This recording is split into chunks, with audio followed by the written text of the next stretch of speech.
Hey guys, Marty here. This is going to be a big video showing a full run from start to finish, basically, of my Thea1 on hardcore solo self-found. Unfortunately, my Twitch VOD got corrupted, so I can't show you the original run that I did. I ran a second time with Lance.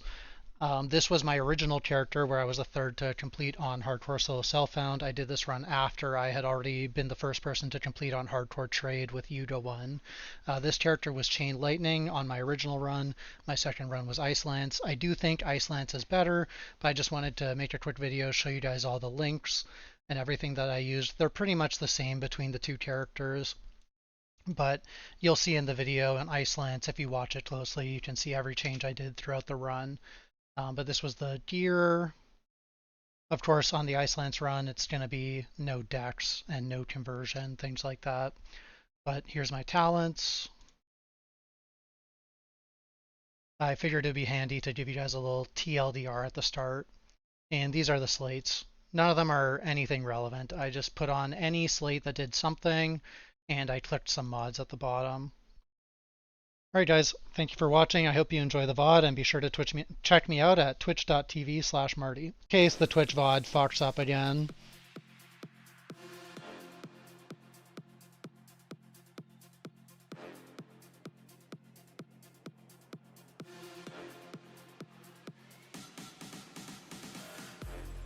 Yeah, I love some Dua Lipa, you.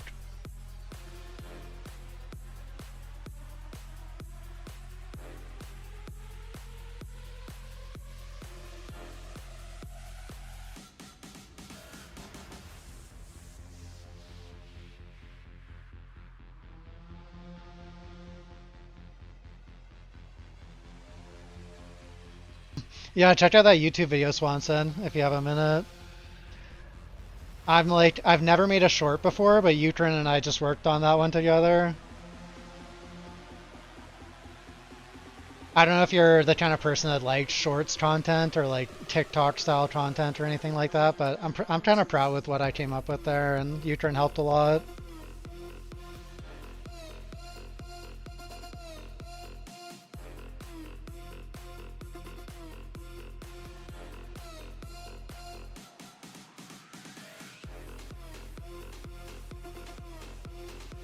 Yeah, that's fair. It's kind of where I'm at with them. Like, I think that they're a little bit like slop, but at the same time, I will spend an hour before bed sometimes watching various, short content. So clearly there's some benefit to them.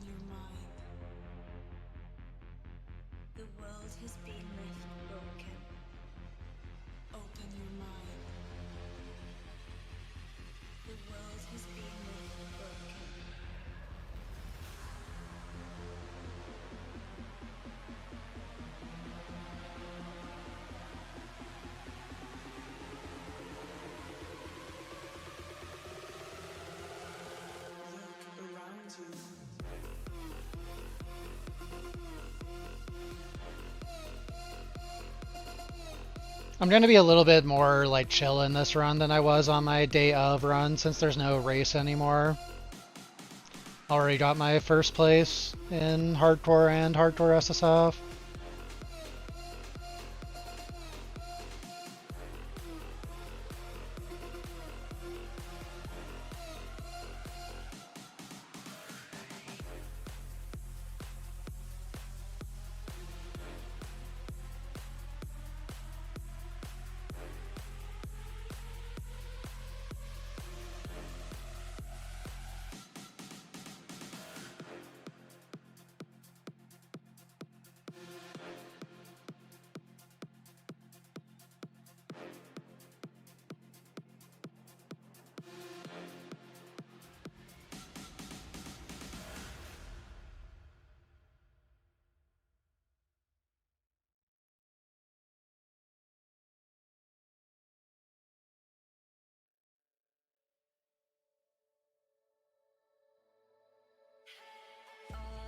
Liked and commented. Thank you, bro. I appreciate that a lot. Did you actually like it though, or is it like a courtesy like? Either way, I appreciate it, but I'm genuinely curious what people think of it.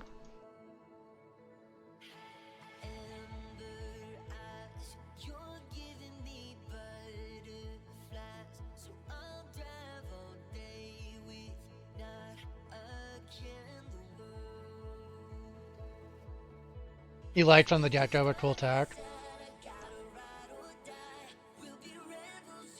37% damage stuff, that's crazy.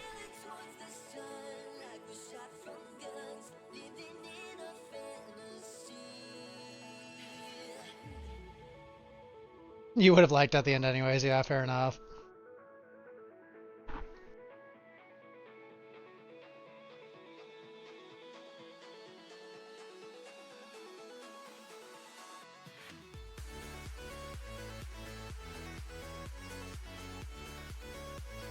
I want to get level 7 during this Muling, so I'm going to make sure I'm killing a lot. Because at level 7 you get ground divide.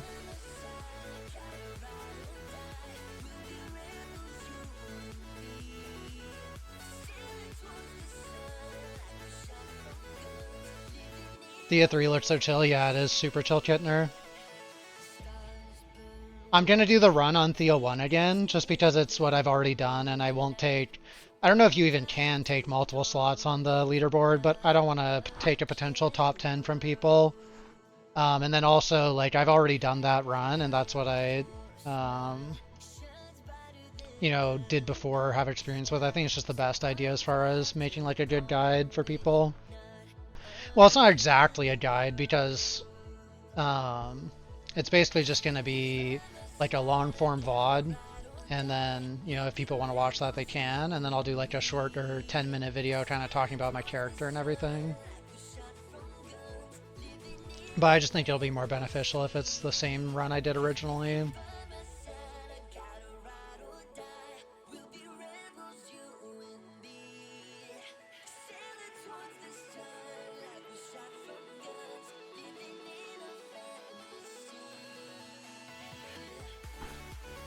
If you only have attack pets, what do I think is best for Hardcore Solo Self-Found? You were thinking Rayhan 1, Erica 1. I think Rayhan 1 or 2, both would be good.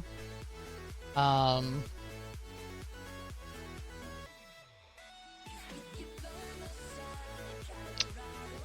I mean, honestly, probably the Rayhan 1, Rayhan 2 would be my opinion the best. Oh, or Rosa. Rosa 1, Rosa 2, both really good choices, I think.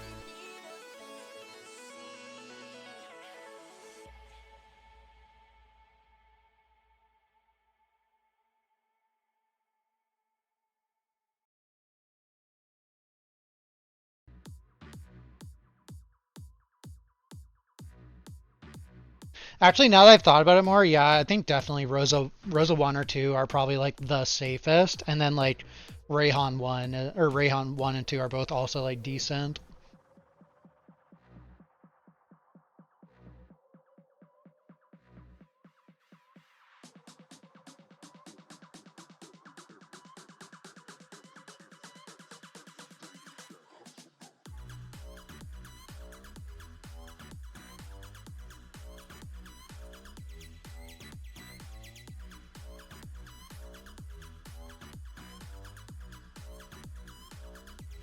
For the hardcore, Might Tree is so good with Tenacity, Regen, and Generation. Yeah, that's fair. Rosa 2 just has really good damage. And if you have good damage, then you're gonna do well. Like, basically damage is like... How do I phrase it? It's like when damage comes easily, it means you can afford to put all your points into life and energy shield and stuff, and you're not really losing out to do so.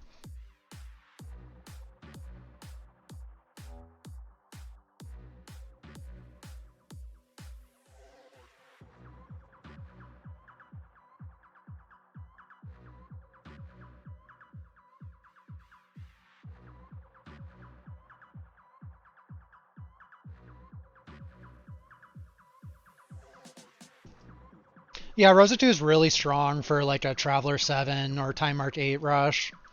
She's one of the fastest characters at doing that specifically. You play Thunderspike though, you don't play Frostbite. Although you could play Frostbite if you want that extra defensive layer of freeze. Your damage won't be quite as good, but I think it'll still work fine. And then you can always go Thunderspike for Traveler if you want to like bump the damage up or something. Because you can do a full respect as long as you don't level above 90.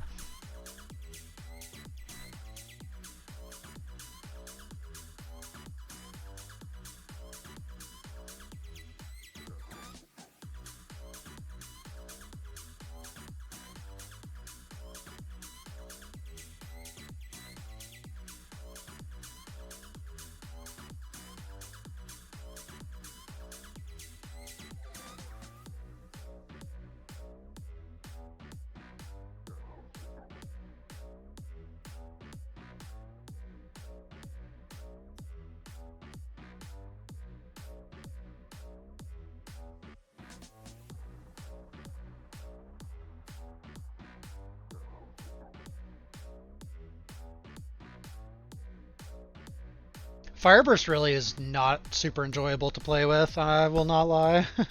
Yo, what's up, Emperor Sag? How you doing, bro?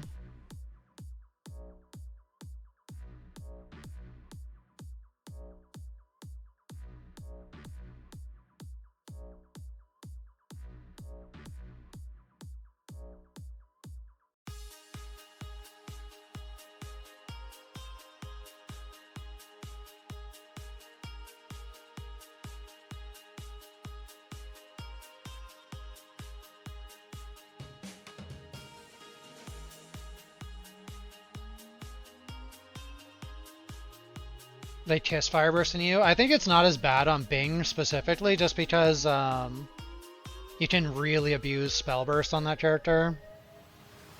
Got to 86 and farmed your free primos. Nice. If you check exclamation mark new vid Emperor Sag, I made a little YouTube short showing that tech off. Let me know what you think of that. I've never made a YouTube short, and I haven't made a YouTube video in like 7 years, so I'm actually super curious what people think of that. I feel like shorts are underutilized content in Torchlight. Like, there's a lot of information you could relay in Torchlight that could be summarized in like 1 minute and will help people a lot.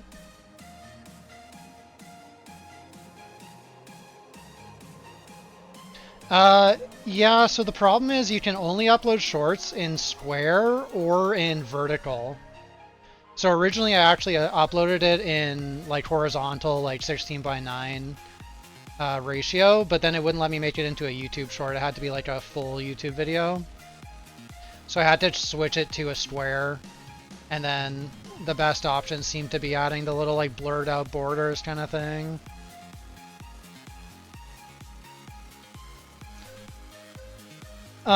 I don't know. I could have rescaled it to vertical, but I feel like vertical would have looked worse than square, since it was like originally recorded in horizontal.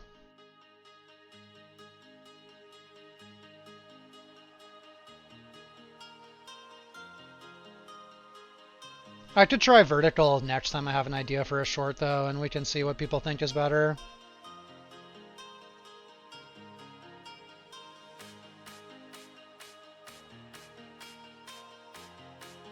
It looks good, thank you.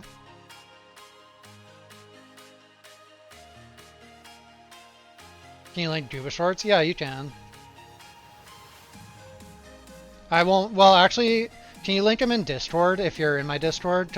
Or just ping me on Discord with it, because I'm gonna just record this run, so I don't really want to like be pulling stuff up while I do that. Thank you. I'll check it out. I watched the video in vertical version, like with the software I was using for it, and I thought it looked worse. But I'm happy to try different things.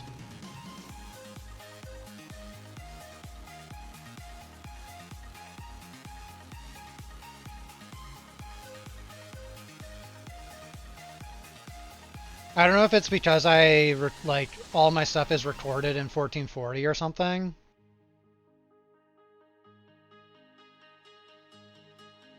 Software low-key carried the short, yeah, it really did.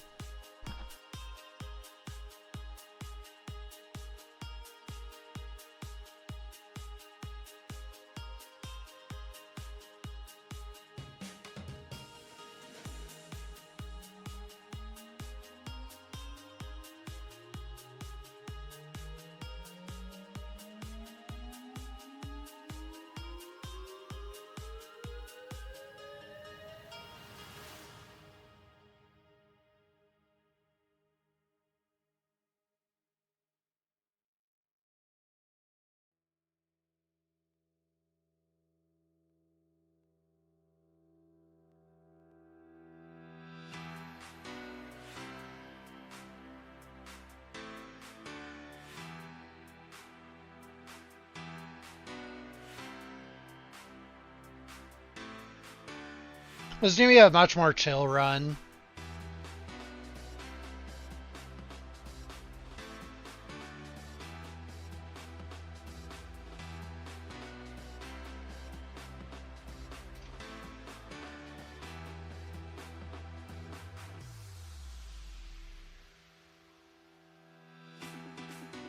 Wow, movement speed boots. That's interesting.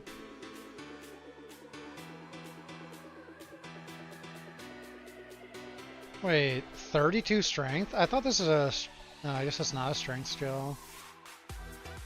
Yo, what's up, Not Anger? 7 stream watch streak. Badass. Wait, I'm like wondering, when even... I feel like I've only done 6 streams of Torchlight, so like... I guess if you watched the ones last season...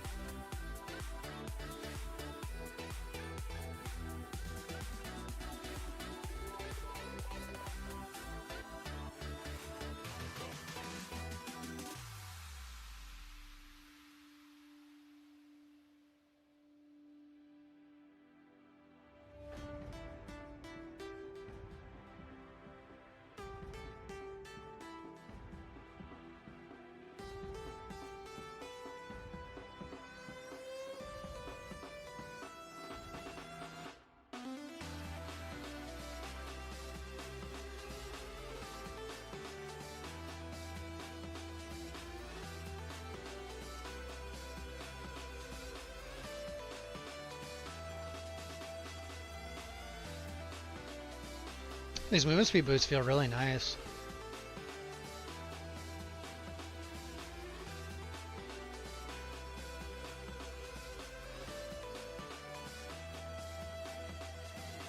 Thank you, Barlog.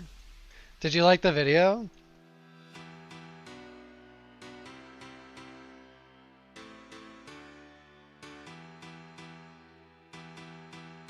I'm pretty proud of the editing decisions from the video. I won't lie. I think it's kind of dank.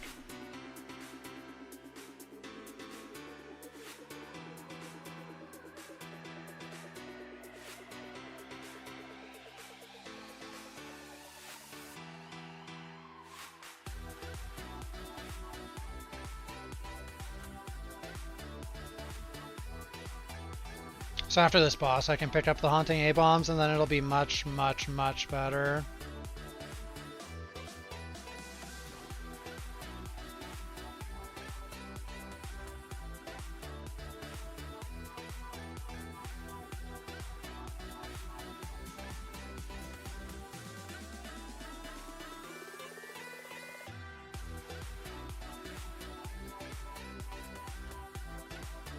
It's good? Thank you.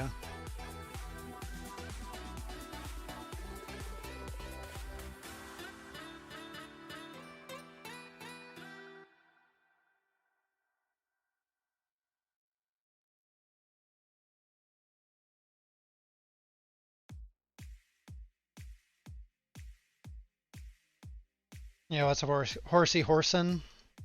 How you doing, bro? Yeah, let's just look through the gear real quick, put on whatever's best.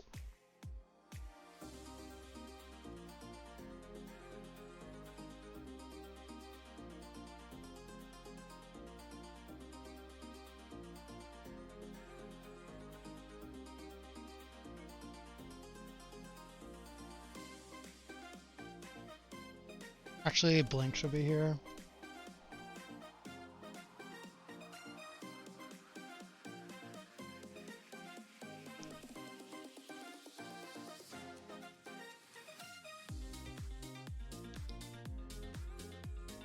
I think Control Spell is just better than Passivation, personally.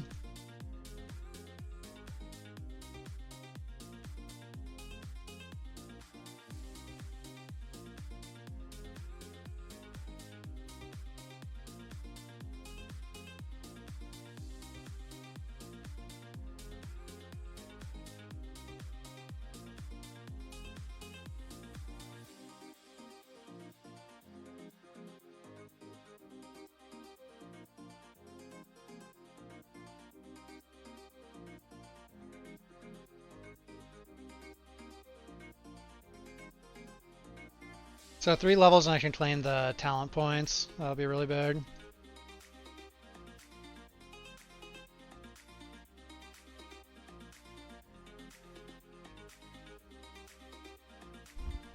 Yeah, it sucks, Vorg. It apparently happened to like everybody on Twitch that started their VOD in like a 5-hour window on that day. I was reading some of the Twitter comments and some people were saying that they were like, one girl said she did like an 8.5-hour sponsor vid that day and just lost the entire VOD for that. Like, that sounds so rough.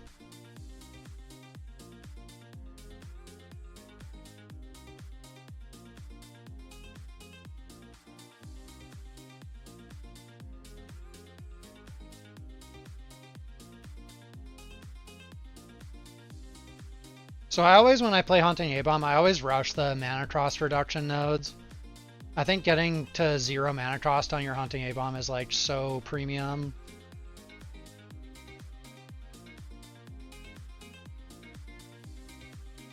I mean, I like it on any skill, honestly, but especially on Hunting A-Bomb, since you're spamming 2 skills, it really will eat through your mana. Yeah, it sucks, Suzuki. Maybe they'll end up salvaging it, but I saw some people linking, like they had emailed staff and the staff was saying that there's no way to recover it. So I figured, you know, rather than waiting potentially a week or 2 weeks for who knows if it'll ever get fixed, I'd rather just do another run and make a video out of that.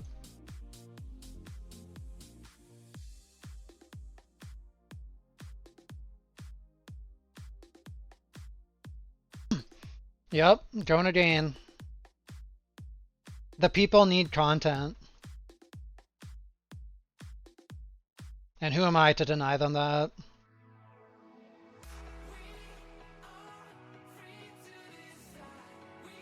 I think I want to try, so I'm going to make this like a much more chill run, but I also want to try playing a little bit more risky. Like, I'm taking the HP pot off, next level.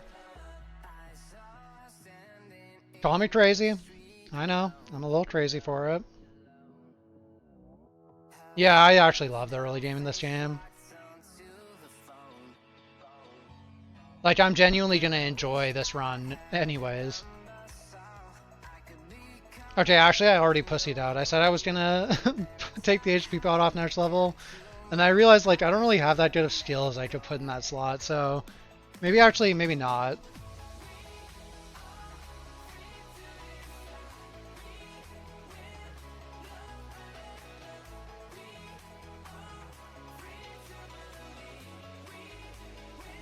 So, the reason I'm stopping in town right now, I don't know why I ran to the stash, but you can actually claim 10 passive points as soon as you hit level 10. So if you're doing a hardcore run, definitely port to town at level 10 and claim those points. I think this is also true of a regular SSF run, but it's super powerful to get these points early. It's going to be incredibly safer in your runs. And I'm just going to use them to spec into all these nodes. Super juicy stuff here. Get all my movement speed for free, get my level 12 talent instantly. You confirmed that the 10% compass refund works on probes. That's really good. It probably would work on scalpels then if it works on probes. Maybe I should be running it then instead of 30 drop quant because my investment per map is like 300.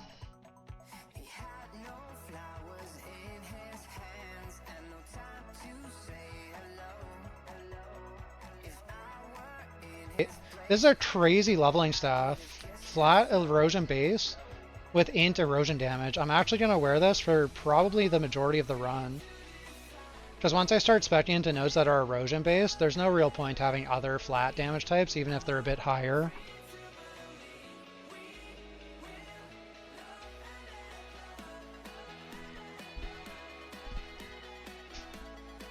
So what's really nice about Haunting A-Bomb is there's no casting time on it. That's basically what makes it such a strong leveling skill.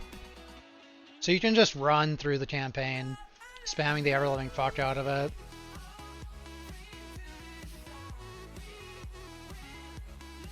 And you'll always stay on the leveling curve.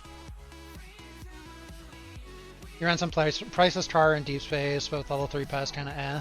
Yeah, the Priceless one's just kind of gambly. I just put it in there because it is one of the strats I've been running. The Outlaw with Sandlord is definitely the most consistent money you can do for Outlaw. Or potentially what Yazuki was talking about, if you have Overwhelm Pet, combining the two might be really good. What's the chance they nerf Haunting A-Bomb early game? I honestly thought they would nerf it in the last two leagues, but they still haven't done it. So I'm not honestly sure.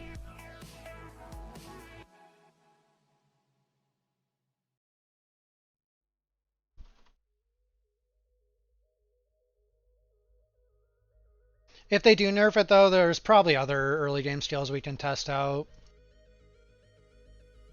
Like, I'm not gonna bother thinking too much about them right now, but if they end up nerfing it, when the patch notes come out, I'll start looking at what else can be done.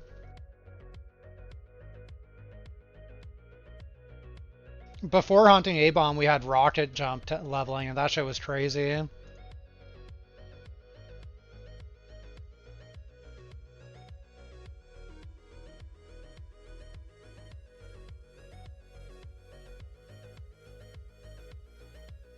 You didn't have a bad time with Ice Lance? Yeah, Ice Lance is fine. There's a few options for leveling that worked out okay. Like, I used to always level my gemmas as Spell Burst, and it was fine. There's Sentries. Sentries are really good if you're playing a character that gets wands.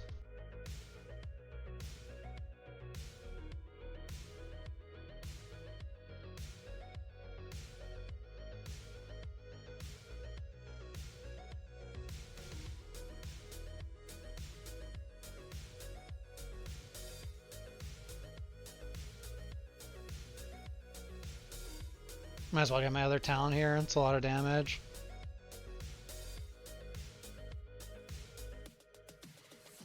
Thunder Spike?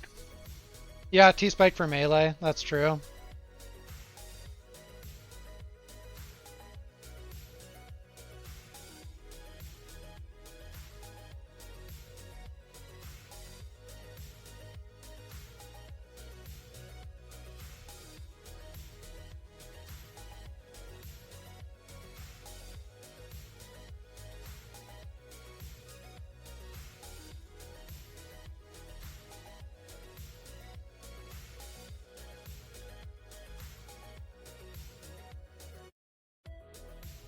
Damage gets so crazy once you put your pet on.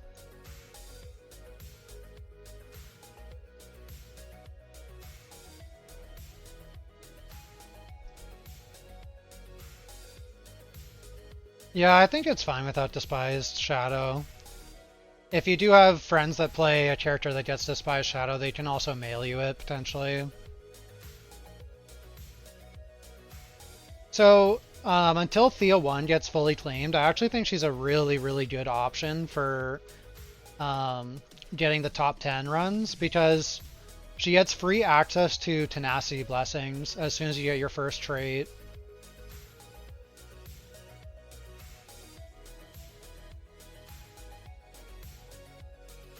And her damage multipliers are fine.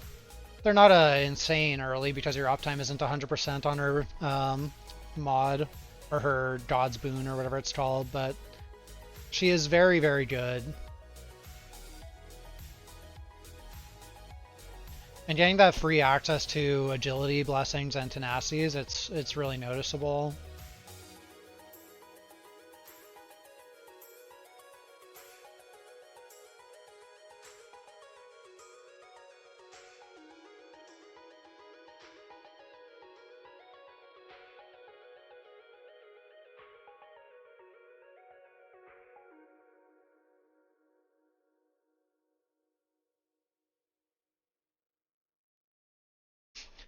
Yeah, I mean, until Haunting A-Bomb gets removed, I actually think it's the fastest way to level every character. Like, you can literally log on Erica 1 with Mule Haunting A-Bomb, loot some int daggers, whirl through campaign, or walk through campaign with Blink, and I think you can actually do it on, like, sub like 1 hour, 5 minutes or something. It's very crazy.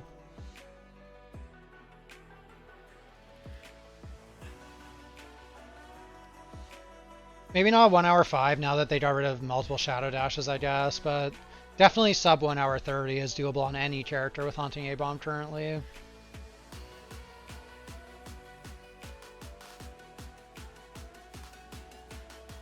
Oh, whoops, I went to the wrong trove. That's awkward.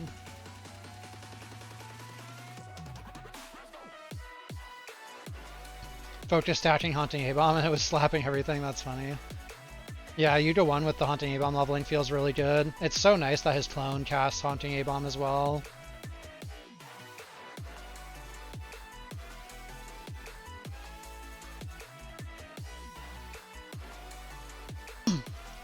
I go Deception personally.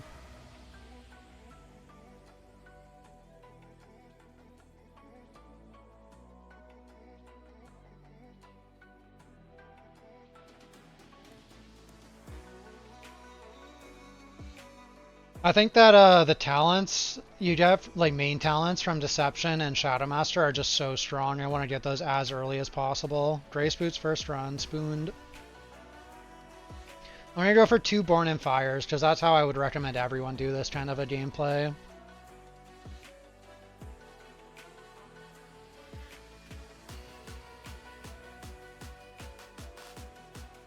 Like if you just want to do an easy run through hardcore, you want to get Grace Boots and you want to get double Born in Fires from this trove. Even if it takes 8 runs, it's just better than dying later because you didn't have Born in Fire equipped.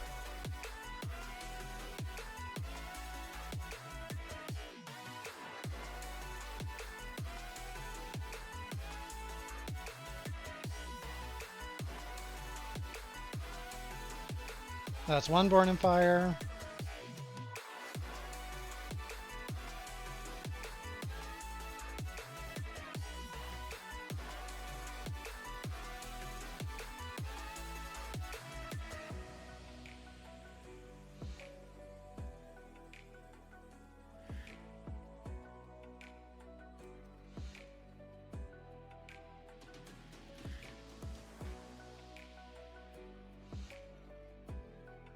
Oh, and just to elaborate on why Born in Fire is so good, just in case anyone's never used the item or just like can't really tell by looking at it. So you have very low flat life in early game in this game, so immediately when I equip that item, it's got like about 20 regen on it on a low roll. So that's about what, 5% of my life pool per second that I'm just recovering for nothing. And then it also gives you flat life per level. So even though you're not a fire build, that flat life is going to go way further towards making your character play well throughout the campaign and throughout your way to Traveler 7 than any amount of damage would.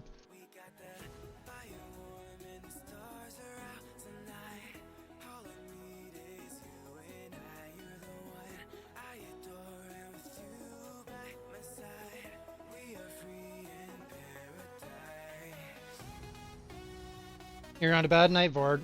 Thanks for stopping by. Oh, or are you saying goodnight to Emperor Sag? In which case, goodnight, Emperor Sag. I see that 6:30 for you. Yeah, fair enough, I see. Night to you as well, Sag. Lone Survivor. I'm not going to use that. It's just a defensive ring. It's not particularly good in my opinion.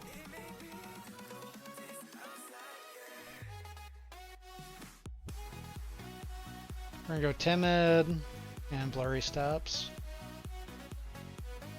Whoops, that's Arcane Circle.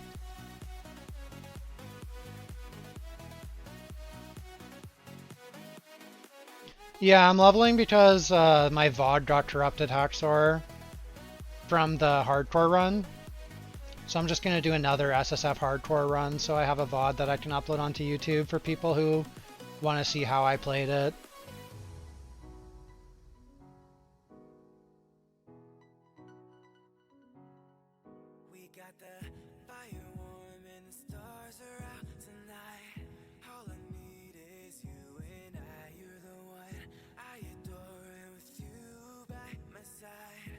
So since it's hardcore, I spec into the ES life nodes at the start of Shadowmaster tree.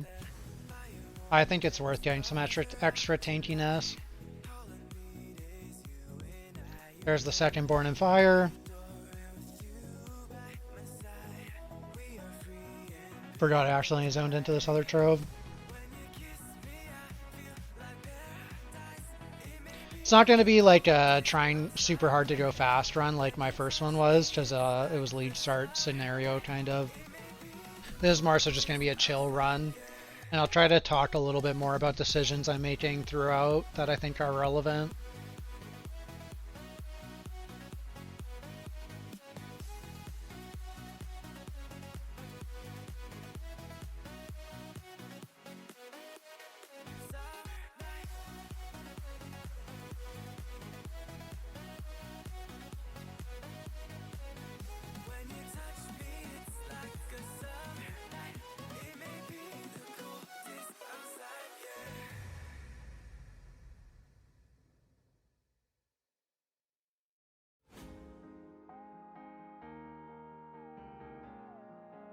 So my damage is really insane at this point. Getting the plus 10 passives this early is so powerful.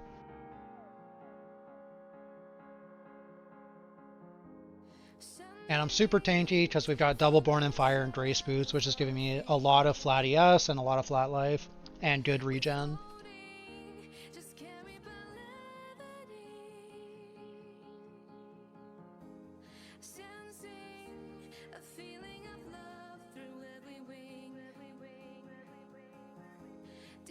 Yeah, they won't both be up at once board, but if you alternate them, basically the reason it's good is because you're getting the Terra charge. So you get a big damage boost on Terra skills when you use them with a Terra charge. So you're basically bypassing the Terra charge generation rate.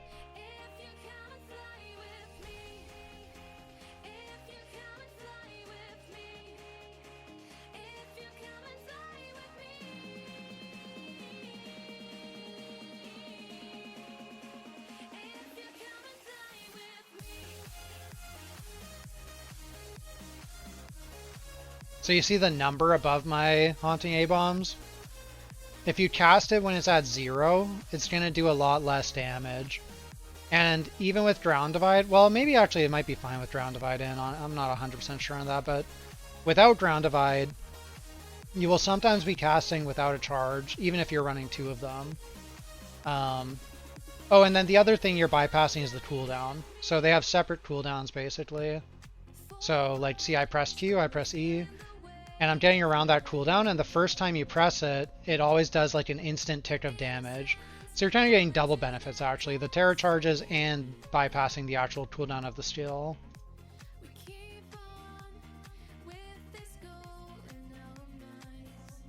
Yeah, it's definitely worth doing. It's a little bit tedious, like, you know, you're spamming the crap out of the buttons, but you'll notice a huge improvement by doing it.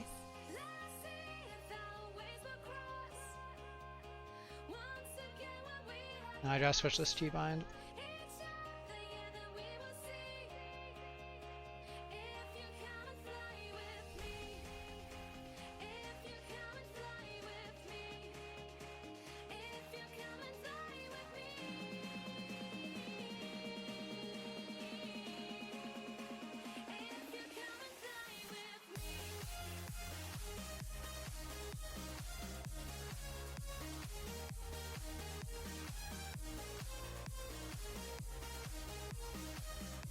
There are a lot of skips in this act, but I only bothered to do those on the actual Trade League season start. They save you maybe like 5 or 6 minutes throughout the whole campaign, I think, if you do every single skip.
Could be wrong, but I think Act 2 has the best skips out of all of them. There's a couple where you're skipping like a few zones by doing the skip.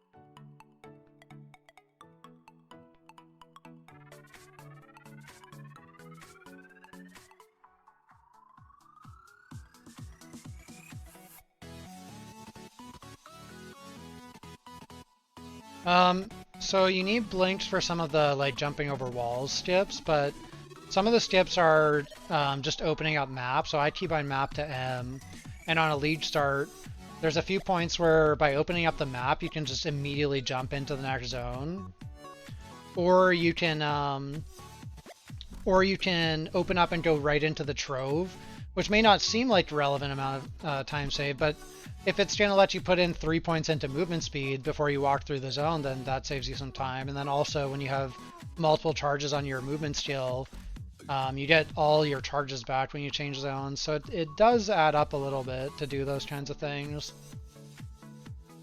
Plus you'll just have a little bit more damage when you go through the zone because now you've done the trove. 07 melee talks. Actually, my friends and I, we generally run blink when we're leveling melee. Travel skill and blink. It's quite a bit faster. And it lets you do the skips.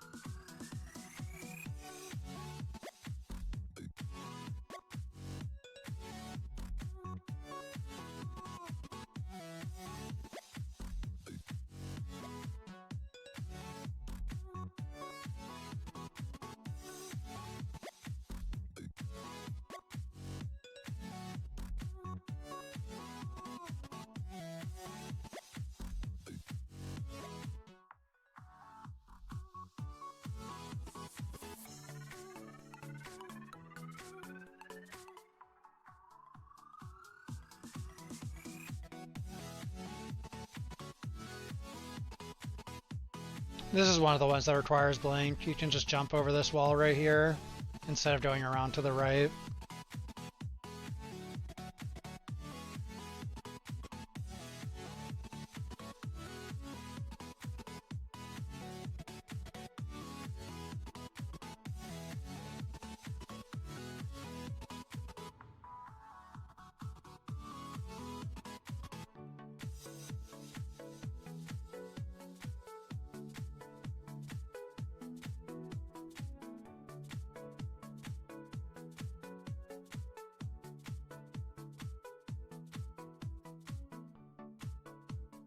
My damage is truly insane on this run. The staff I got is really good.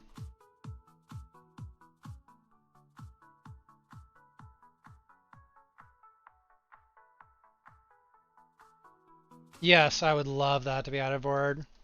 Like a one button to level up everything. That'd be so convenient.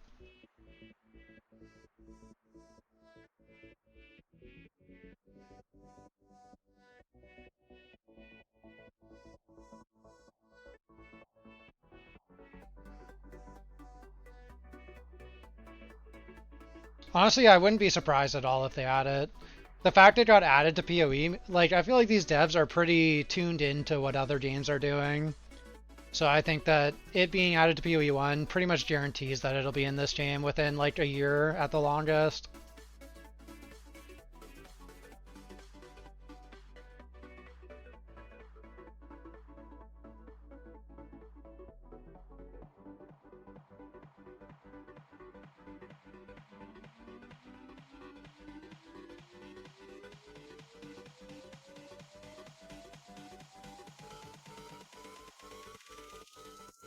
Yeah, I agree with that. QOL in this game is excellent. I also just love the gameplay, of course. I'm sure you do as well. But the QOL makes a huge difference in just like playing extended periods of this game. It doesn't feel like you hate yourself when you're picking up 1,000 chaos off the ground one by one. I don't know if you ever did the farm with the all flame that drops chaos. I remember doing a lot of that during Necropolis, and that was pretty miserable.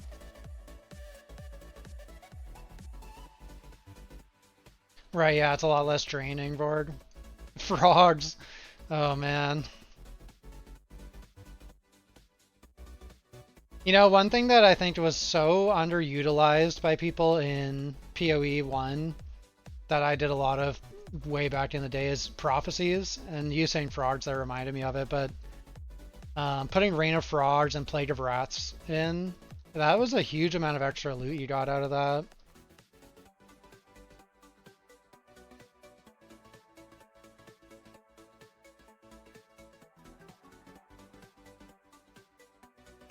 So just rushing the +1 Erosion Steel and Shadow Master there.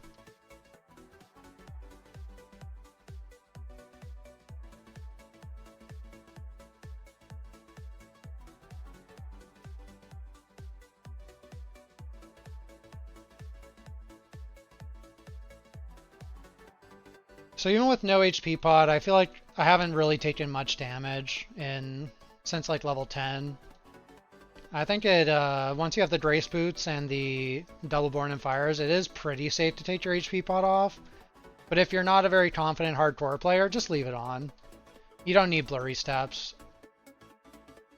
You know, be a little bit slower. I'm not even pressing it off cooldown. I'm not like trying super hard in this run. Be a little bit slower and be a bit safer.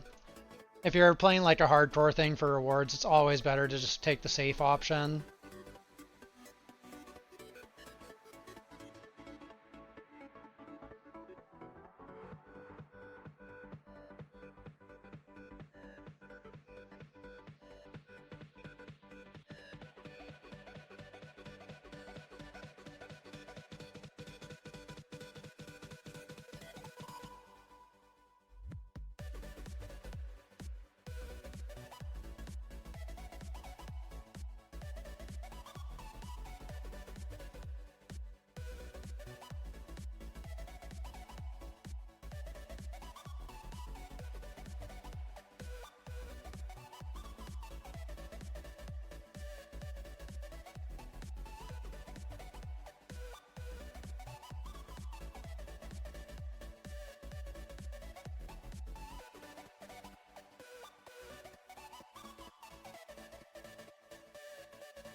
You like the soundboard?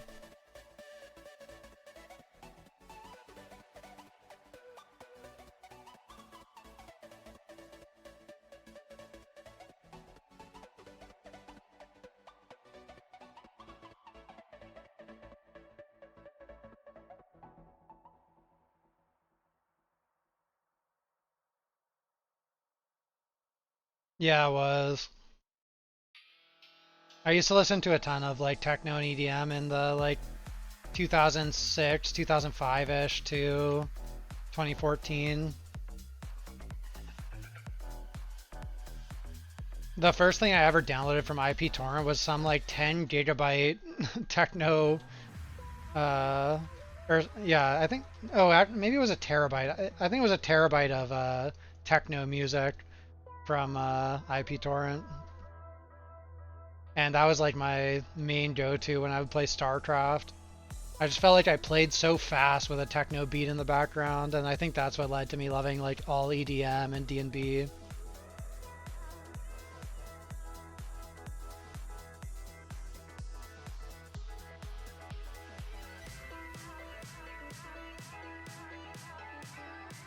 So corrosion focus is 34.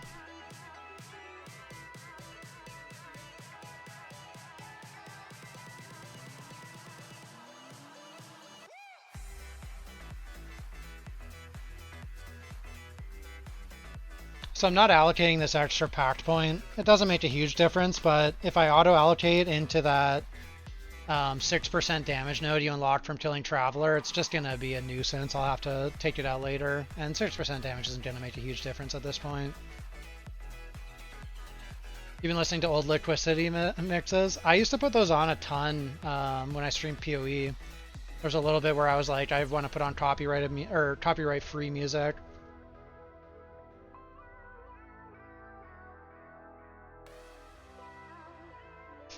kind of like around the end of my PoE streaming days because I had to play with music on. It's like impossible for me to game without music. And then that was like around when all the DMCA takedowns were like really going crazy. And I just got so stressed out about my stream getting DMCA'd and I don't know.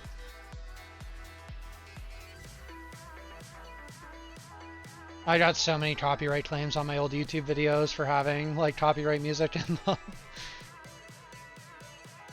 And I actually still sometimes get copyright claims. Like I think I got one less than a month ago for one of my PoE videos.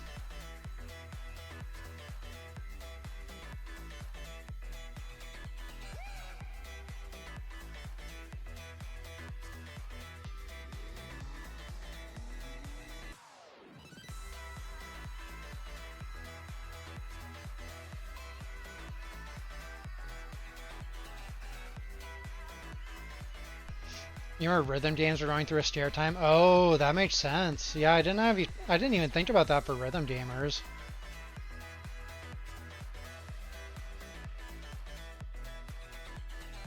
Because those games, like, you have to have copyright sound in, basically. I mean, you could, like, mute the game, but that sounds, like, really awkward to be just fucking tapping away at your Osu or whatever.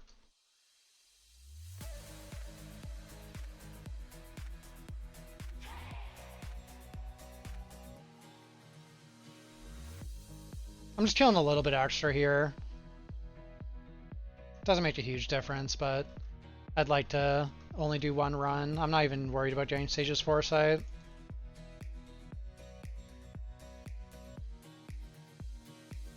Especially stuff that's specifically composed for games by Japanese artists. Oh, makes sense. I got Lonesome and Lone Survivor in this run, I'm pretty sure. That's kind of interesting.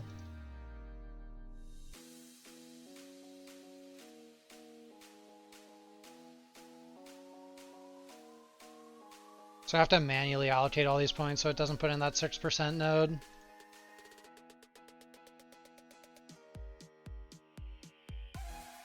They do hardcore on copyright stuff to this day. Oh, that sucks.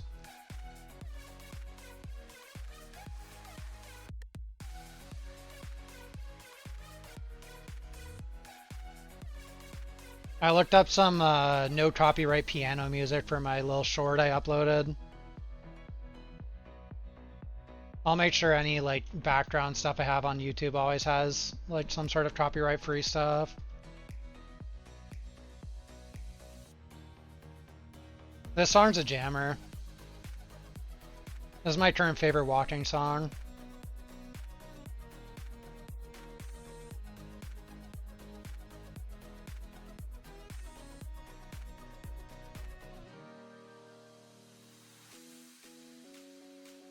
So I just took the +3 erosion steal node. I think it's the best in this tree. The minus max erosion res does not matter at all. And 3 skill levels at this point is crazy powerful.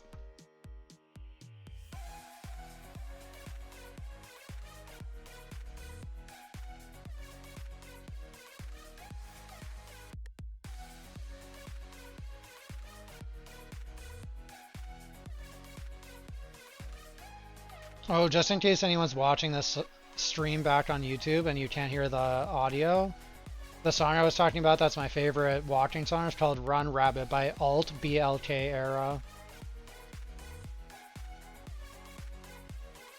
Gotta hook up any VOD watchers.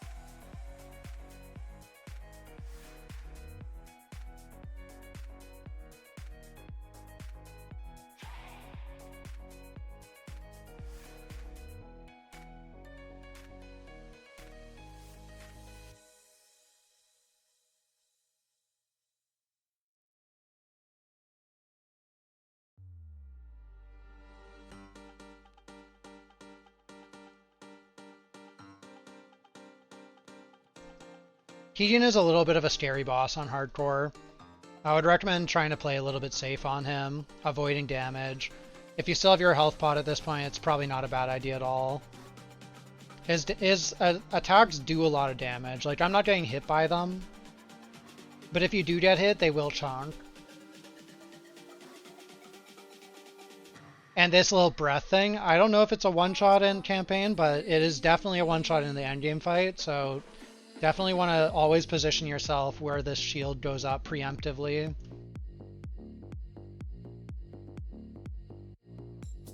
And the shield always spawns in the same spot, in this like sort of bottom quadrant. Hey, what's up, Holy EXC? Yo, Marty, in case if you know or not, how much charge speed do I need for Light Hunter to feel good? Or double corrode with interval, less charge speed? I've never used it on a charge speed build, so I'm not sure. I use it where my recovery comes from a different source. So like with my current character, my primary source of recovery is from the Frost Magus, and that's regeneration. So Light Hunter isn't reducing your recovery on that. Generally, I think people are using Light Hunter more so just for the really high amount of energy shield and damage reduction, and you're just foregoing recharge entirely.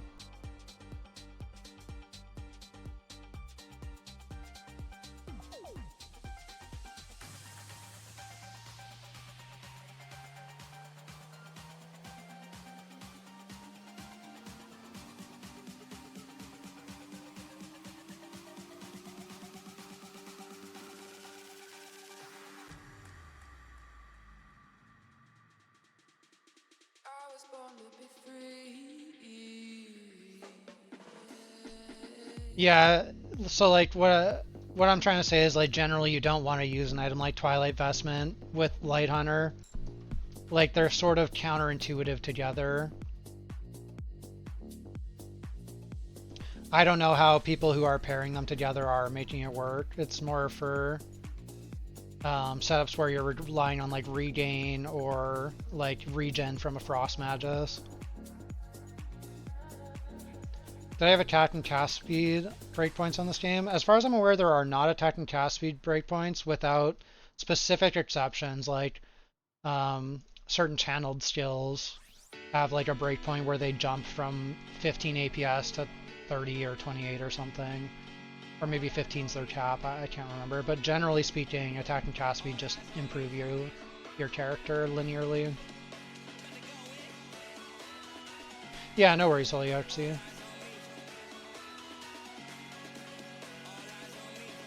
Hey Funky, how are you doing today?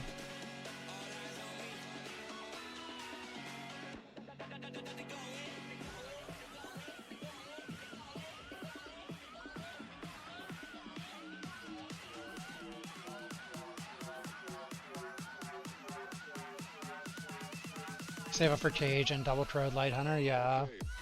Cage chest is very good.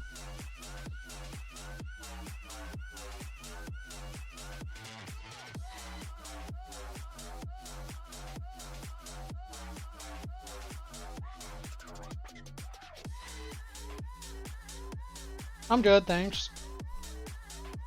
Had a pretty chill day. Ended up getting my Costco trip in before they closed.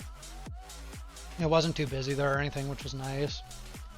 And then I got a walk in, picked up my book from the library, and spent like an hour and a half on DaVinci editing software. Completely couldn't figure it out at all. I don't know if it's an issue with my hardware or not, but MinMax ARPG says he's gonna help me look into that when we have a chance, when we've got some time. So that'll be nice. And then hopped onto CapCut with my friend Eucharin and edited a YouTube video, and I'm really happy with how the YouTube short came out for myself. So it's been a good day, really good day. And I'm kind of happy. I mean, it sucks that I lost this VOD for my hardcore run, but I'm happy to know that the VOD is lost. Like, I was reading through the comments on Twitter from the Twitch support, and they were saying, like, or there were people linking to Twitch staff emailing them saying that they probably will not be able to restore the VOD. So before I was kind of like waiting to get the VOD back before I did like a YouTube video on the hardcore stuff. But now that I know that it's unlikely I'll get it back, I'm just, you know, gonna do another run. It's fun, some more gameplay, something to stream, and then I can do my YouTube video sometime tomorrow, giving people some hardcore pointers, talking about my build. Can mix in some footage in the background from this run. Should be really good.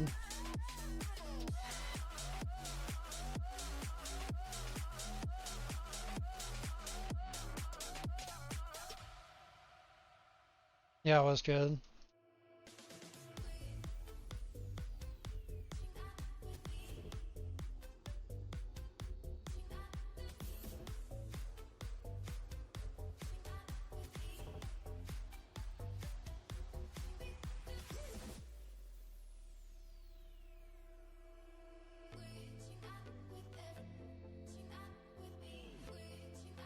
What does Spellburst mean?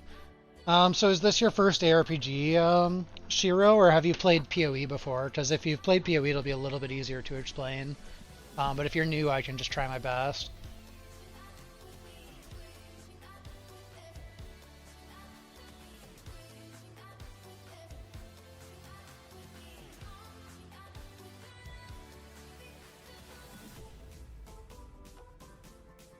You played PoE 2 before, and you're new to TLI. So I think PoE 2 has this mechanic as well.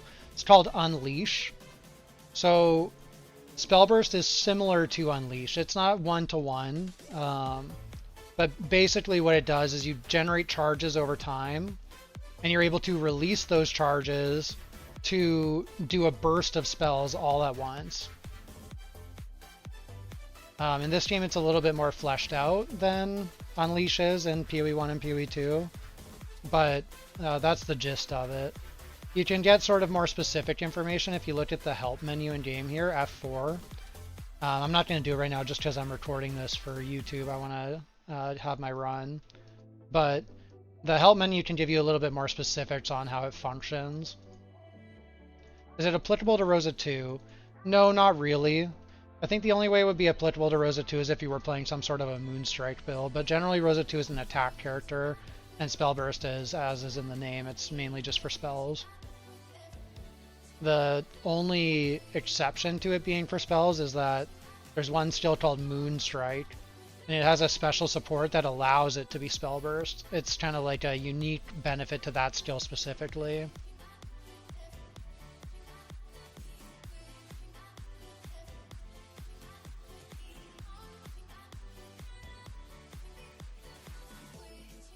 Yeah, no worries. I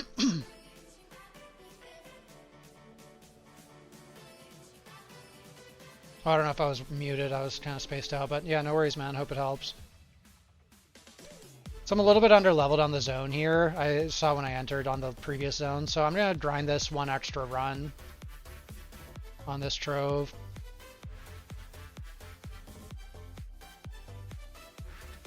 It wouldn't be a huge deal if I don't do the extra run, because as Haunting A-Bomb, like, as long as you're actively spamming... Well, that's weird. I got 2 Chains of Resistance. I think that means one naturally dropped. But yeah, as long as you're, like, actively spamming for Haunting A-Bomb, you will keep up an XP for the most part. But since it's hardcore, you know, just always better safe than sorry. Go do, like, you know, 1 extra run, 2 extra runs, get your XP up to par. And then, you know, it might save your life later. If you're really new to hardcore, honestly, I would recommend doing a lot of extra runs through troves. Like, probably do them 2-3 extra times on every single trove, so that you're as far above the level curve as possible.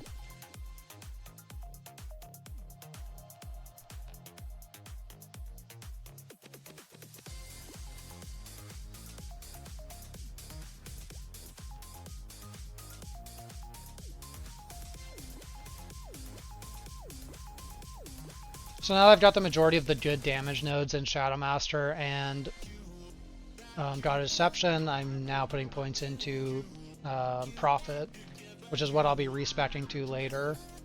And I'm just going to take the defensive nodes in there. There's percent energy shield, percent life. I'm going to max all those out, and then I'll go the attack and cast speed nodes.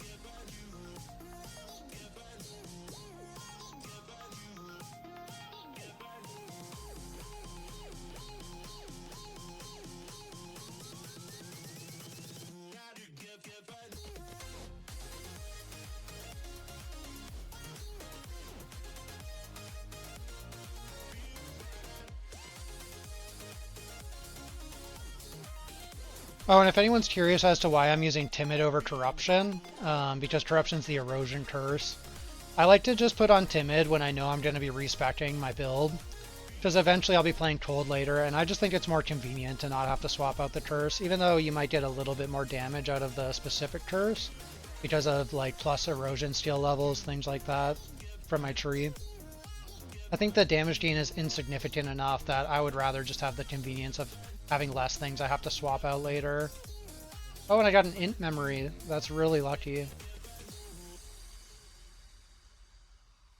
So I'm just taking the automation node on Thea1. It basically will automatically try to trigger my God's Boon whenever I hit max Focus Blessing stacks. It's a little bit less damage than the other node, but I very highly value convenience in this game, so anything that automates stuff on my character is more than welcome. And we have consistent Focus Blessing generation because of Grace Boots.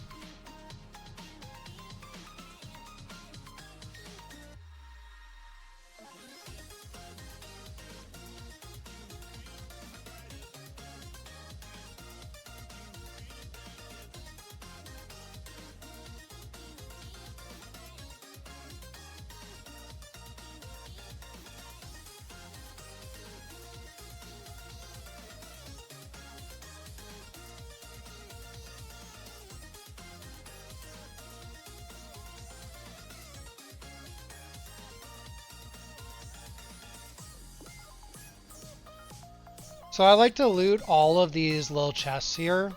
I'm looking for some items with energy, because I'm now getting to the point where items with energy drop. And basically, an item that allows you to put on a better energy, even if it has insignificant stats, it's going to be good. Or a better, like, you know, adding an aura, adding a link, things like that. So we're just going to check what dropped from there.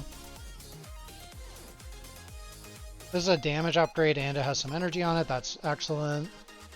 A little bit of a tankiness upgrade, also with 7 energy. So this one has a lot of energy and it's a little bit less damage, but I'm going to use it because this tooltip damage here is a little bit inaccurate. It's showing cast speed in the tooltip.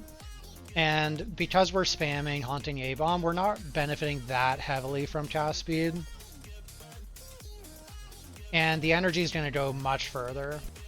Like, we already got 50 to put in our last link. I'm going to throw in a passivation here. Oops, that's the level 3 one.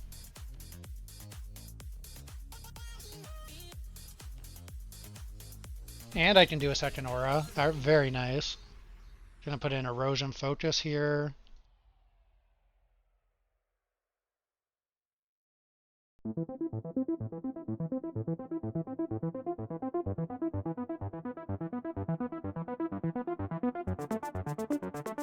So that's a massive damage upgrade I got from that level there. Or not that level, but from putting those items on, yeah.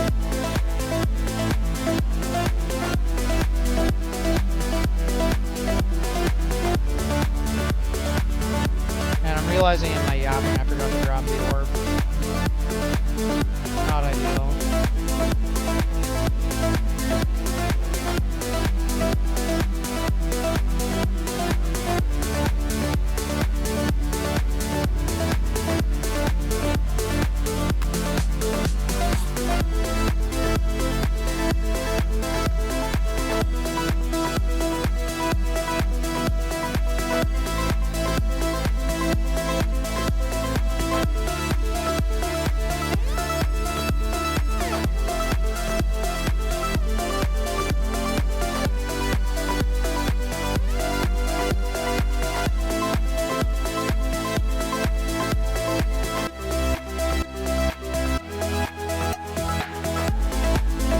Max speed's really good right now. Level 48 is a 48 zone. It's exactly what we want to believe.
Saw a helmet with energy there. I'm gonna grab that. 11 energy on this.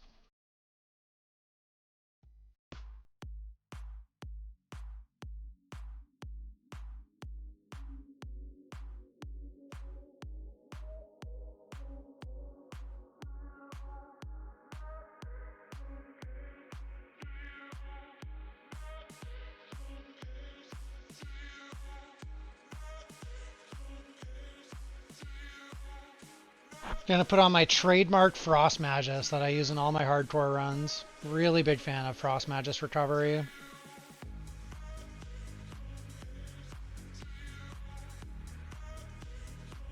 Some gloves with energy, and an ES helmet versus the armor helmet.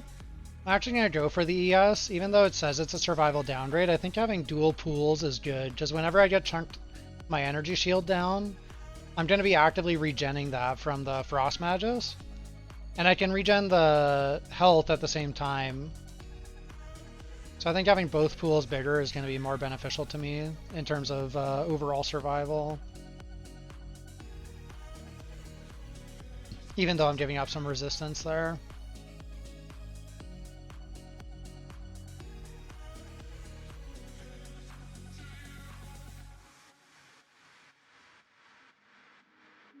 Not 55 yet, so I can't really make great use out of the extra socket links I can put on my secondary skills at the moment.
I'm not worrying about looting high energy boots because I want to wear grease boots for quite a while here.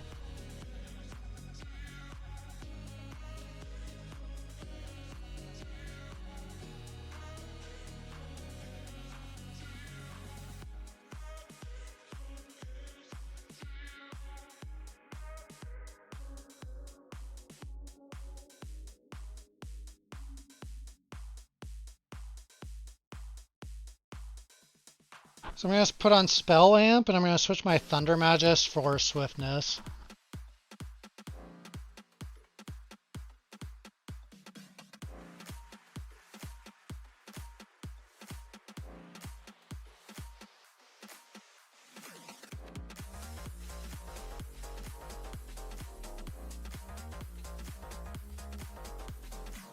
I don't think I can put Restrain in yet, but I'm going to check. Yeah, it's 55. Once I hit 55, I'll be able to use my Empower skills again.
Gonna take a quick bathroom break.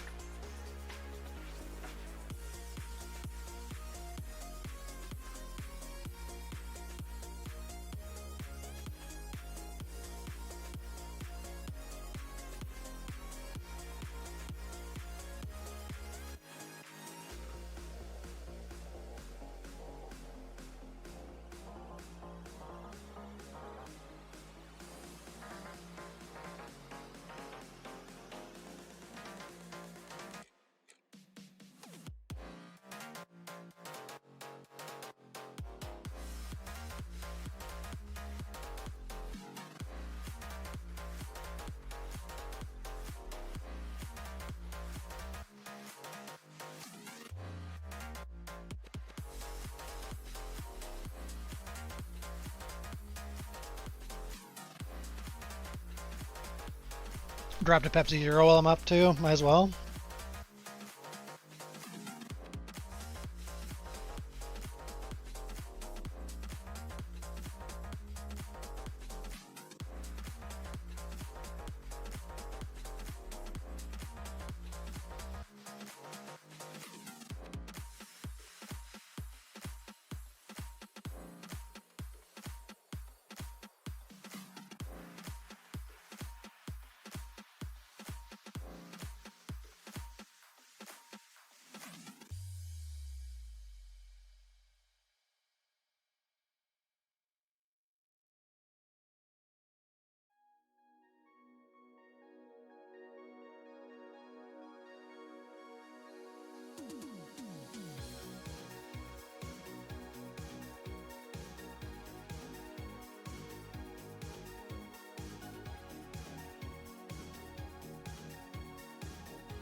I want to try not going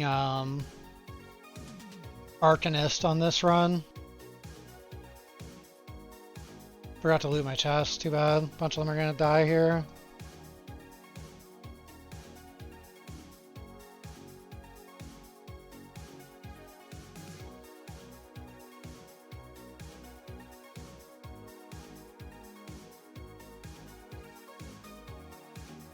I was still able to loot them all.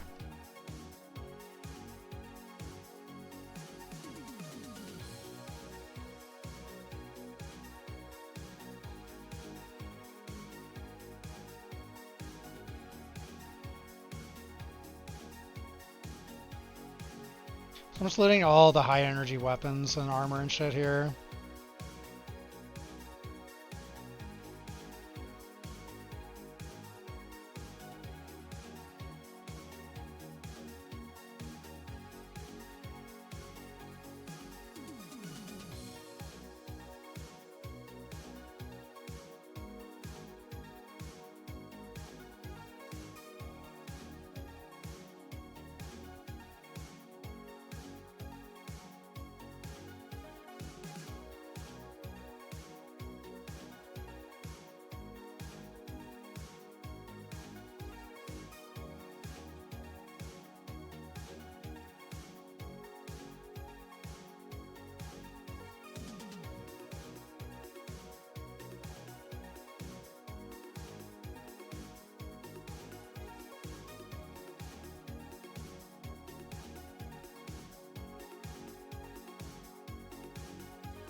Alright, let's take a look at those energy items I looted.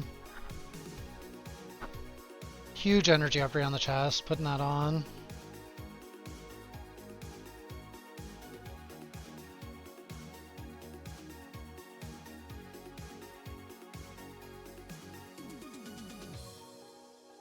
Sigil wand.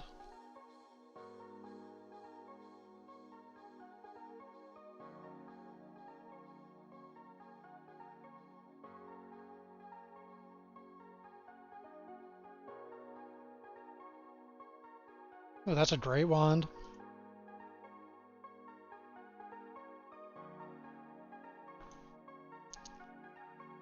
Just gonna start pre-locking in some of these energy I'm gonna want to use later anyways.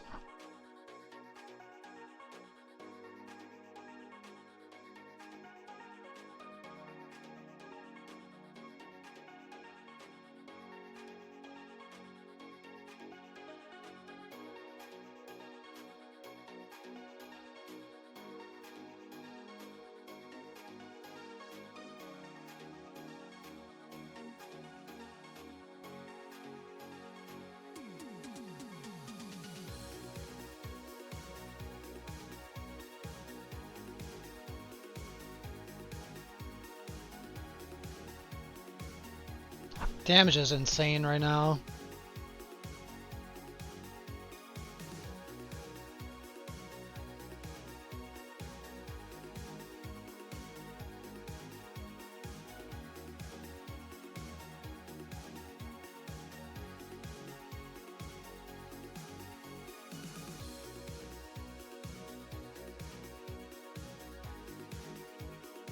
So I already got a int memory here. Anyone who watched before knows I like to farm this until I get the memory of the type I want, usually. Says it's pretty quick runs and the XP is always relevant, I think. But already have an int memory, so just gonna do 1, maybe 2 clears for XP and then get out.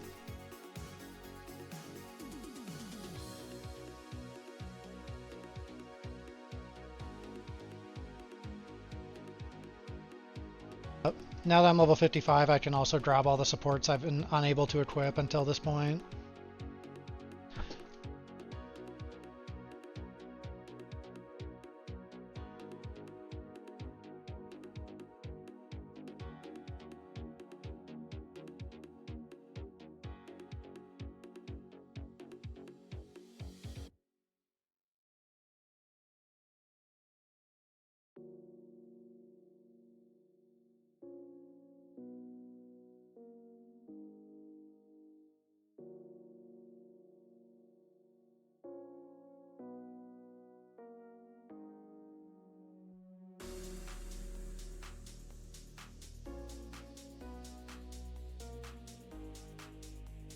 Got some mana back, I can actually use my empowers, that's nice.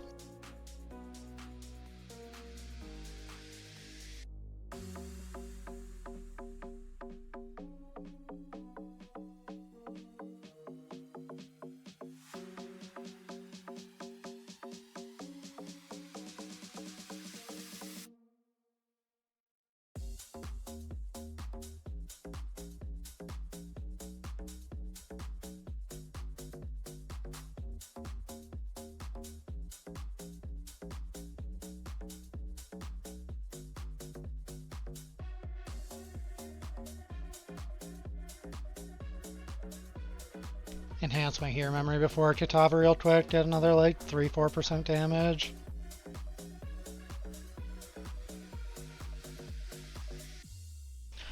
Last time I had health pod on for Kitava, I'm curious to see how this is going to go without it. Could be a little sketchy, we'll see.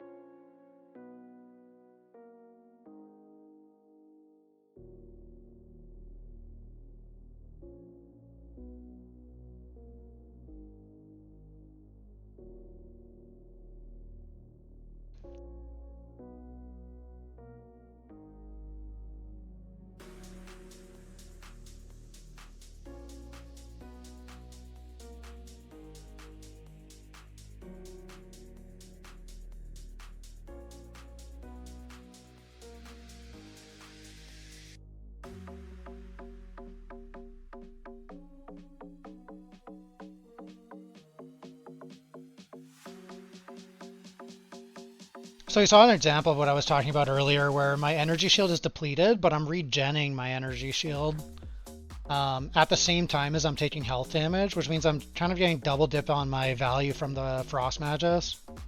I personally think it's a really, really nice defensive layer. So now we're done campaign. I'm going to send a quick respec into the Ice Lance build.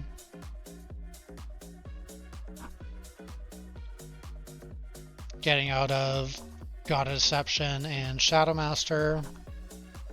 That was fast. Thank you, Vord.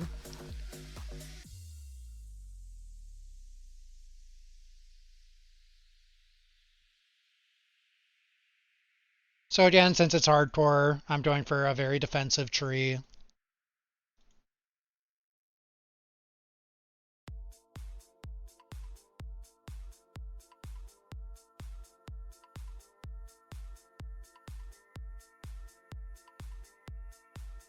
Going to be taking energy shield and life basically everywhere I have the option to.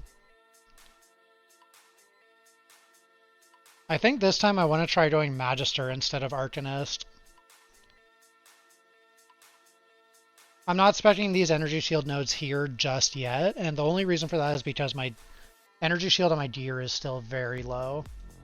But I will take these energy shield on kill nodes.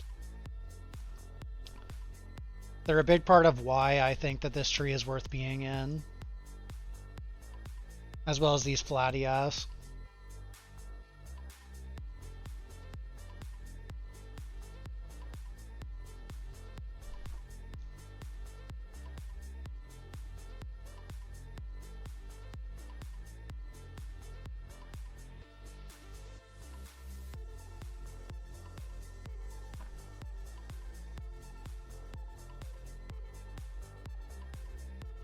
Now we go into Profit. I won't quite have enough for Extreme Coldness, which is fine.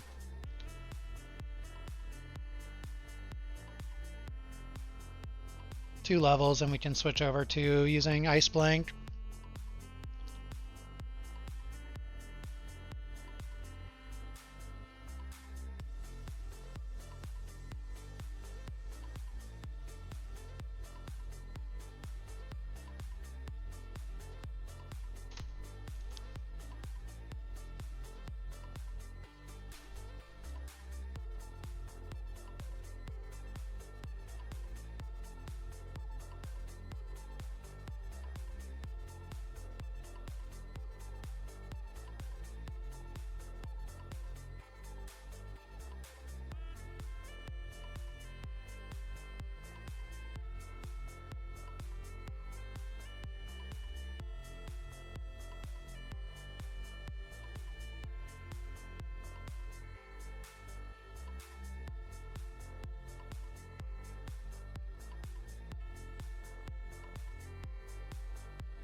I'm going to keep Blurry Steps actually for right this second until I get the two levels.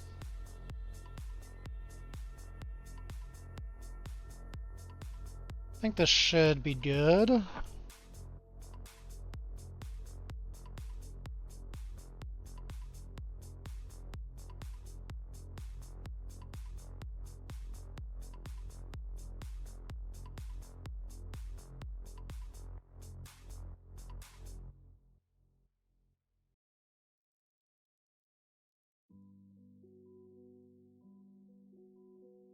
And let's kick into some maps. Not in Time Mark 7 though. Unfortunately they're unlocked because I had done the run. Oh right, we get like roughly, so this is just another point real quick. Anyone who hasn't done a run yet, if you go here to activity, or maybe it's gifts, I think it's gifts, there'll be like an SSF reward that'll give you a bunch of Atlas points or Void Chart points that would normally be from the Path of Progression. So make sure you claim those right as you start the maps. I personally like to take this chest, and I put some points into Flame Sand. I can't remember the exact amount of points. I apologize if I spent 1 or 2 extra. I don't think it makes a huge difference.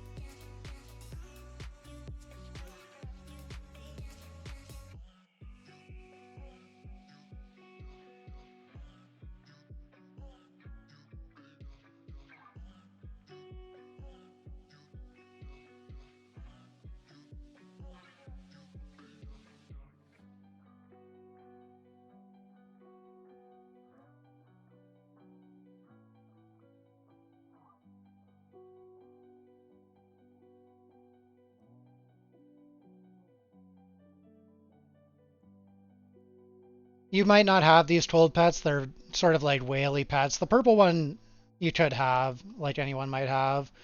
But the legendary one, it's probably unlikely that most people have it.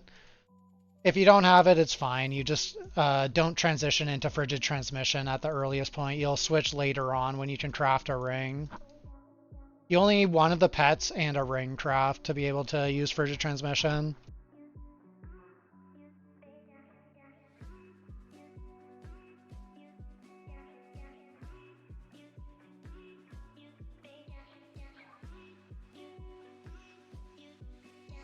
So now I have extreme coldness. Whoops, can't click. I can switch over to frigid transmission instead of blink.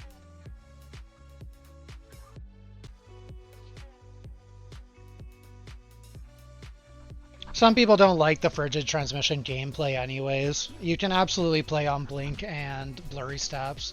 It's going to be a little bit slower movement-wise, but it's completely fine. You can also use Speed Phantom if you just want a little bit more damage.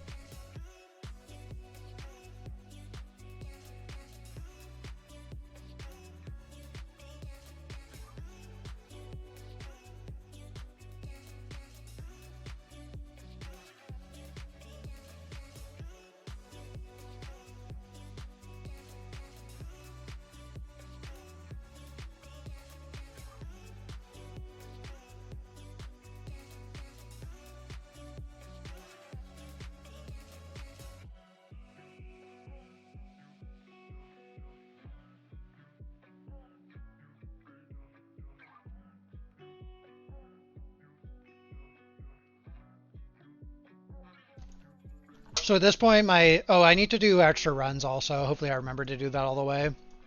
It actually takes 4 of these little tokens to do the Cold Watcher on tier 1 when you're doing your first run.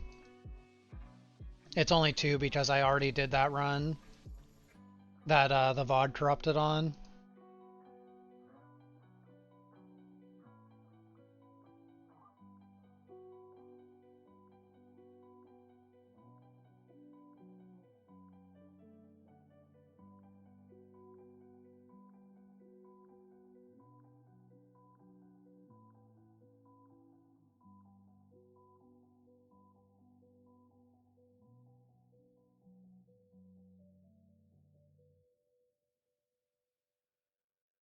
So I'm 2400 life, 900 ES, very tanky at the moment.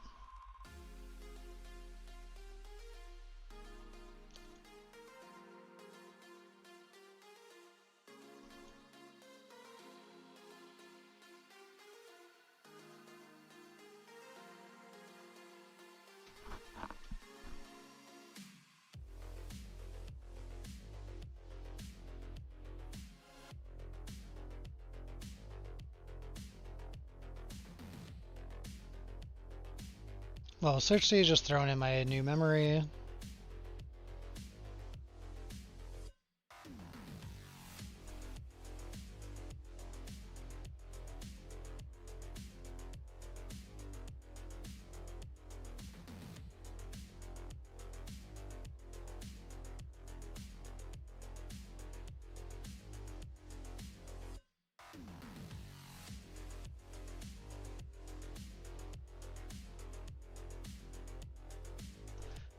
So it's this mod right here where inflicting Frost Seal every 0.03 seconds will reset the cooldown.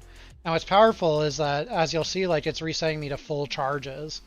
So with Magic Dash, every time you freeze a target, you get 2 charges back.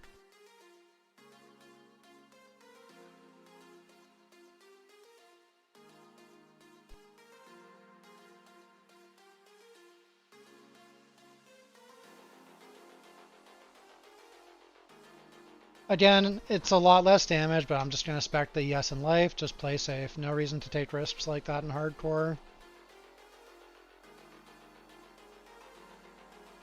Yeah, no problem.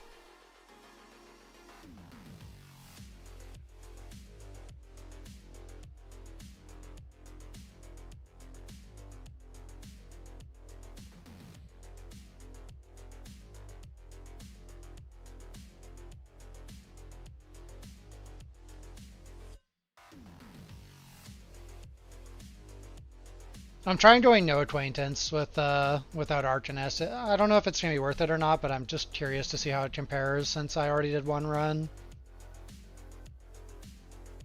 I want to try putting the extra aura on from Lich ASAP and see what that's like.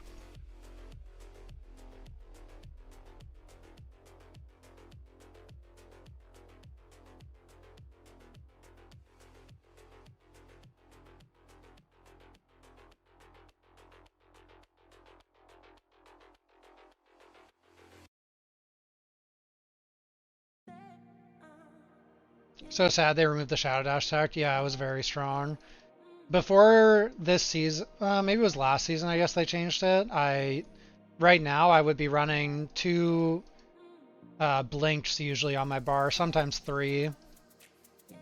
And as long as you didn't use the last charge of them, you could use multiple blinks like that and just spam them. It was very fast. Not as fast as this Frigid Transmission, I don't think, but pretty up there. And it made the campaign crazy fast because you were just running multiple Shadow Dashes the entire way through.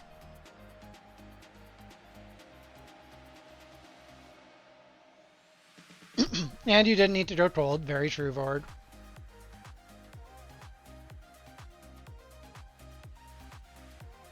A little bit more damage from the staff, and it has a little bit more energy, so I'll swap. So in my previous run, not the SSF one, but my hardcore trade run, something I underappreciated was that I had very limited access to embers. Oh, actually, which reminds me, I should switch my pet to the Ember pet right now. These are the pets I like to run on Liege Start. Chalk, Surging Gold, and the Ember pet.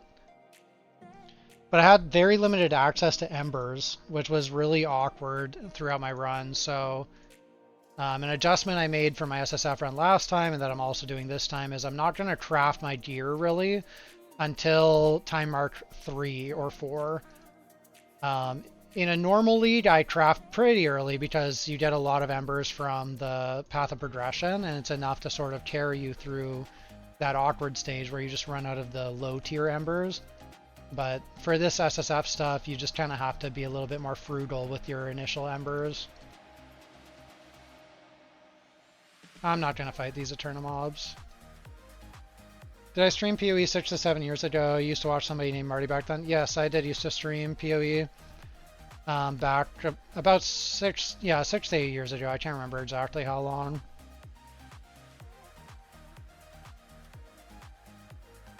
That's cool that you're checking out the stream again.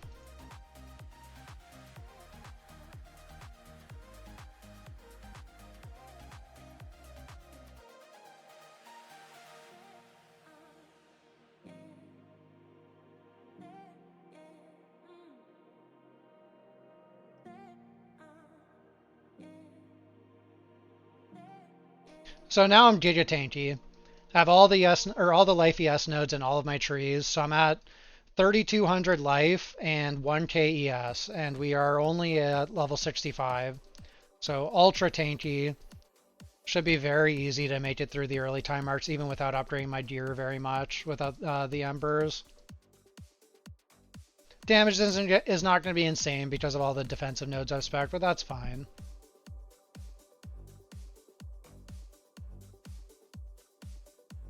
Oh, I hope you're enjoying the game so far, Jagal. This is my favorite game by far right now.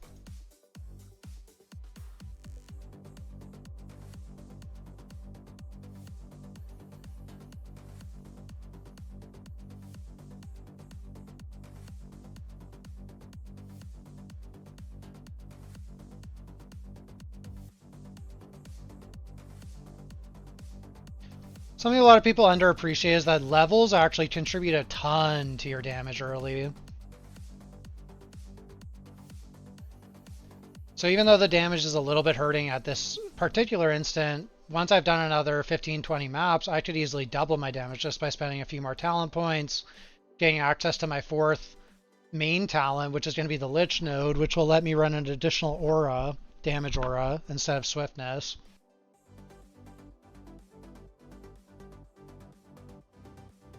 So I always like to kill a lot when I'm going through my progression. Even though you'll be a bit faster to your Traveler 7 if you just commit to doing the fastest layouts and basically boss rushing with War, I think there's something to be said for killing a bit more, being, you know, 30 minutes to an hour slower to your Traveler kill, but having a much sturdier character and having a much better economy.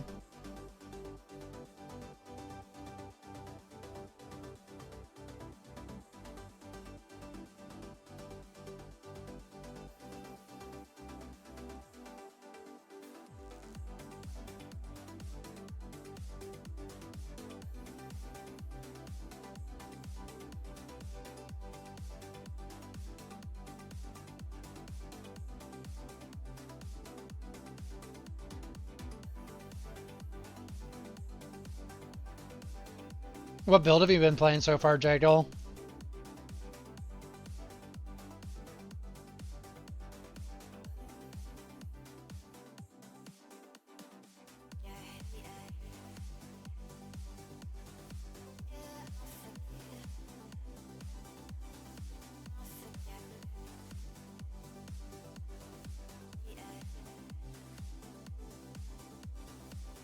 So you can see my damage already skyrocketing. Just a few maps ago, my red numbers were like 120,000 or mil or whatever. I think it's 1,000 that I'm seeing. And we're already seeing 350s. So it's just, it ramps so quickly with XP, gem levels from leveling up, putting a few more damage nodes into your tree, levels on your supports, levels on your auras. It all compounds. You love the game so far. You're playing the mermaid character with Tornado. That would be Helen Gale. I was actually considering doing a run on that character for this recording, but I chose not to because two things. One, I don't know if I would potentially take another placement on the race leaderboard for hardcore if I did that, and I don't want to screw someone out of a spot when I already get my top 10 reward. But also I thought it would just be sort of better for like a learning video for people if I do a build that I already did a clear on, and I can, you know, have better knowledge of the things I think I could have done better, and I can apply that to the build. Whereas if I were to play Selena, even though I think it would be a good run, I'm not as familiar with the character, so I would be trying to learn myself while doing it rather than having some inputs based on my previous run.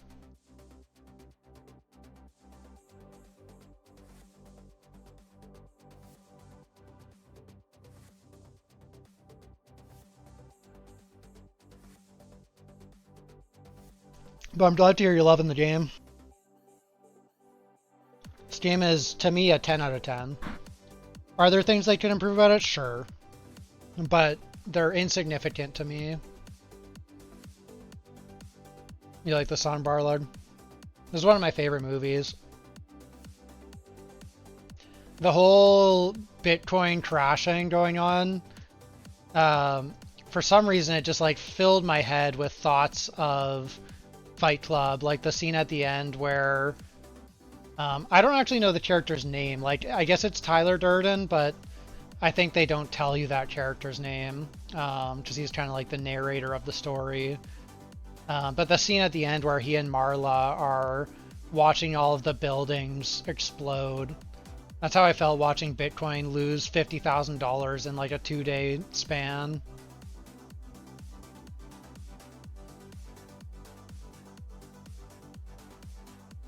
The narrator is called the narrator. Oh, okay. Well, that's good to know. Luna, thank you for that. It is Tyler Durden though, right? Like I'm not crazy for thinking that. That character is like one and the same.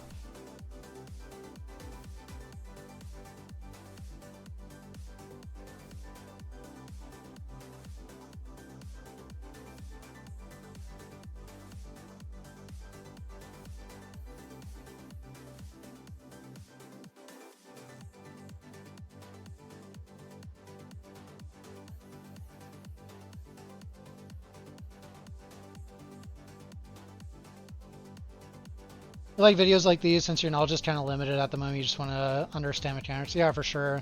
I think especially like with hardcore, it's something that is hard to understand in this game. So I genuinely look forward to creating content around like hardcore, like what you can do to have a better run and things like that.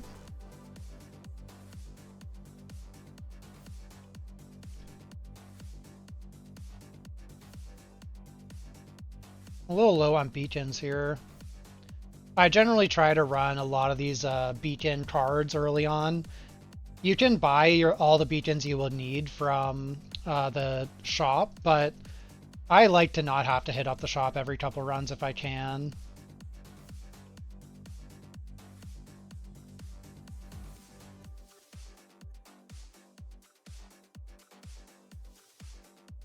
So when it comes to scaling into the end game, what to watch for and stuff like that, this game is really able to scale endlessly. Yeah, it's going to take you some trial and error, I think, as well as just like, you know, copying a few people's builds to sort of get a handle on what scaling is. But if you have PoE experience, it definitely helps.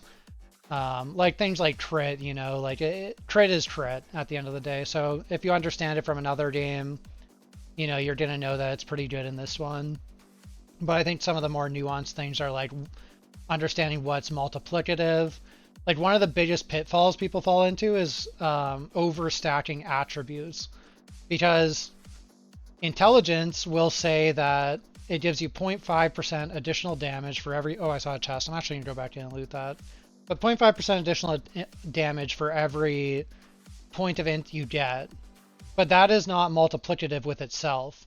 So going from 200 int to 300 int, you're not getting 50% additional damage because you already had a bunch of int. You're actually only getting something like 30% additional damage. And then that number is going to get smaller as you get to higher values of intelligence. Now, that's not to say that int isn't worth stacking. Int is still a good stat. But it's not worth going out of your way for it when you've already got a lot of it.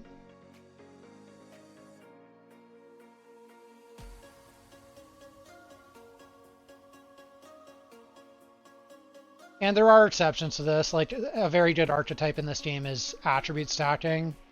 When you're attribute stacking, it is going to make sense to go to obscene values of these stats, but I just think it's good to be aware that the way those multipliers work. It's a very nice wand upgrade, 7.8% damage.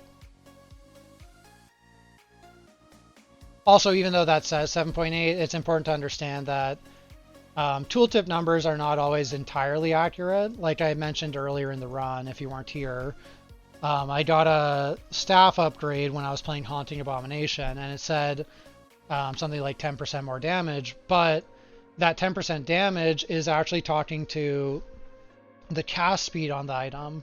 But I was playing a setup with 2 Haunting A-bombs where I'm just alternating them. So I'm not getting to the point where cast speed actually applies to Haunting A-bomb, which is, well, it's ticking away. So it actually was a lower damage item than the other wand I had at the time, or staff, or whatever it was.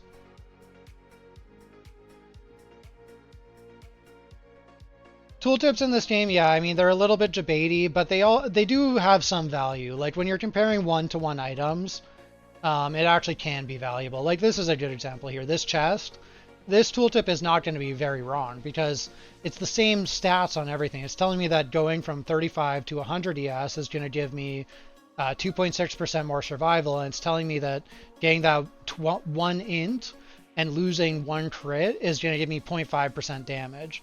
And that's going to be pretty accurate. Yo, what's good, Cabs?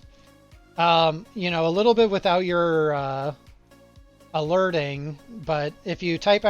new video, you're featured in my new short that I posted to YouTube. You should check it out. Let me know what you think. Gotta get breakfast now for the dog. We'll pop in later if I'm still online. Sounds good. Enjoy your walk and enjoy your breakfast. I'll be on for at least a few more hours because sorry, it's ! new video, Vord. I'm going to be recording this full Traveler 7 run, so however long that takes, I'll be on that long at the bare minimum. I'll type in my bad. I guess you're back. My bad, I'm misleading everyone with my command. New vid it was.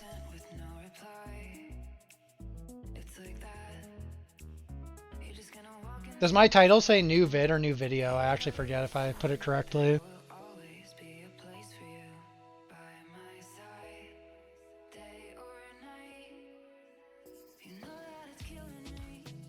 New vid? Okay, good, thank you. But yeah, you're featured in it, Cabs.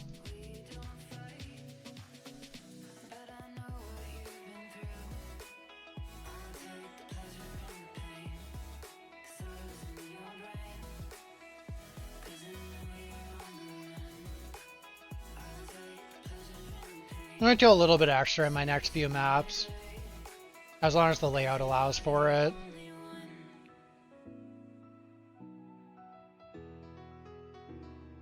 So actually, I know that Jagil is AFK now, but for anyone who isn't aware, this node I'm working towards here, all skills, is actually very valuable in this game. The reason is all skills actually means all skills in this game. So when I level up my, when I put that on, it's going to increase even these support gems, like Grudge is going to get +1 level from that. All of your supports get it, all of your auras get it, and your primary skill. So it's a lot of damage to put into all skills nodes. Nice music choice, thank you. I personally enjoy when there's like a little bit of like piano or something in the background, but I almost uploaded it with no background noise. That was Eucharin who was like, wait a minute, you got too much dead air here, you should put something in the background.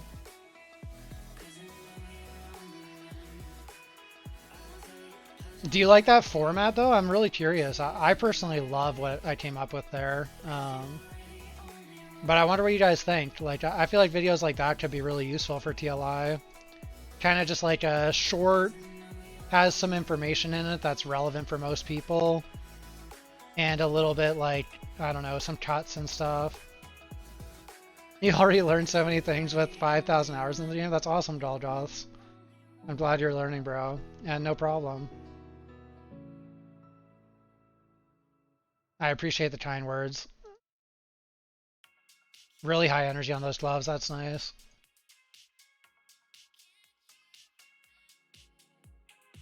You got +1 all skills, +1 attack skill, corner before you finish the league. That's huge, Brownie, nice. Was the attack skill on the bottom? Or all skills on the bottom? It's nicely done in your opinion, since there's no bloating of effects that you usually get in Western TLI stuff. Honestly, I don't really watch that much Western TLI like YouTube. I just watch like streams, so I actually don't really know what other people are making. I just kind of went for something that I would watch, because I watch a lot of content for like RuneScape and other games, or like also like not even gaming stuff. You just watch Cube highlights. Actually, that's true. That is like the one TLI content I have watched quite a bit of. Probably watched like 5 or 6 Cube highlight videos, and I do enjoy those. When he gambles. You sold it for 6K. Hell yeah, that's awesome. Is the pet the one that's following? Is that a pet, the one that's following me holding a sword? Yes, it is, Yao. It's actually kind of like a very pay-to-win pet. It's one of the only... There's 3 pets in the entire game that cost the purple crystals to roll for it, and this is one of them, the ice puppet. So when it spawns, it has like a little circle around it that applies a debuff to enemies within it. I'm actually not using it for that effect at all, though. I'm just using it for this max frostbite rating to help me get to the 100 breakpoint so I can use frigid transmission. Oh, that's a really good memory I got. Flat ES and it has crit. That's exactly what I'm looking for. I'm going to pivot to leveling the ES memory. Even though my damage is a little bit lacking still, I value tanking up really highly on hardcore. Filter question. How to add a condition when you have at least affixes with tier greater than 2. Whatever you try, it does not work. It's a little bit complicated to answer, honestly. So if you're still around when I end the run, I can do that for you, but I'll have to go into a little bit of depth in the filter. But the gist of it is, when you're wanting to have at least 2 tiers, you want to have there's like that setting that says how many mods and what tier.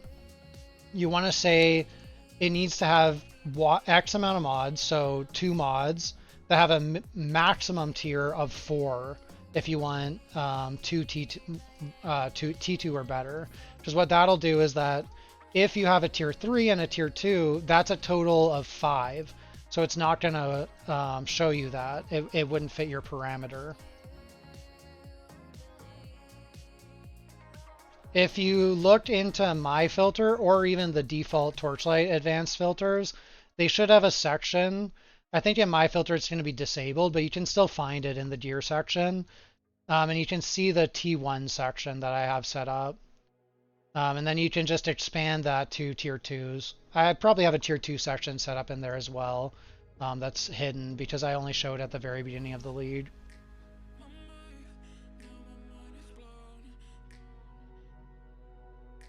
Yeah, no problem. And if it doesn't work, feel free to ask when I'm not doing this run. But since I'm putting this on YouTube in like a long form video, I don't want to get too into things like filter and stuff.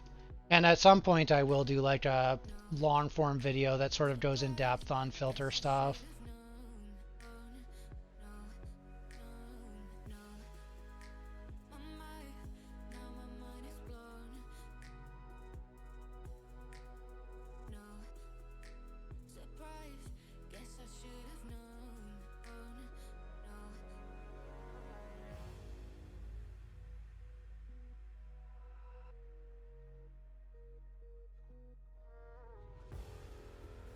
I have to check all these watchers constantly because I did that run before and now all my watchers say 3 kills, but actually on a fresh start it's like 6, I think, for this. So I'm like, when you're above the amount to go in the fight, it's not going to show me that I'm 6 out of 3 unless I click on it. So I'm like clicking to check, just make sure I actually am getting enough watcher kills as if it was a fresh run.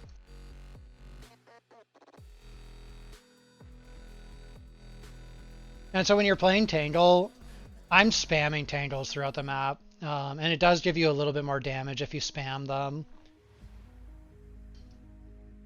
So for anyone playing Tangle builds, make sure you are just like pressing your Tangle key all the time.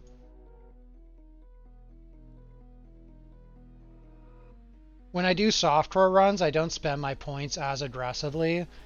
Like I'll very often let like 3, 4, 5 points pool up. When it's not something major that I could be getting. Oh, this is I saw Arcana and I actually had to run back to it because I think in hardcore you want to be super aware if you accidentally run over an Arcana card because you might run over Hanged Man. And the way to avoid the pull on Hanged Man is to stand on top of the circle that spawns. I think that's one of the most likely ways you could die on a hardcore run. Staff says damage upgrade, but I see a really high cast speed roll. So I actually don't think this is going to be an upgrade in this case. However, it is a tier... Oh no, it can only roll 5 mods. I'm not going to roll on this. I'll wait till tier 4. Tier 4, the items with 4 possible mods start dropping. So I'm going to wait to do any crafting because you have such a limited amount of the baby embers. I will not be doing any real crafting until I have some tier 4 gear. Just gonna save that resource since we don't have path of progression to rejuice you up with embers in this run.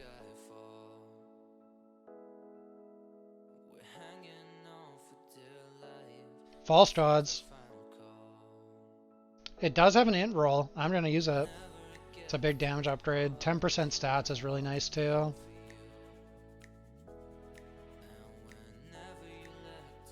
That's pretty much why we're speccing those chest nodes, really. Spooned.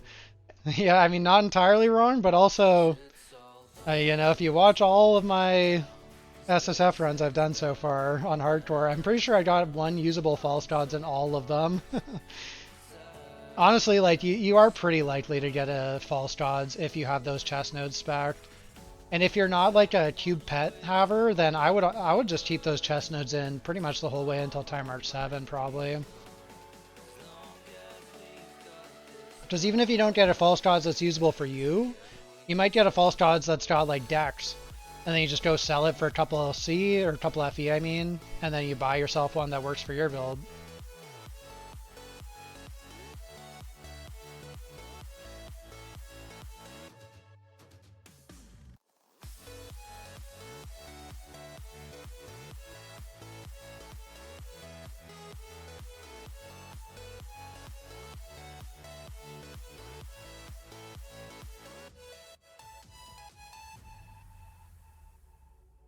High energy boots. I would love to put them on, but I need to use my Grace boots until I get enough points to put in Focus Blessing generation in one of my trees.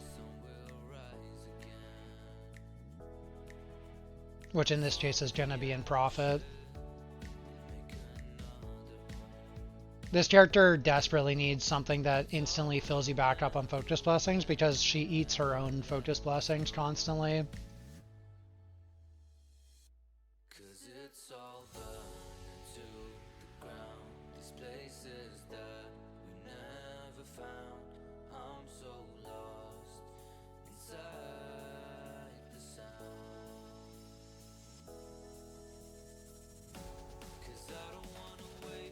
So that's 6 of all 3 zones. I'll go kill these Watchers real quick.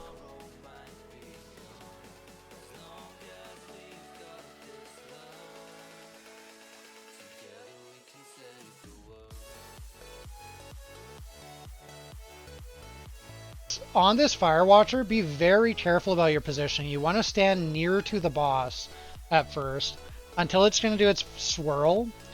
Probably one of the most likely ways you're going to die on a hardcore run is by standing on the edges of that arena and one of the fire circles spawns under you. Those circles do very high DPS and it can easily kill your character. We're tanky enough that getting hit by this ice breath, it's not going to one-shot. Like, see, I'm confident enough to even just like stand in it. I wouldn't recommend standing in it, but you're not going to die in one hit to it like you might with the Fire Watcher.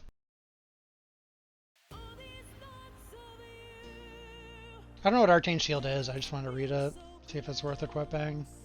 72 spell block chance. That's kind of crazy. And it has Trigger Secret Origin. I mean, honestly, that's not a bad item. I could easily use that. Because Secret Origin is a lot of damage. And then I could put Mana Boil on. I think I am going to use this thing for a little bit, see how it feels. Sounds interesting.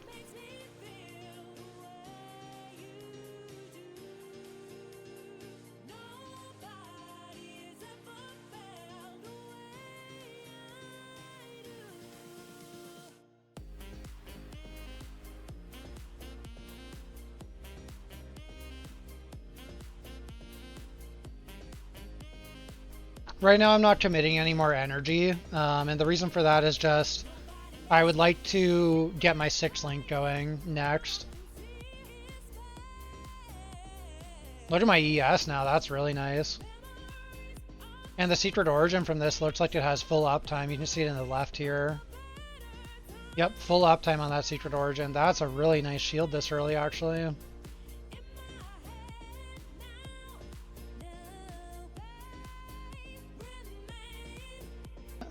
Honestly, I might feel confident to go low life with this shield now. Well, maybe not low life, but put something on my life.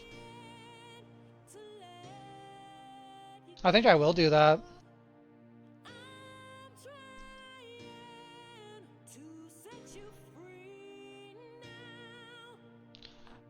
I said I wasn't going to put energy on my life, but I think that that item is good enough to justify it. Or I wasn't going to spend more energy, I meant.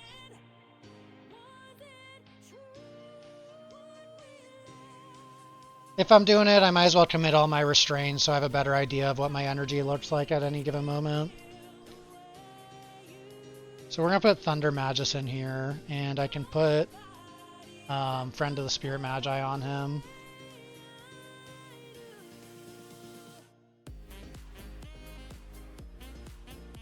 Moving on to time mark 4, this is where I'm going to look to do some progression on my gear. I'm also going to drop these chest nodes now because I want to spec into cube.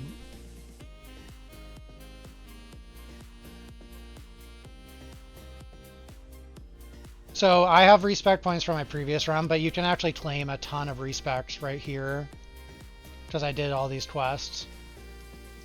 And then just consume them from here. All these winding keys. But anyway, so the reason for cube, you guarantee cube, it gives you a lot more monsters in your map, so it's more chances to just drop stuff as you're clearing through. But what we're in it for is these nodes on the right here. Now, I can't remember how many I had at this point, so I'm going to play it a little safe. I don't think I have enough for these 3. But these mobs on the right here, they drop divinity stones. So even if you don't have a cube pet, that's fine. You can still spend divinity stones at the divinity shop, and you get the same value that somebody that has the pet gets. Because in spite of having the pets, I'm still not going to... Well, not entirely true. I will sometimes swap the pets on during my maps. But even if you never swap the pets on, you still just get a lot of divinity stones, which you can use to buy flame sand. You can use it to buy flame elementium. And while you're rolling through the shop, you always have that small chance that you hit like a crazy legendary on the shop.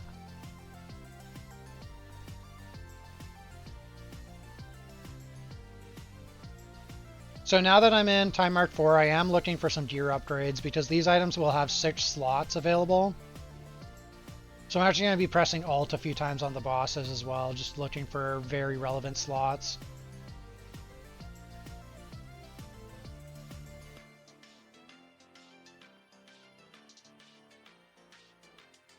Also, you always want to greed, unless the thing that you got from rolling the cube is really good.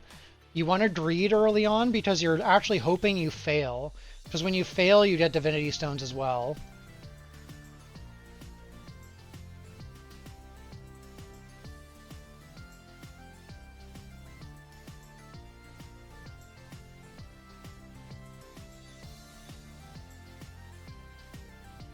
I don't know why I clicked that outlaw in hindsight.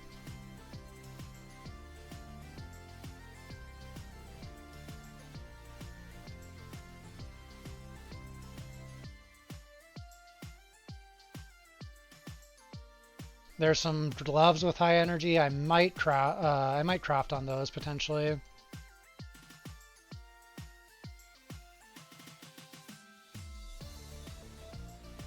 You kind of want to do hardcore SSF as well? I mean, I think it's worth it, Cabs. If you haven't done it yet for the free Primocris, it's a pretty good deal. And honestly, it's kind of fun, in my opinion.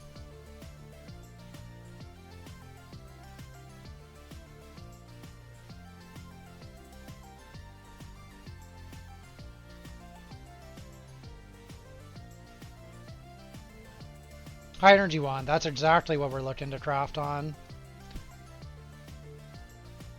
So what do we have here? We have mana and nothing. First thing I'm going to do, I'm going to look for int. I hit an int roll in one roll, that's very lucky. Well, it's not like insanely lucky, don't get me wrong, but it's very nice. Gonna look for T5 or higher spell damage or cold damage, we hit. Now we're looking for T5 or higher spell damage here. Got T4. And I'm going to craft some suffixes. I don't really care too much about the suffixes. I just want regain and energy, or energy shield regain and elemental damage. Any tier I'd be happy with. So we can see this wand is a 26% damage upgrade over my main hand, and it's giving me a ton more energy. So I will craft another wand and replace this shield when I can. But in the interim, I'm just going to keep this shield on because it's actually a lot of damage.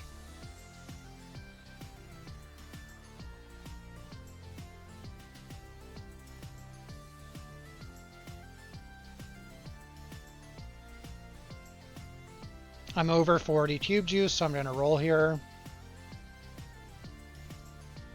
It is good to save your cube rolls until you have 40 plus juice. Makes it more likely you're going to hit something relevant if you hit an X3.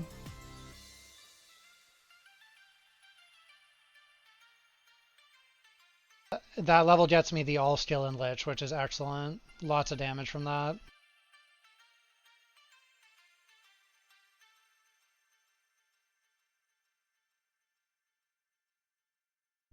Here's an Executor, so I'm going to use my T-Bind here. You see I swapped to my Cube Pacts. The reason for that is that the Cube Pacts make you get more Divinity Stones. I don't always do that. You don't have to do it by any means. It's totally fine not to. But it will get you a lot more Divinity Stones throughout the course of your early game if you're swapping your packs like that. And it lets you run your good packs throughout the map. Like I get to keep my Chalk active.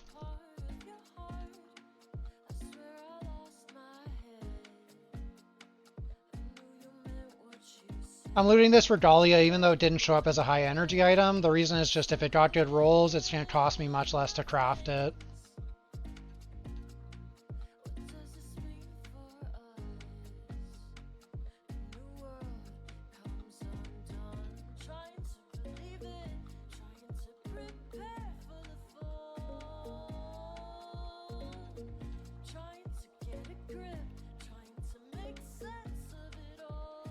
No reason not to just put any slay you get in it whenever you get it, and just throw 2 quick clicks on the small nodes. If it's garbage, who cares? You'll replace it later anyways. So yeah, here we go. This chest, it ended up, actually the item level on it's too low, even though it dropped in T4. I'm not going to roll on it. I don't really want to roll unless it can get 6 mods. Just because the embers are so limited here.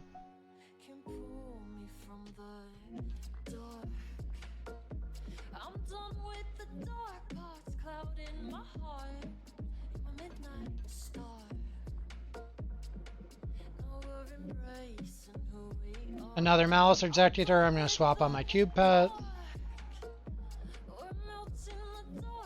Oh, and something a lot of people don't know as well, and this is part of why those cube nodes are so good. So Netherrealm cards that say when you kill a boss, it does something. They will work on these cube bosses. They'll also work on the bosses from the Eterna mobs. So right there, I got 2 slates that dropped. And that's because that mob is a boss.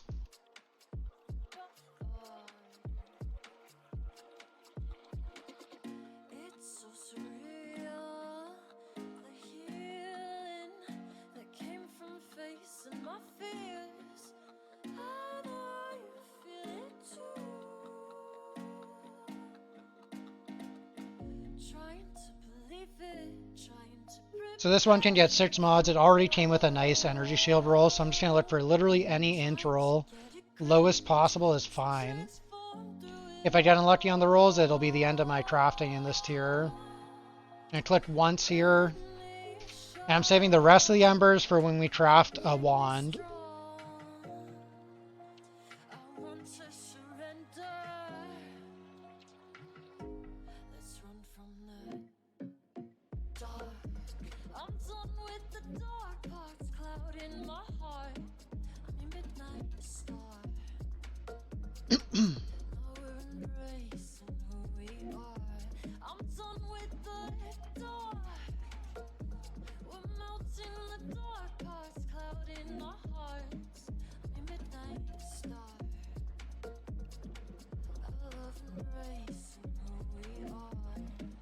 Something else a lot of people don't know is that plus all skills, as well as like plus to support levels, well, plus skills, I guess, in general, they actually apply to things that are granted by items. So this shield right now, that's granting me level 20 Secret Origin Unleash. There's no way to check it on my tooltip or anything, but it's actually going to be getting +1 level from that plus all skills point that I put in. You like the soundboard?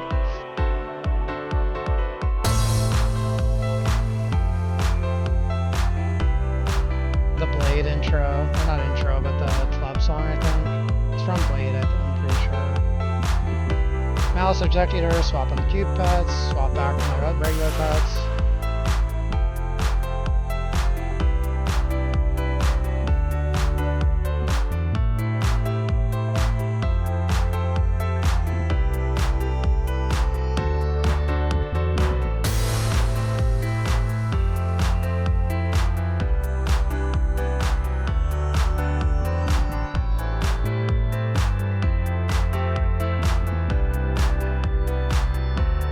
Yeah, a lot of people don't know that, Boro. Yep, skill levels.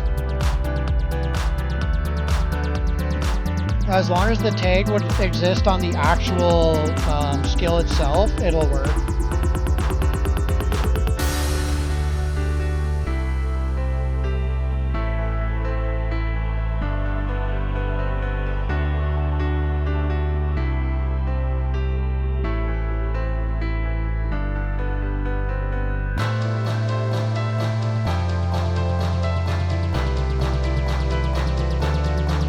Yeah, it's actually like relevant for certain things. Like my Erica 2 last season, or sorry, Erica 1 last season, I actually only hit 300 multi-strike with the plus levels from off the beaten track.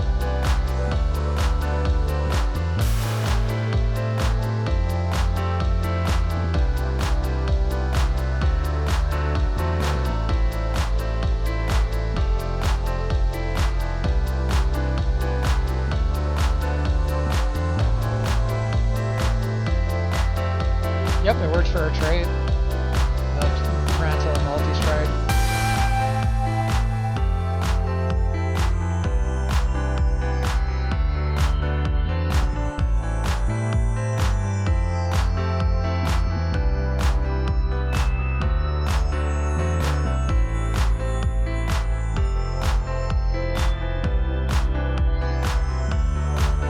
Anything that's granting a skill it'll work for, so like a restrain granted by the shield sequence, that'll also work.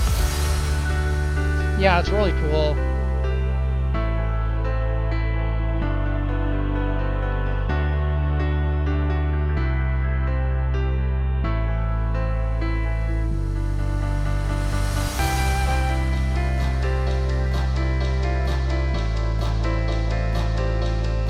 I think I'm going to swap control spell up for wind proj. I just want the proj speed.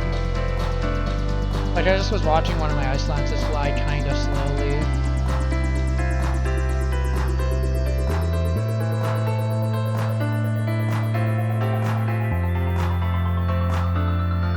Yeah, it should work for Kismets. I haven't tested that myself to verify, but as far as I can tell, as long as it's giving you a skill, it should work.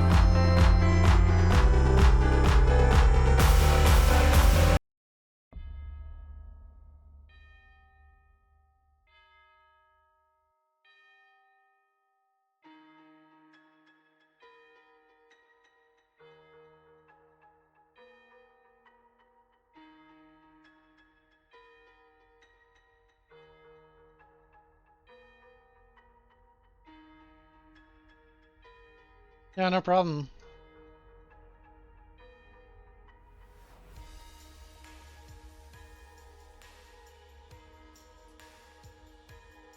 Always happy to help people learn new things.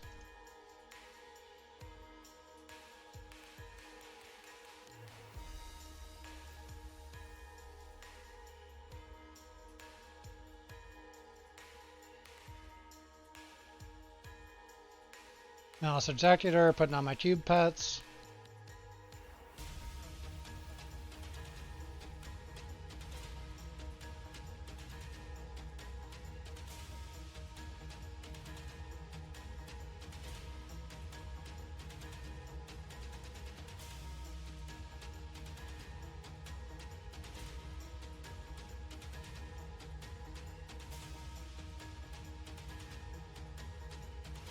So here I'm greeting, and I'm hoping I lose.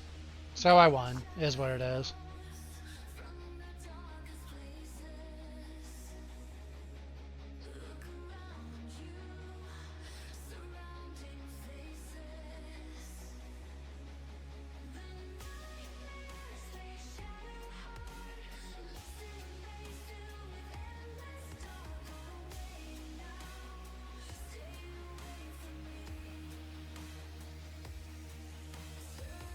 I have no wedgies yet to re-roll this slate.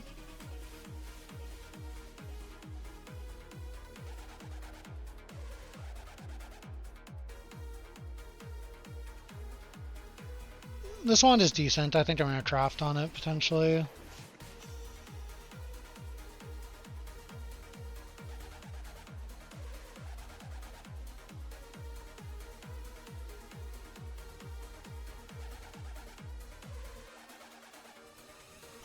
So if I hit int, okay, I hit int.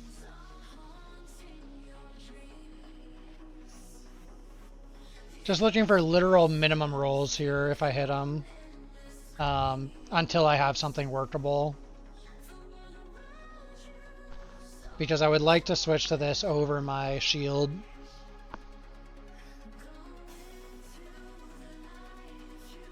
And I have barely any of these embers left. So it's 25% more damage.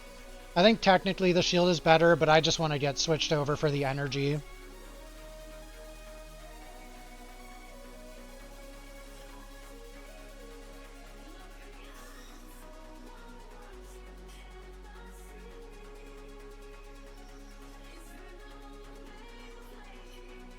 Actually, looking at it, my energy shield is a little lower than I like. I'm going to equip this wand later.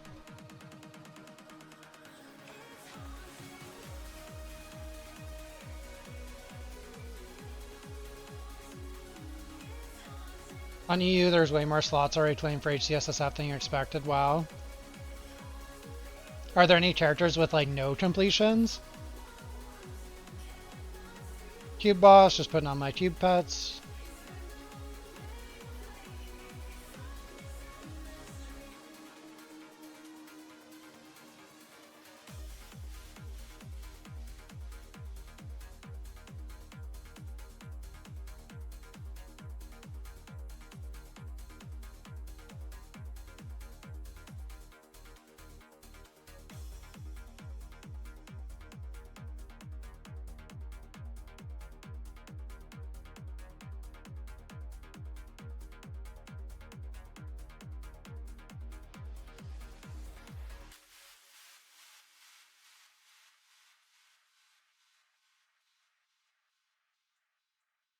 Have you ever done a dot build? Yeah, I used to be a dot main a long time ago.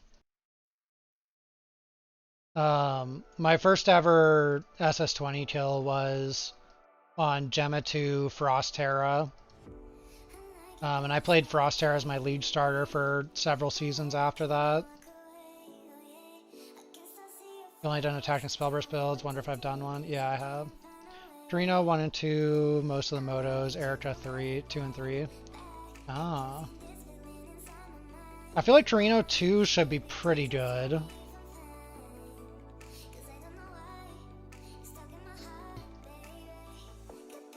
Erica 2 also, I think, should be pretty good.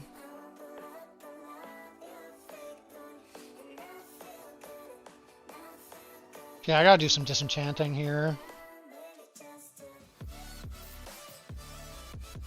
Inventory is a mess at the moment.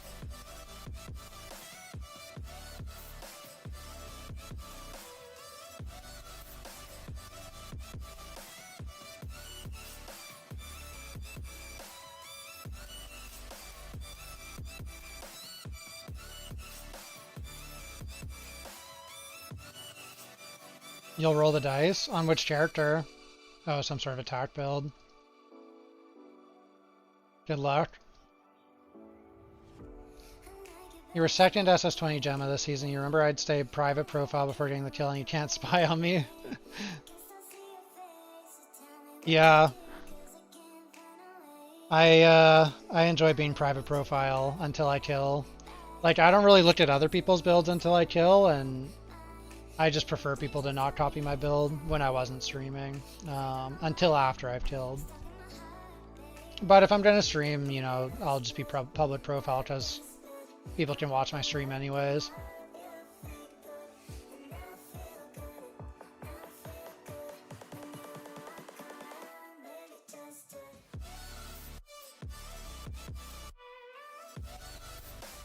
Wow, that was some damage. I actually killed this thing like instantly.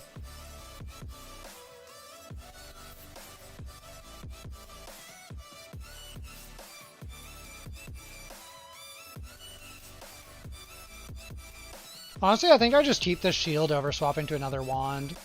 My mana boil uptime looks fine.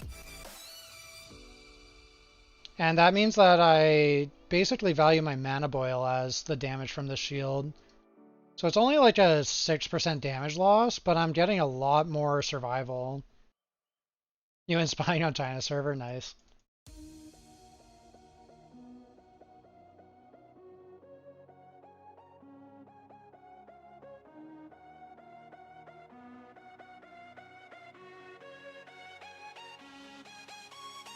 Can't remember how many kills you have to do in tier 4, if it's 8 or 6.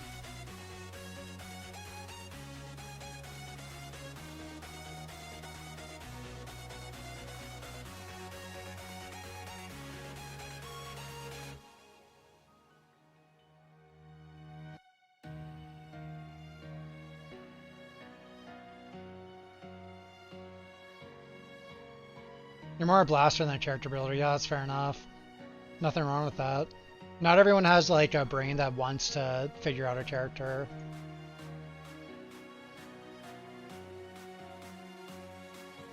I want this to get to like 20 plus.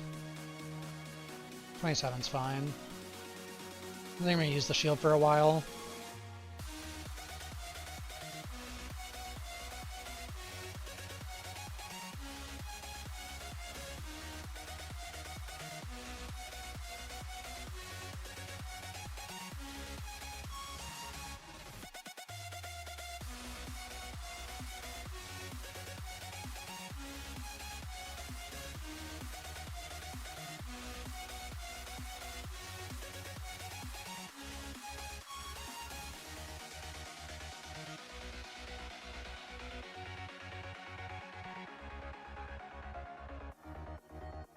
Next level I get a 10% damage node out of Lich, that'll be very nice. And then I'm getting close to off the beaten track, which will be huge.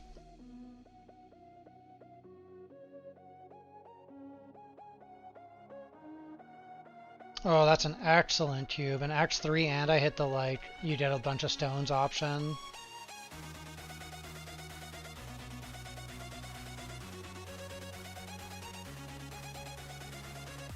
Whoops, what did I do there? Oh no, I just wasted some stones. It's fine. It's fine.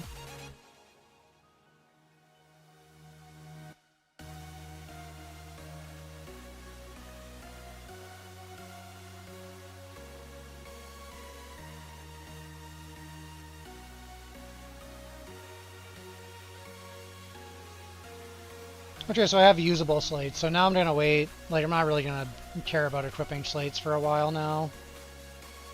Until I get to a tier where I can actually get, like, real slates dropping.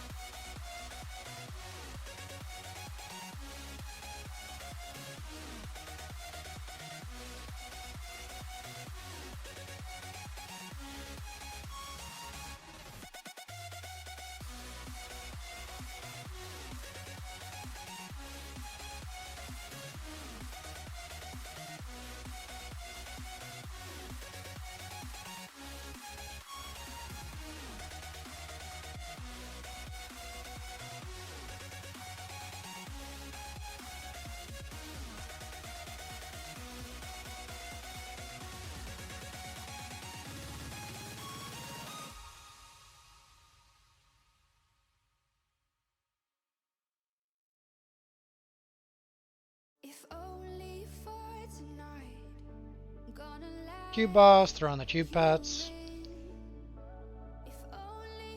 Standard procedure.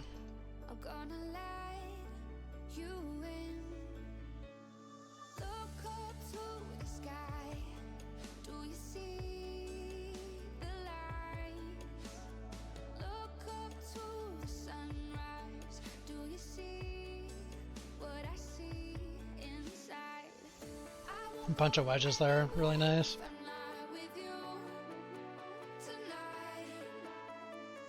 I'm just gonna assume that it's 8 clears, even though I can't remember at all.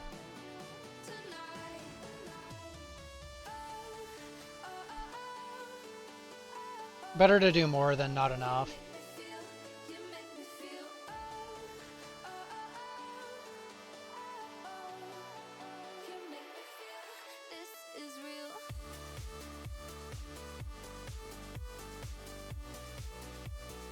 Oh, I got a turtle. This guy is insane. Watch how many Divinity Stones I get. So that was 53. There's 7, so 60. 17, 22, 17. I don't know how many that was, but it was a lot. Those turtles are like super good for the Divinity Stone drops.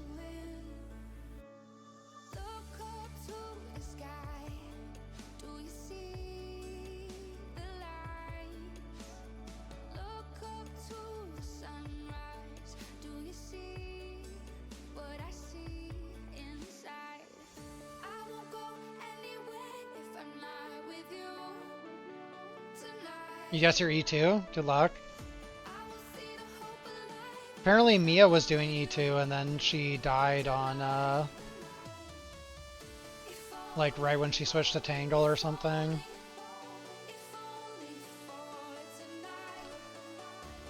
I was trying to watch a bunch of people's hardcore VODs, but everyone's VOD got corrupted like mine, so I just had to go into chats and ask them how their runs went. At Keegan with a tabula? Ooh, that's a brutal death.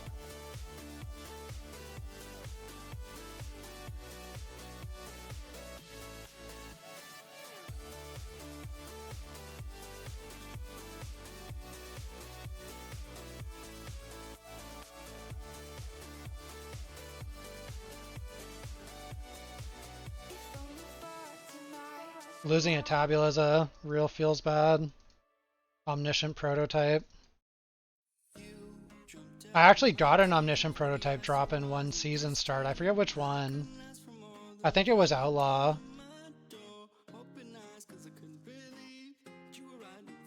Got it in like the second trove or something.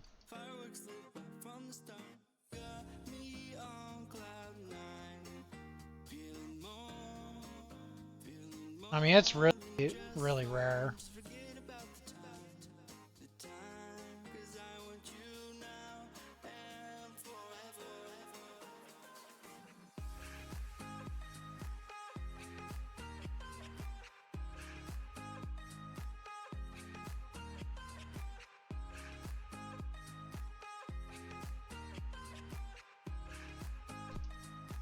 Yeah, I think it's 100.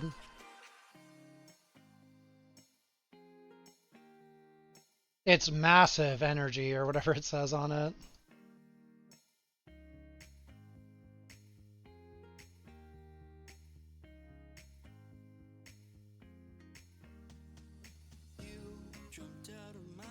It could probably use a tooltip update.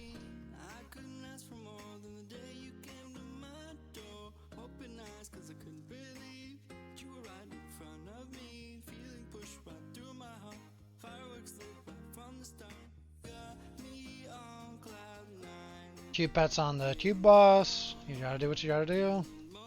Oh yeah, there's a unique dropping from a cube boss, so like that's another example of like a card that you get benefit out of speccing into these cube boss nodes.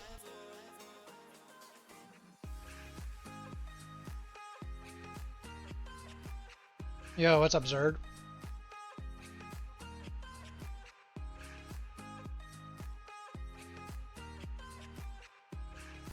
Was minus 17C out? Bring back summer? You know, it's interesting, like, where I live, it's supposed to be minus 17C right now, but it's actually been, like, at freezing. So I'm, like, I mean, I like the warm weather, because I love walking. I got out for a nice long walk today. But I'm also kind of like, maybe we gotta bring back winter, because I'm a little bit afraid of my climate change.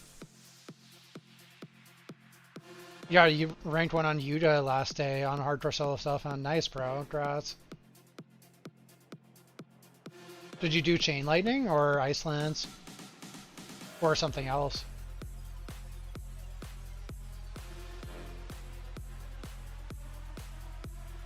Oh, you did two. Mind Control or one of the fire dot builds?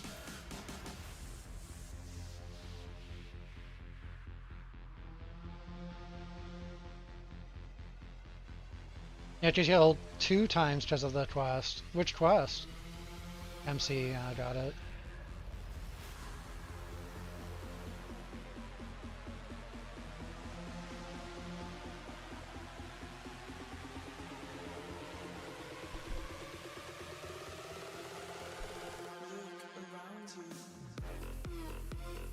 Progression.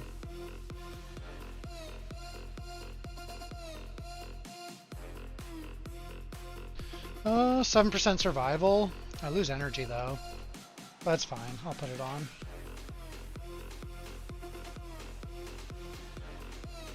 Your tier 1 died, so you skipped some and forgot. Oh, right. You still have to like unlock all the stuff, right?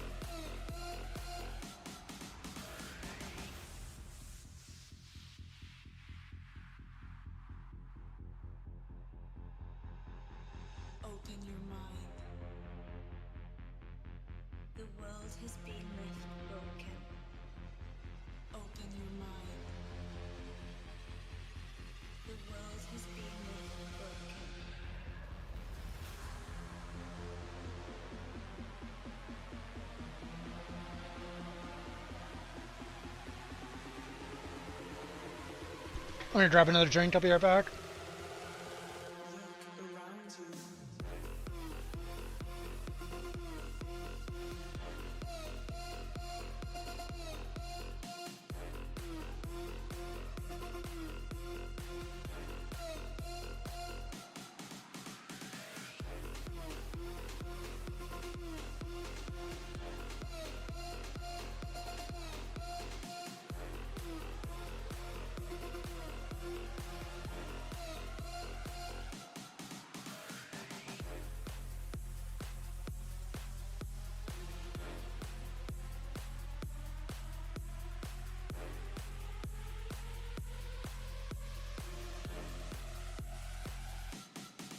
You're going Iris 2 now? Nice. Apparently Iris 2 is really good for hardcore, people are saying. I can see it.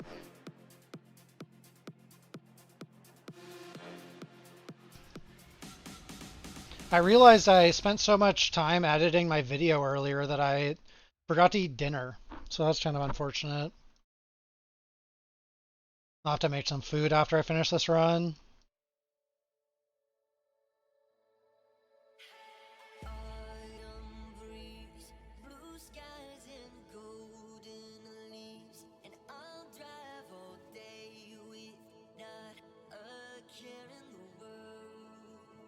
Double boss.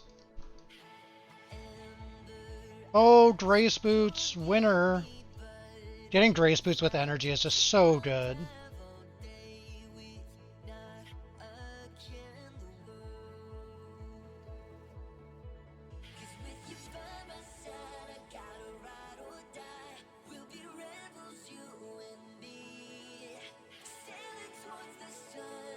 Only 3 energy, but I'll take it. I'm going to reroll that energy.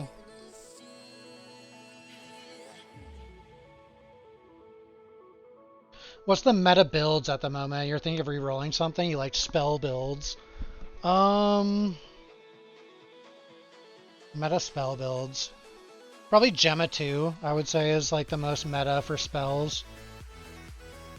Or it's a little bit more nuanced, but Erica 2 is also very good.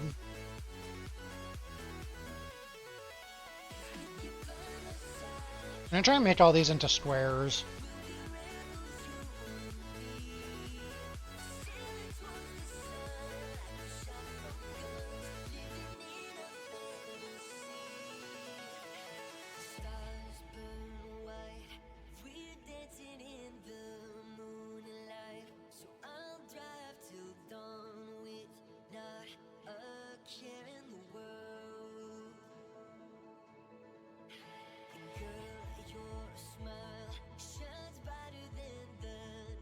Squares are just nice because you don't have to rotate them.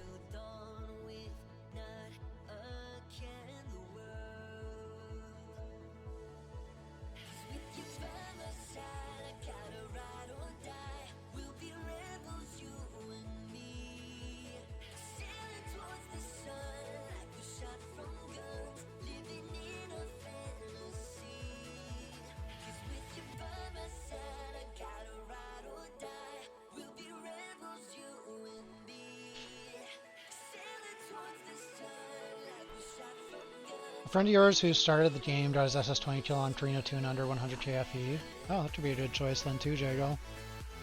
Torino 2 spell build, I guess. I don't know much about Torino 2, so I can't really offer any insight there, but that sounds quite good. Yes, I believe it's Frostbitten Heart.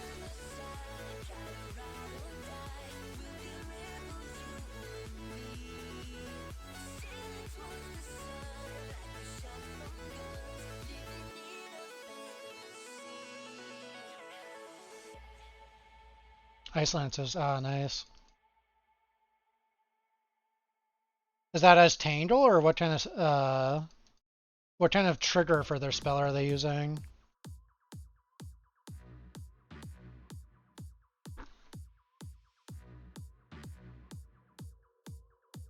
Tangle, that's cool. Alright, I got off the beaten track. It's really nice. So now I have a ton of energy mana available.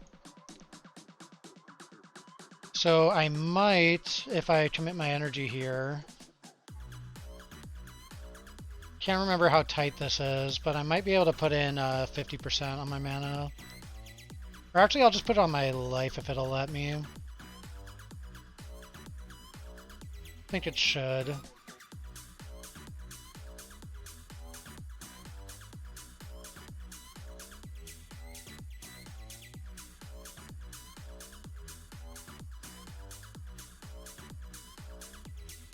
Can't quite put it on life yet. I guess I need more levels on the restrain. So I'll switch back to Frost Magus. We're going to switch this for Friend of the Magi.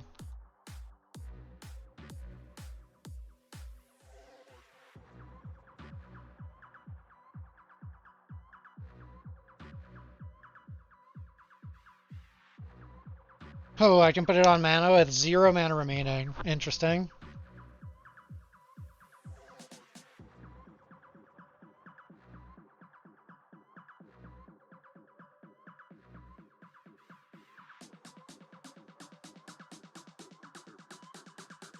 It's a little bit of a tankiness downgrade, but it's a lot more energy. And energy is super relevant to me at the moment.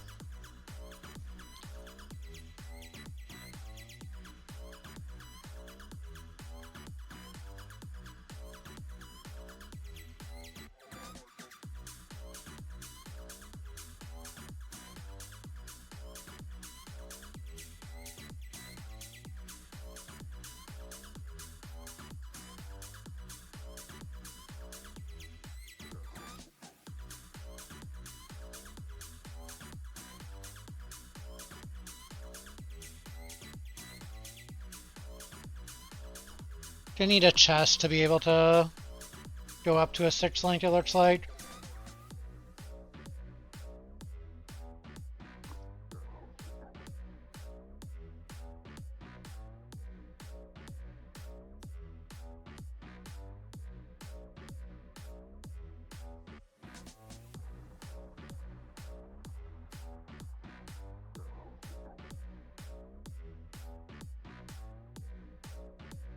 Oh, Speech of the Devil. High energy chest. And it's not a huge energy upgrade. Honestly, it's not a big enough energy upgrade to be worth equipping.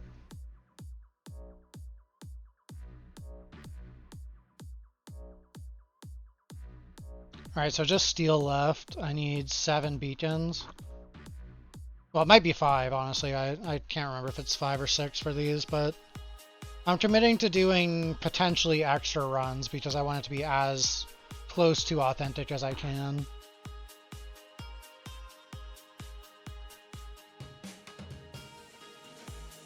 Oh, I already killed a bunch of steel. Oops. Apparently I did not need more beacons. I thought I had done 0. Haven't been paying enough attention, clearly.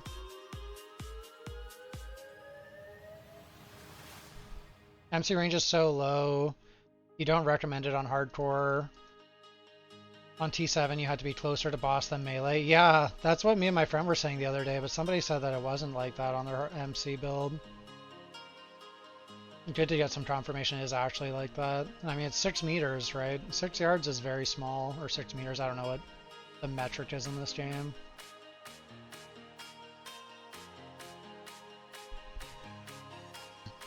Alright, let's see what my kills are at here. I might be done. 6, okay, 2 more.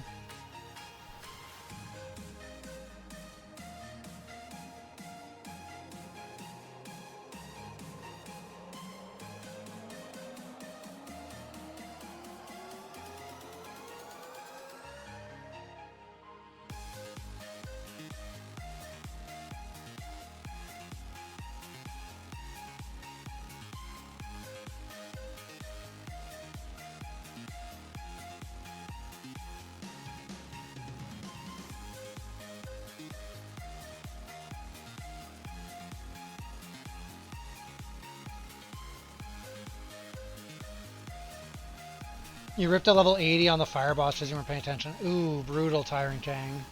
6 levels before the capsule would have worked.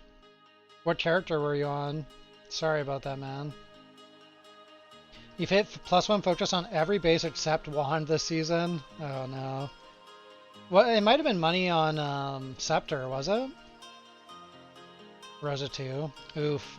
Sorry to hear that, man. Are you gonna go again, or are you done?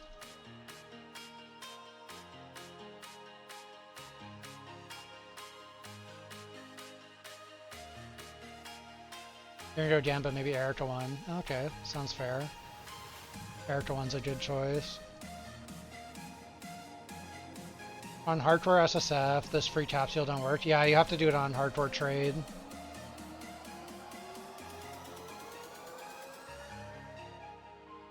Scepter's worthless, darn.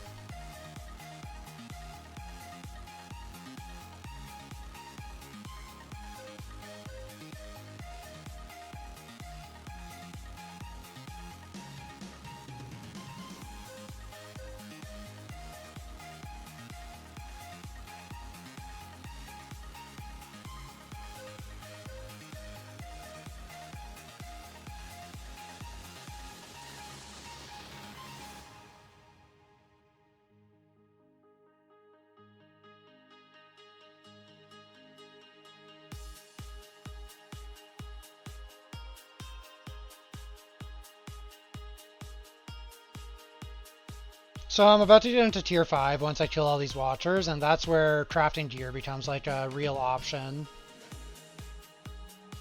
Because the gear you get in tier 5, it finally requires the embers that you actually drop in maps being precious and matchless.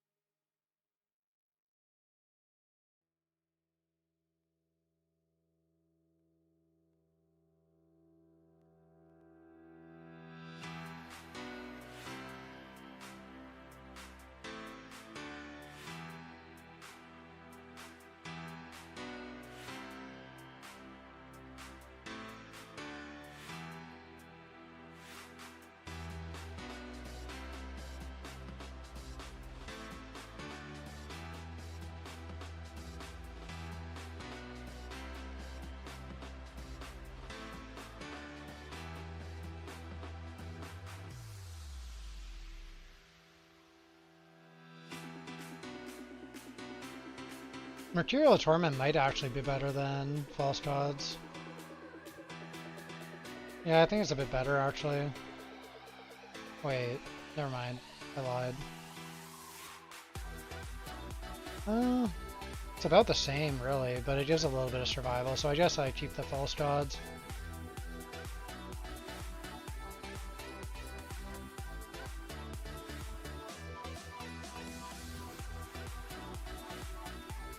You get the rewards after the event ends? Yep, right after the event ends.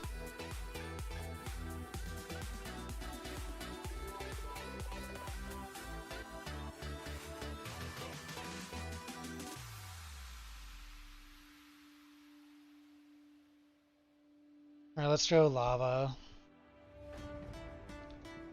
I still could use memory upgrades. So when I first hit tier 5, I like to play a little bit more safe. The mobs do a fair chunk more damage in tier 5. So I'm kind of just like trying to be a little safe until I get like 1 or 2 crafted items rolling. Cube boss, we pop on the cube pets. Oh, one of my auras turned off. How'd that happen?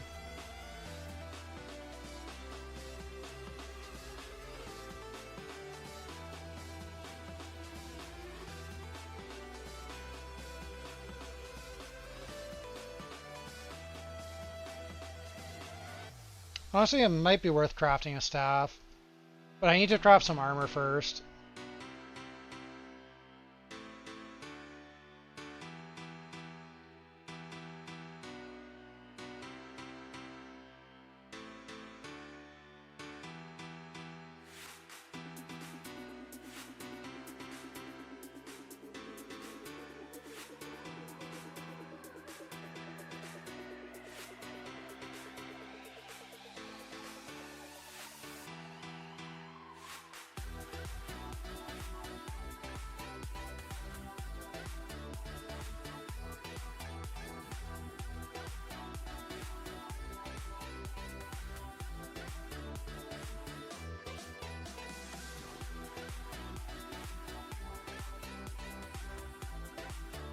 I think 82 or 83 I'm going to get a reset, or sorry, not a reset, but an extra level on my skills.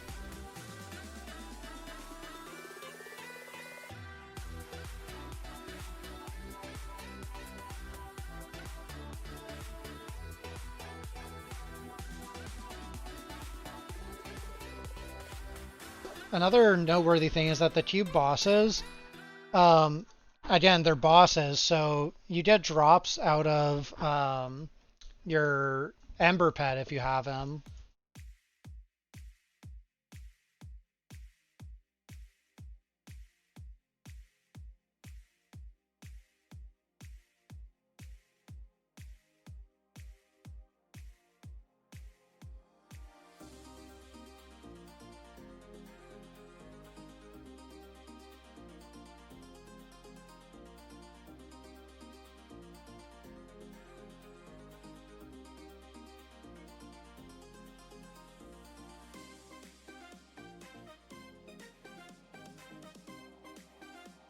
Actually, I'm thinking it is just 6 boss kills for before time mark 7.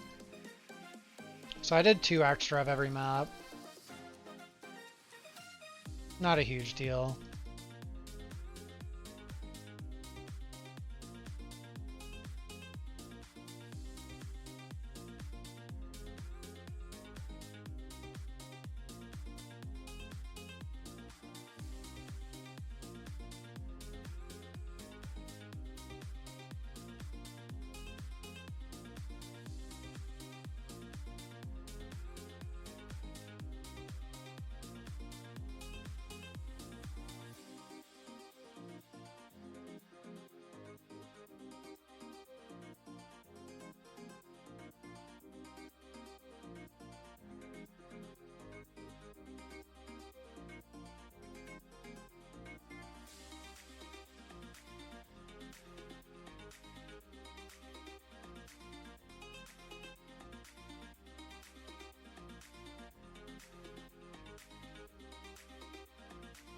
Guess it's 83 for the gems being able to level up again, but that'll be a big damage chain when I do get that.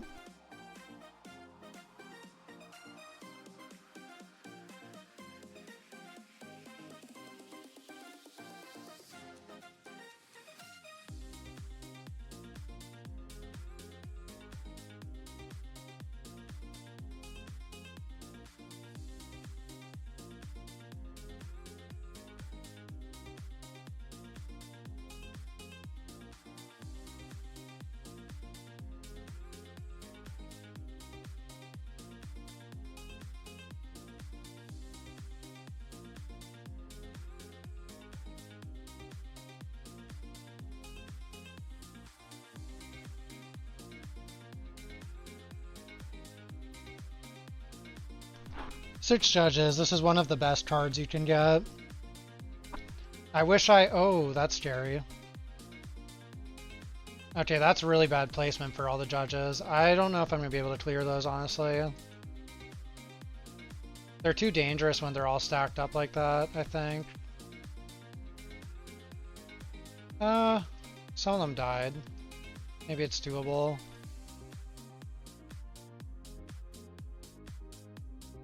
I wish I got this a little bit later into my progression, so I would have actual defensive gear at this point. But I was able to separate them out a little bit, pull them away, and work them down. So it looks fine.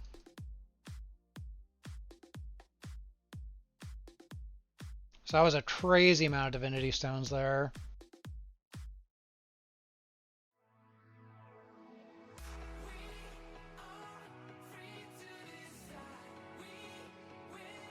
If you're on a lead start and that happens, you just immediately go hit the cube shop.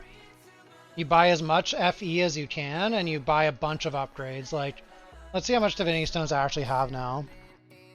So I have 1,200 Divinity Stones.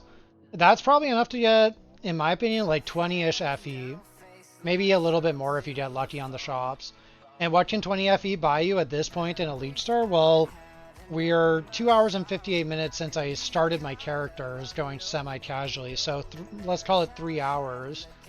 3 hours into a league, this amount of FE, 20 FE, you can easily buy a False Gods with 3 properties, probably pay about 20 FE for that. You can most likely buy an Undying Faith right now. What other upgrades could be really big that you could buy right now? You could buy a belt with an implicit, like if you're a Spellburst character, buying a Spellburst belt, it's probably 2 to 3 FE. It's going to be a lot of damage. You could buy a Prism a lot of the time at this point. Like on the actual hardcore trade race, I bought my Prism around now, and I think I paid 20 FE for it. And then when I looked at that Prism like 6 hours later or whatever after my SSF run, that same Prism was like 150 FE minimum. So I don't know, there's a lot of little upgrades like that that you can buy at this point because someone got a lucky drop and nobody has FE, but you do. So that's really where a lot of the power from Cube comes from, is you just accumulate those Divinity Stones and then you use that early buying power.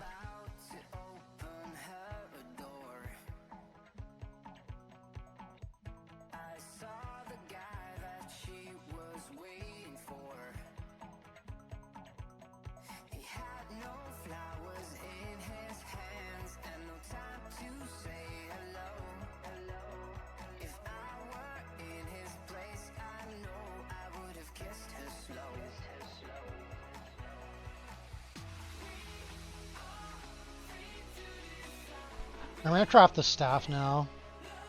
Actually, I still don't have any ES gear to equip, that's the problem. But I will craft the staff either way, I guess. Hopefully I can hit int. I'll take T5 int temporarily.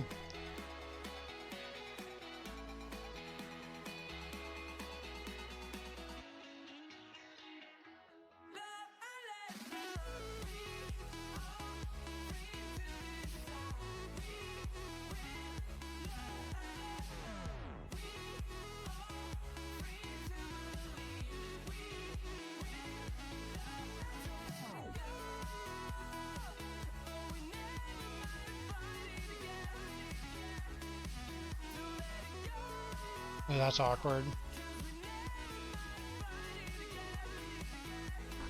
So here what I'm doing is I'm trying to roll the cast speed, but I'm just gonna accept any upgrades on my other rolls while I'm going for it, because I can always get a lower tier on ES regain. So it's gonna be a cheaper overall craft to try to roll the cast speed that way. So the staff's gonna be a big damage upgrade when I equip it, but I'm not equipping it yet because I don't want to lower my ES that much.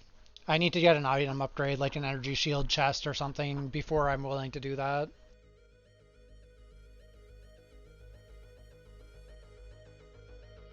Yo, what's up, Infinite Ice? Yeah, it was fucking annoying, bro. But it's an excuse to do a hardcore run, which is kind of fun. I actually just enjoy doing the hardcore runs.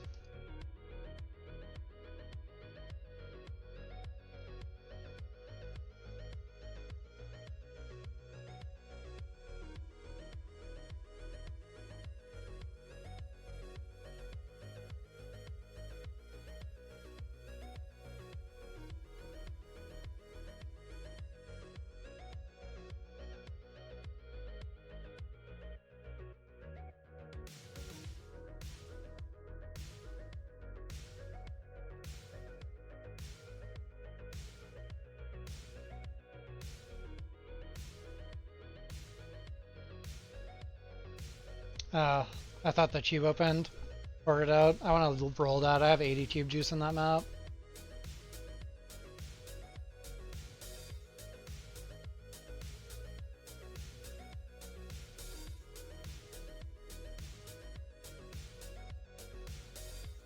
Alright, let's see if any of these gloves are worth crafting on. Not particularly. This Deception Slate's decent. I'll hold on to that.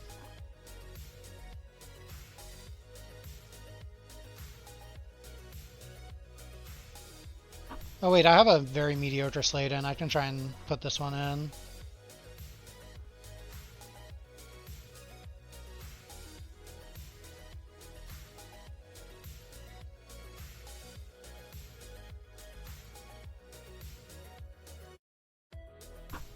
squared up.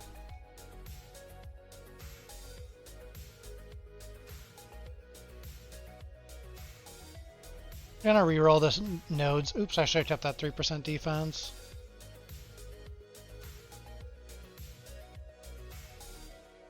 These are all decent. I'll keep that.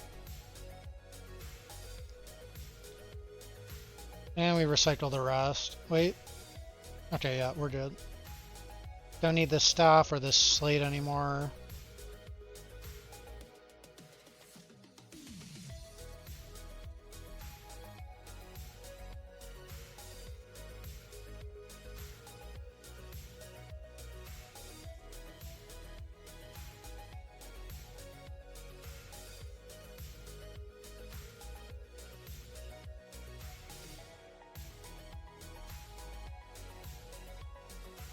Malice Judge. Swap on the cube pets.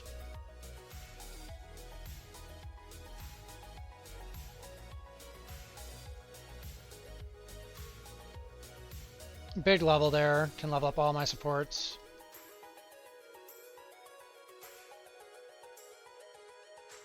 And my main skill. A lot of damage gained whenever you hit one of these level breakpoints.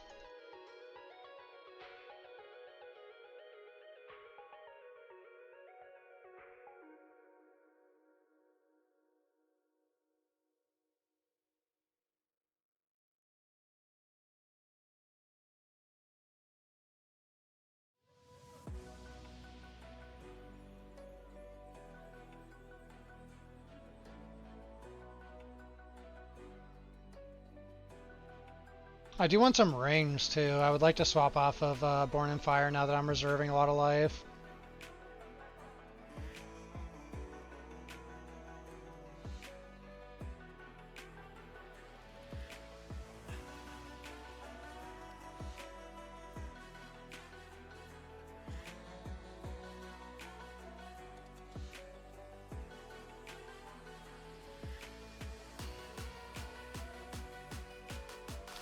I think, oh, nice, a helmet. That's really good. Two, actually. Maybe one of them will have a better roll. Can craft a helm.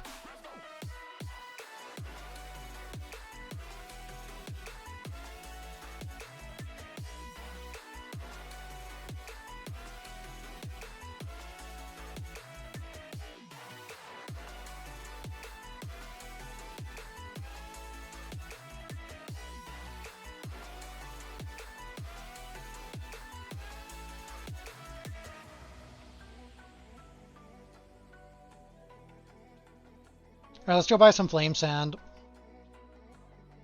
So in SSF, this is one of the big advantages of Cube. So what I was saying about FE, if you were in trade, you could go right to this Cube shop, buy this 10 stack of FE, and you're swimming. But I'm going to buy wedges and sand because I'm in SSF. I'm not going to get to the point where I have gear worth crafting on for FE.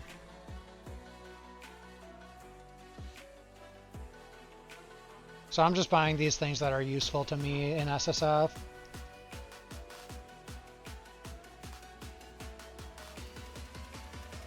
Mainly sand.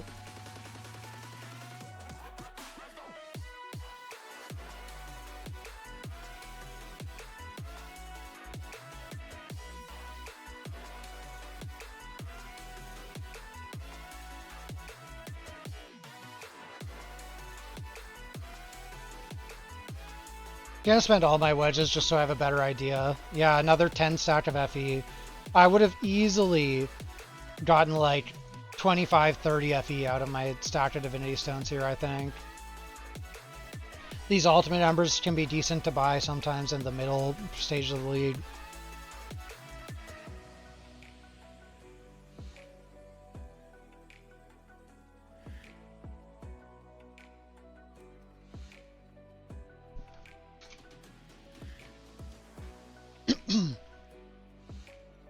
Unfortunately, neither of these helmets rolled anything good on them, but I'm still going to craft one.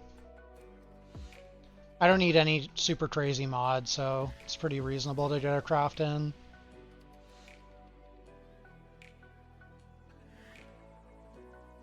Apparently T4 or higher int is a crazy mod.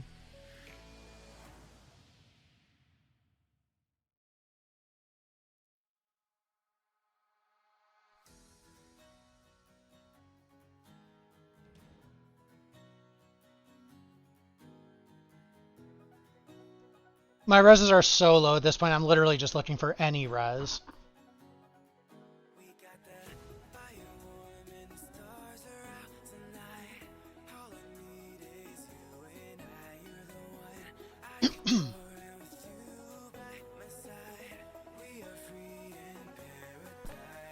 So that's a big survival gain, and it's a lot of defense. I think it's enough defense for me to put the staff on.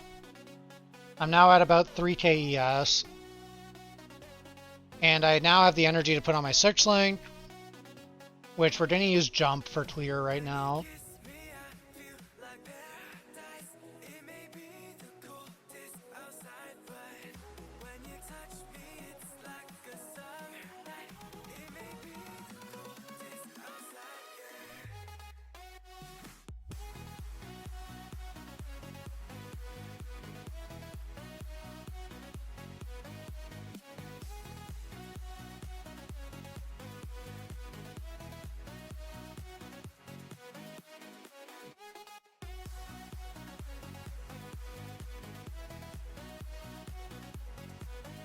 So biggest upgrades right now defensively would be belt, rings, chest piece. That's really what we're looking for at the moment.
Sunbeams forming a shadow for a field.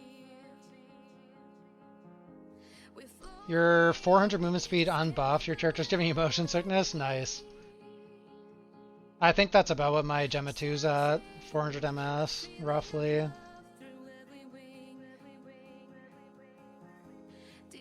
I kind of want to switch to deck stacking on that character. I think it could go so crazy.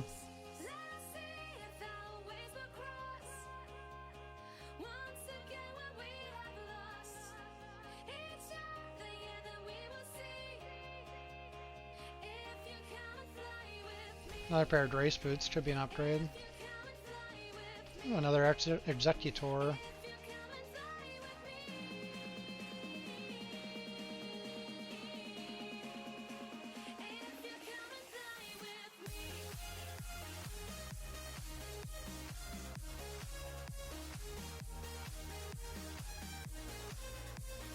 These portal mobs are always crazy loot.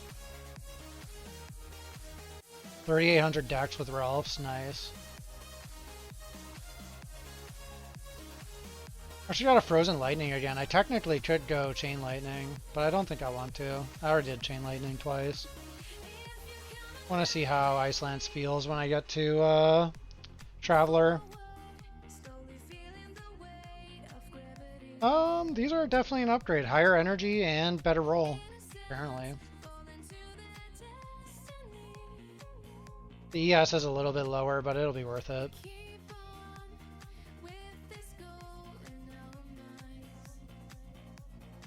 Gonna make a quick filter update just to get some rings dropping and belt, because I would literally accept any ring or belt at this point with an ES or ES base for the belt.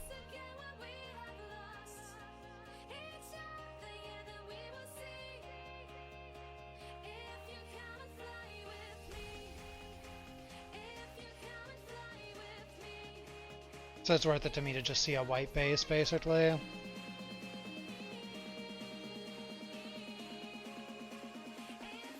Setting up a rule like that takes like 10 seconds, and you can very quickly get any base type you want.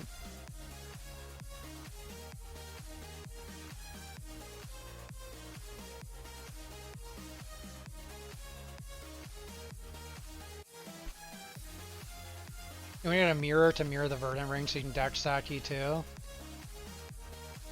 Yeah, that's probably what I'm going to end up going with. Testing out some deck stacking for the end of the season seems like a good way to do it. See how juicy I can get my movement speed. There's one ring, need one more.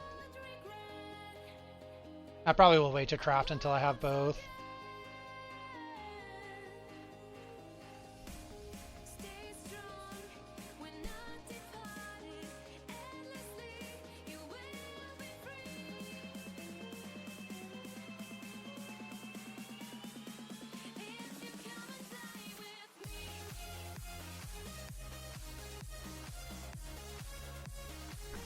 That's 6 thunder. I have 6 fire, so let's go back here. There's a ton of them that are just absolutely insane, Golgoth. I actually, like, part of why I haven't mirrored one already is just because I don't know which one I want. Like, I look at the mirror Verdant rings, and there's like 6 of them that I think are like very good contenders for which one I would want to copy.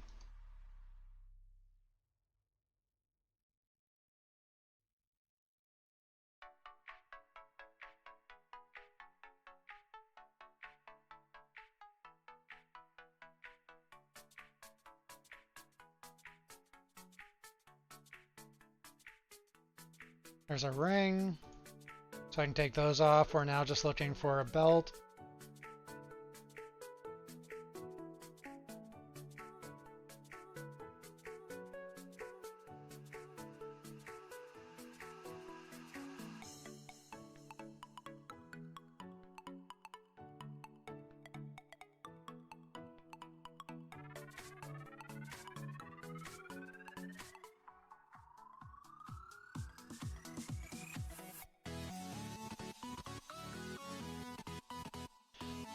Alright, let's craft these. I don't have very many embers, so hopefully I get lucky on the advanced affix here. I did not get lucky on the advanced affix, unfortunate.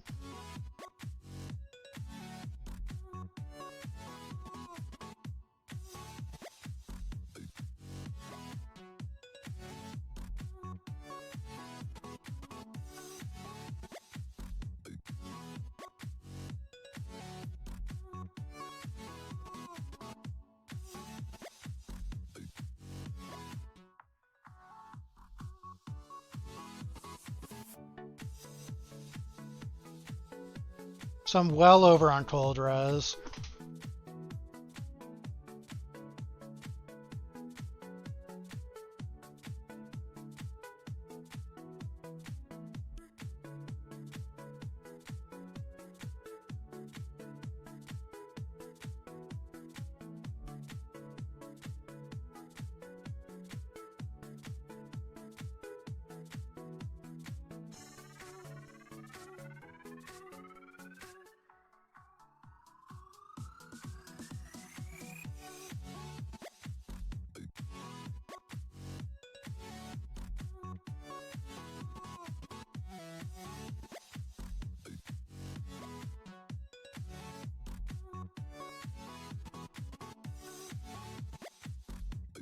So now my reses are good, my ES has jumped up a ton.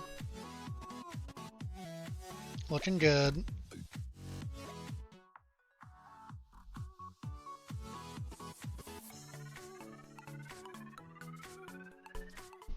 Even Vorax chest with Burial and Royal Cycle Yes, your budget deck setup? Yeah. Yeah, pretty much. Those Giga mirror rings are so insane.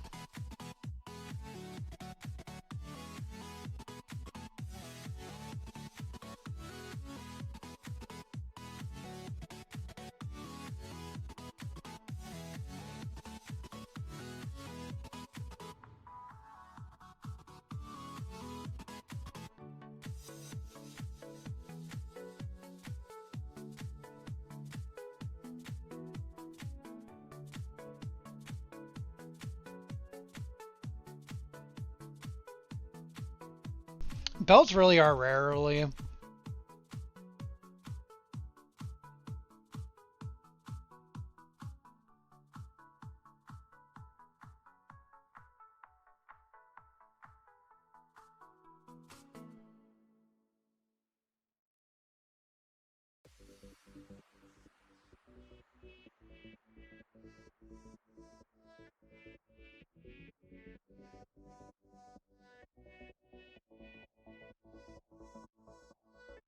That was a lot of embers.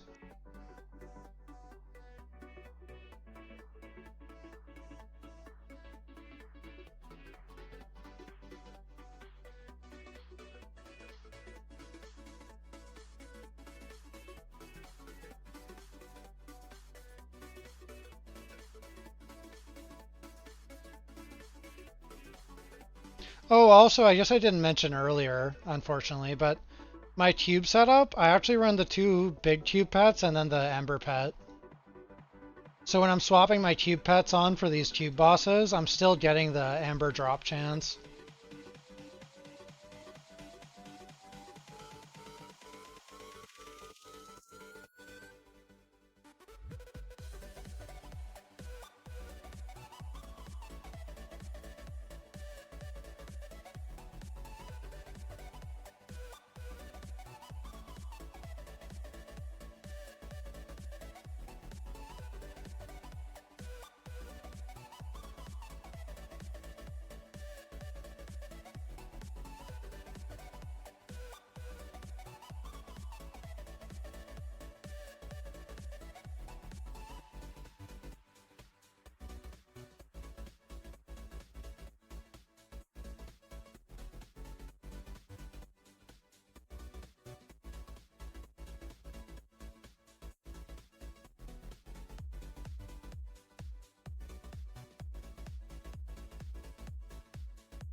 That's a nice slate.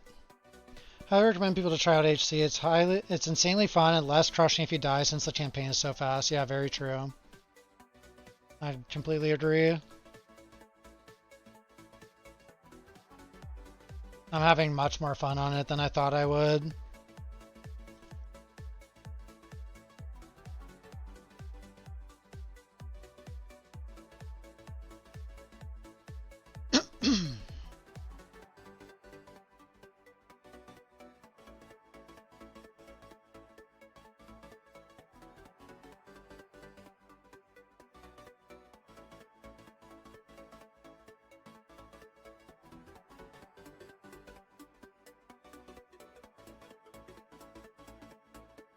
Malice Executor.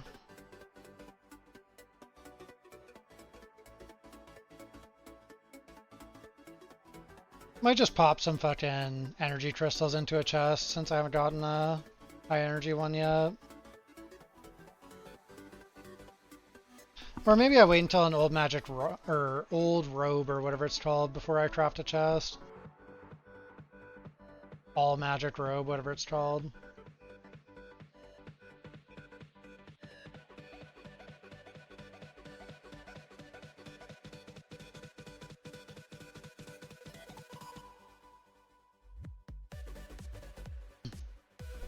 At first you thought there's so much BS in this game, hardcore won't work, but it's really not that bad. Yeah, I actually felt the same way.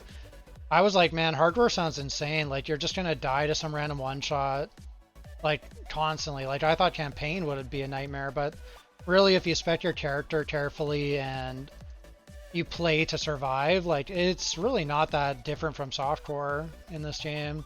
Although, of course, I'm not playing until Profound. I think if you tried to play like Profound onward, it'd be rough. Um, but at least just like playing through to the Traveler 7, it's pretty fun. It has that extra layer of risk that's enjoyable. Yeah, I like it.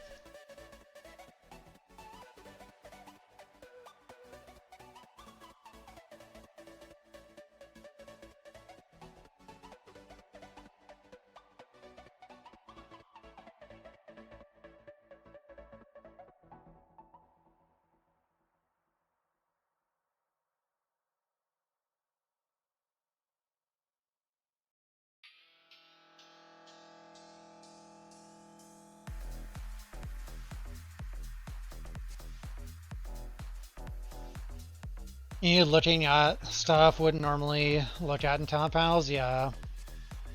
I mean, I'm spec'd into basically every energy shield node in my entire tree. I never do that normally.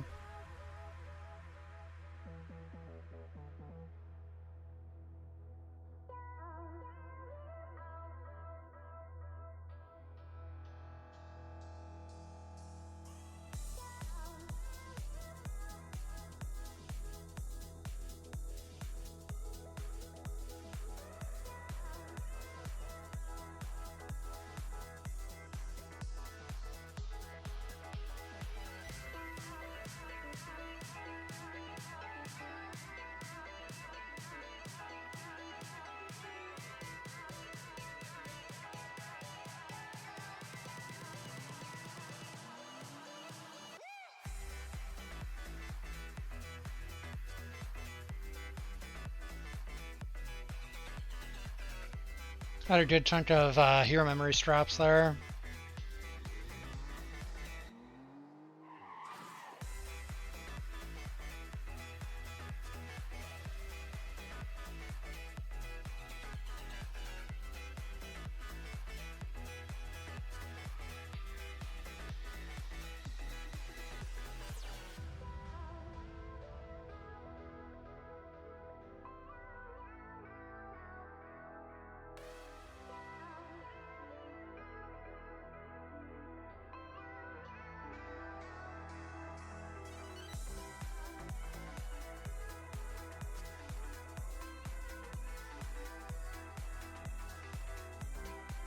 I need to buy a few cold beacons, but I think I finished all the other regions.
Maybe I should try like a hybrid war cube setup. I think that's probably a better setup for most players.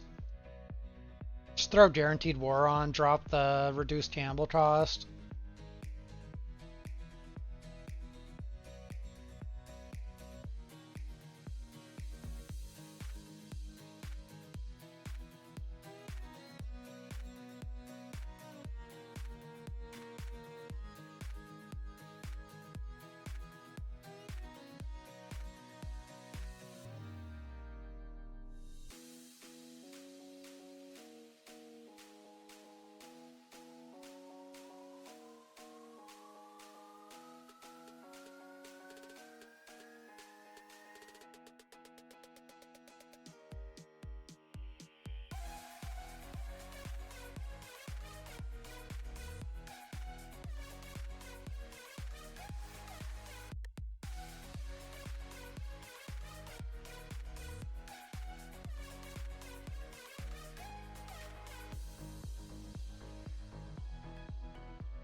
Getting some slight slate upgrades here.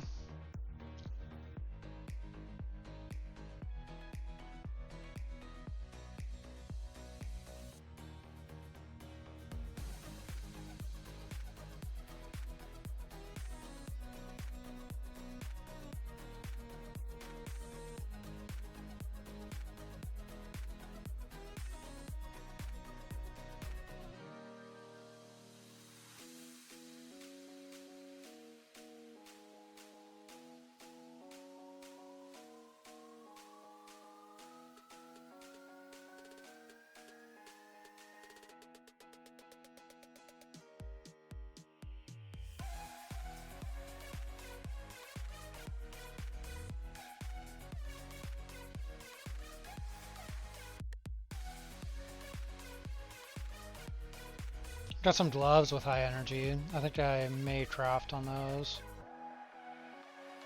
Wait, 20% more damage? Oh, it's just not right. I mean, my gloves are really shit. I think it's worth making quick all basic mods, gloves. Just keep ramping up a little bit. Mainly the defenses. My damage is fine. I could probably do Time March 7 right now pretty comfortably.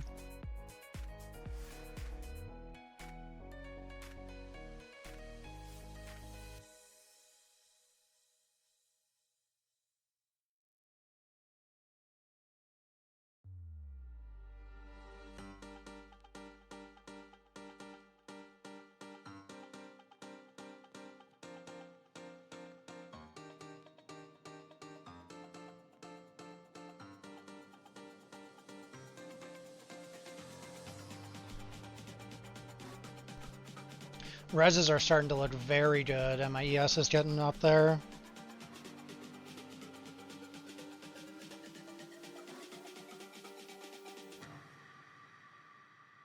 I was born to be free.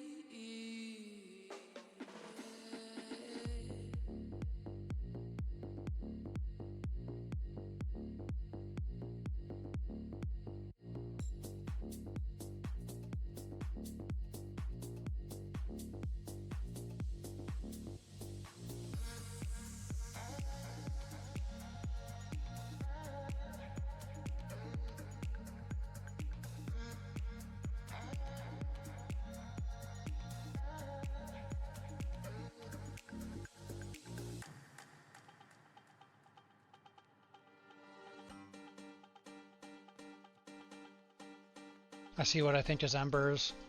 Oh, it was divinity stones. Close enough.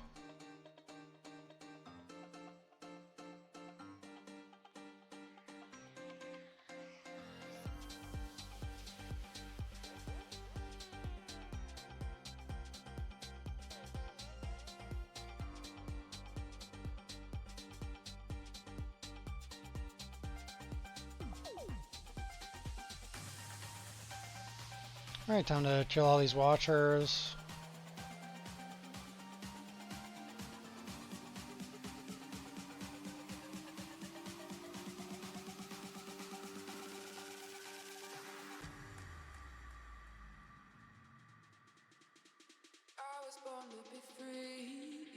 Oh, I forgot to switch my mana boil back to Secret Origin Unleash once I dropped that shield.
Oh, nice, I finally got a belt.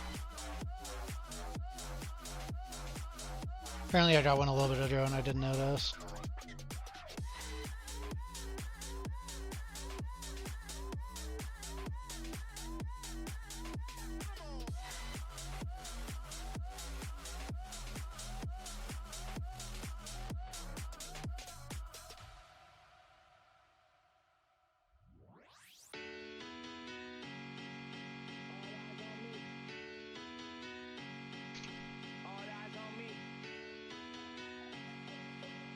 Hold fire.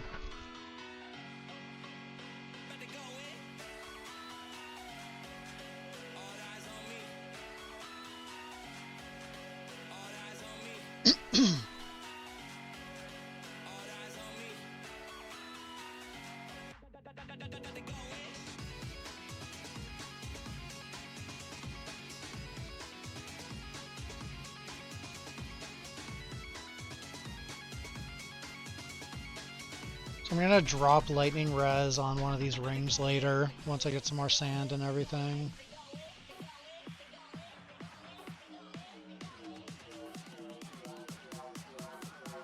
And I don't need to see random belts anymore, so I can just delete this rule.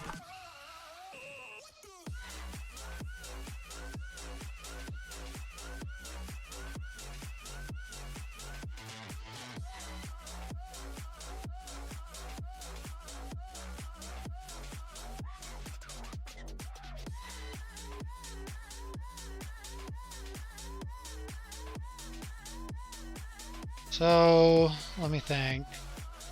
I'm gonna get 5, 10, and then -4. Okay. So I think I'm technically 2 points over right now, but it is what it is. You know what? I'll be ethical. We'll get rid of those 2 points over.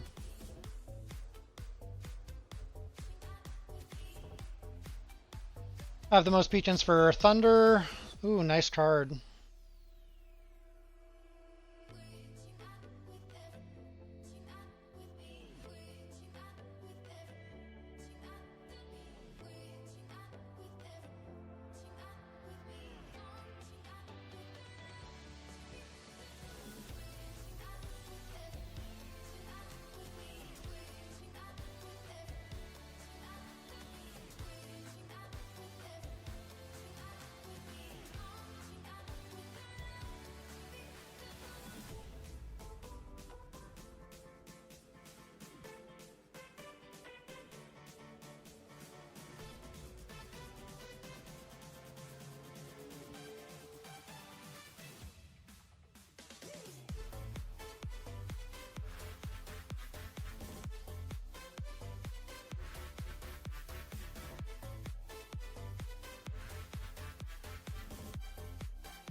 Chest drop, nice.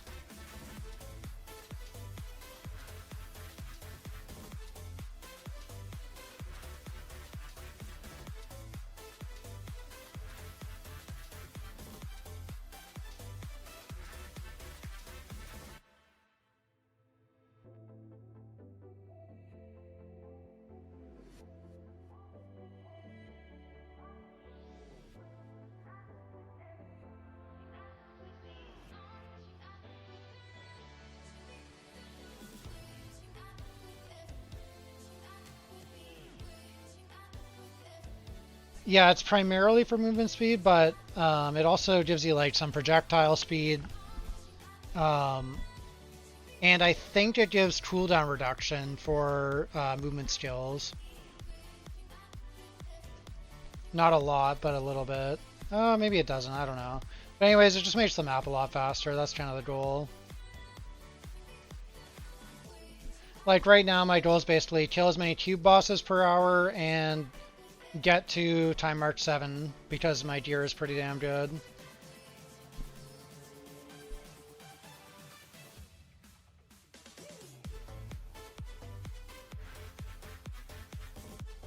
Yeah, no worries.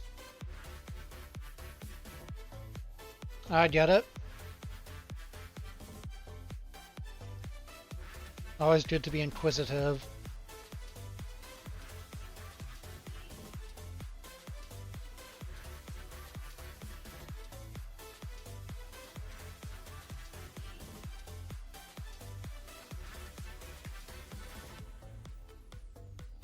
Restrain doesn't work on Lone Walkers. No.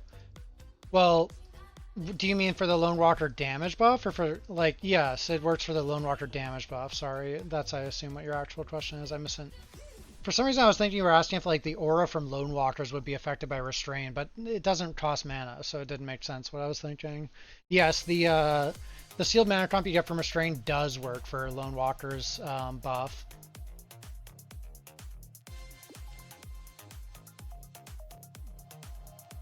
Like, you get aura effect from it.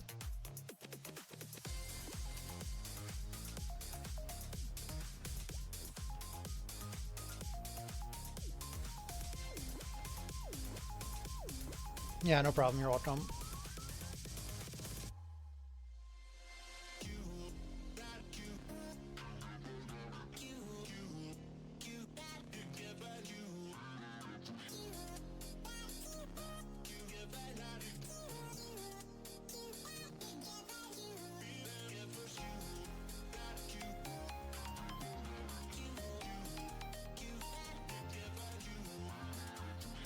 I'm getting a judge in every map right now, it feels like.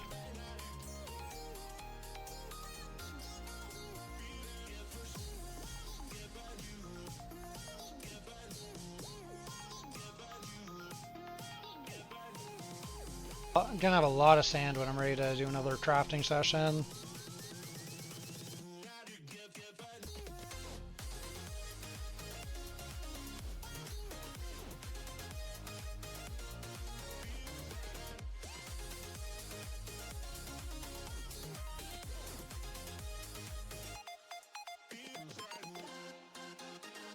Actually, I probably should craft a chest. My chest is completely worthless currently.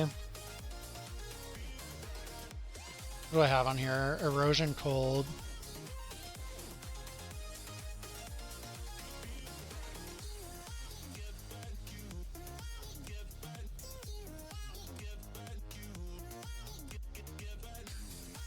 Oops, I just rolled over a Mata Show cap. That's fine.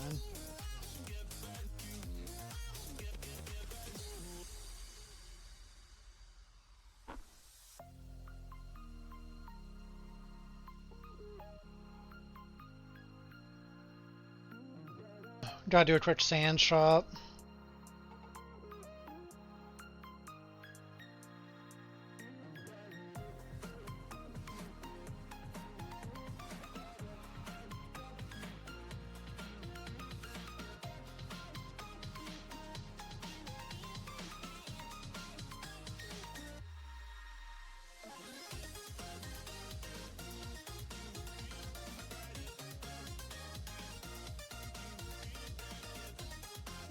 Should be able to get a lot of sand. I have a lot of stones again. It's great.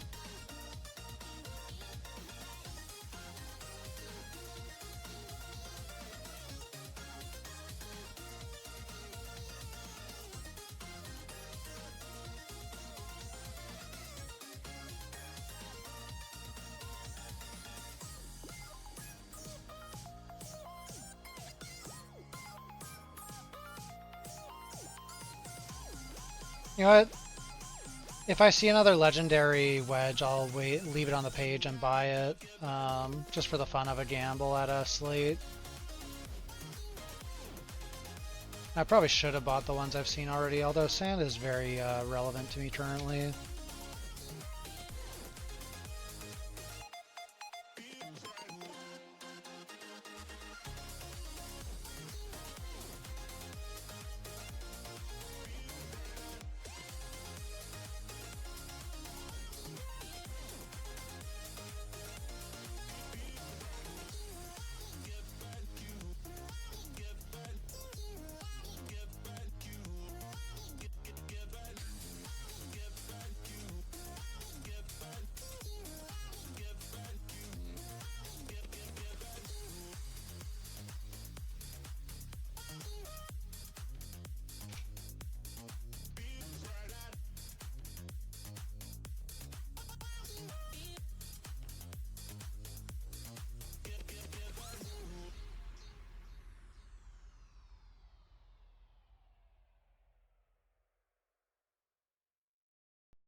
So I got a Frostbite mod there, means I can drop one of these pets, which is going to be this Hell Cavalry.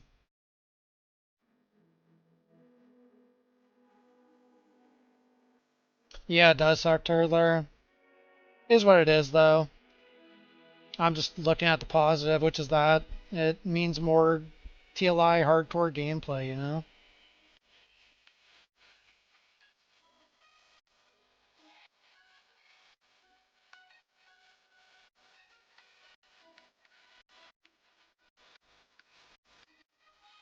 Can never complain about extending the TLI season. Although it would have been cool to have like an archive of my rank 1 run.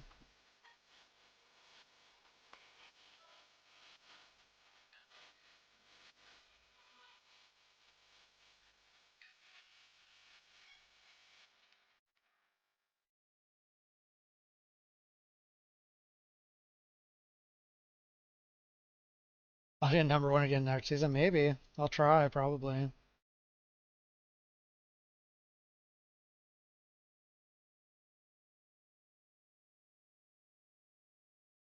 You're doing a C3 rerun, you want your crystals. How many C3s have killed it now?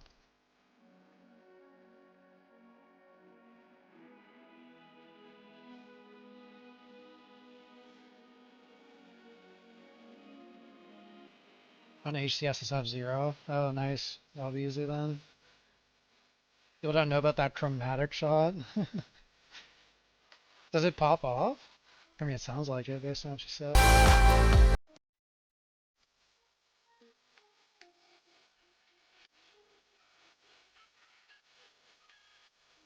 think I stopped rolling cube until T7. I mean, technically I could stop rolling it until the end. Cheapest SS21 build? Chromatic shot? I guess it's shotguns, right? What level am I? 87. Let me think. Where I want to put my points right now. I think I'm just gonna start specking towards the regain because if I don't do it, I don't know how many Oblivion elixirs I have. It was pretty annoying running out of elixirs last time.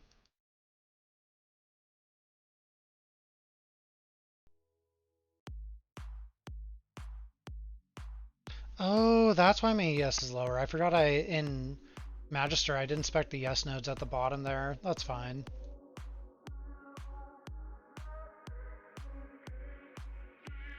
Okay, let's go do these 2 Watchers real quick so I can get 100% war. You also benefit from almost every +1, every attribute, every elemental roll. Yeah, that makes sense.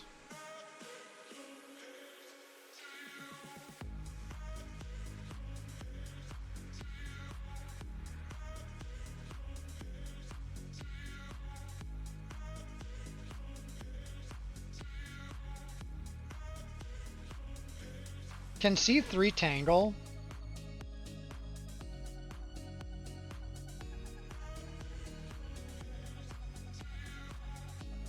Oh, that's what you do it with. I see, I see. Interesting. Can you proc all the element debuffs? Yes, you can, Jason Gall. The best way to do it is to get base ailment as a dream or priceless implicit on your neck, or Vorax implicit. And then you just need chance to apply ailments. Now for freeze and numbed, they do have sort of their own little restrictions. Like numbed, you need to do enough of a threshold of the mob. So like on single target, you won't necessarily always apply full numbed. Similarly, with freeze, you're gonna need 100 max frostbite or you won't be able to freeze. But if you reach all those, you will still be able to do all of them. And you can consistently apply 5 out of 6 or whatever it is based on which type of build you are. Like if you're a cold build, you go 100 max frostbite and you can get freeze, and if you're a lightning build, you go supreme boss threshold and then you can still numb.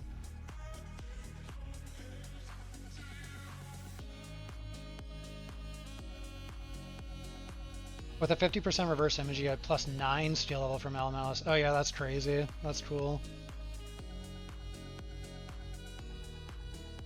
I didn't think about that for Elementalist with Chromatic Shot. It's pretty good.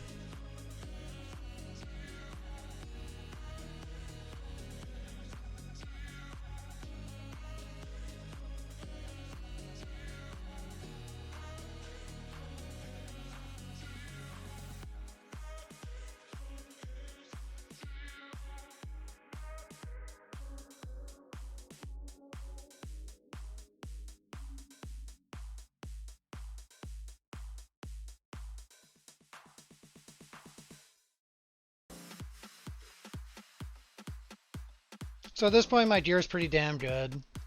Really, the biggest upgrades I can get from here is to finish the int on my ring, upgrade the int on my belt if I want to. I might not do that. And then just craft like a staff once I get up one more tier, a centaur staff. Because the T2 staff, you can get +3 to main skill, which is a huge damage upgrade over the regular mods.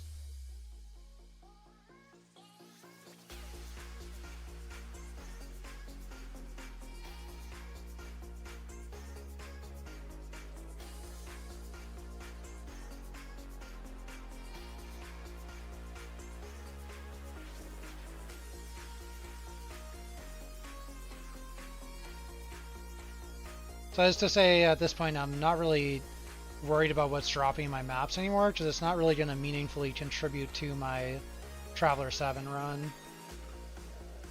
I have everything I need. At this point, you just run it down in the maps.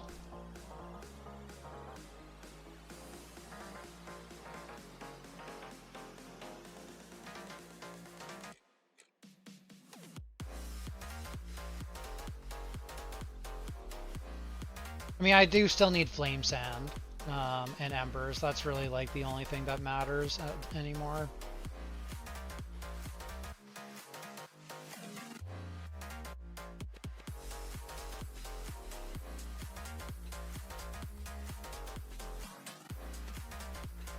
Yuta 2 Frost Terra, ooh, could be good. I mean, Gemma 2 Frost Terra used to be really good as a starter.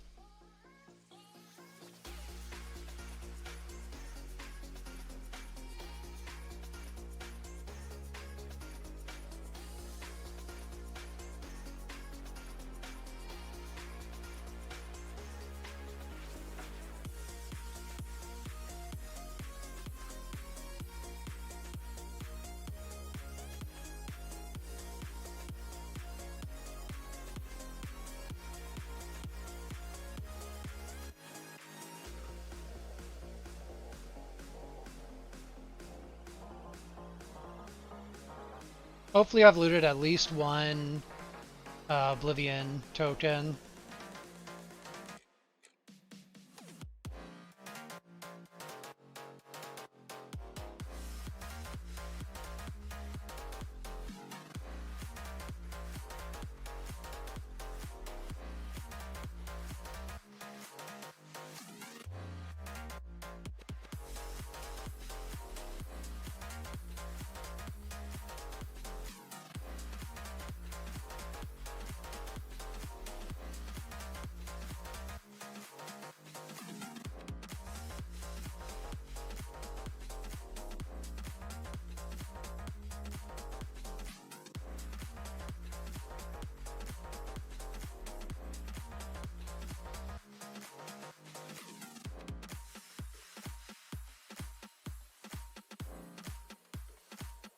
This is a very good song for like making me map faster. It's just got that like kind of BPM that makes me want to like press my buttons quicker.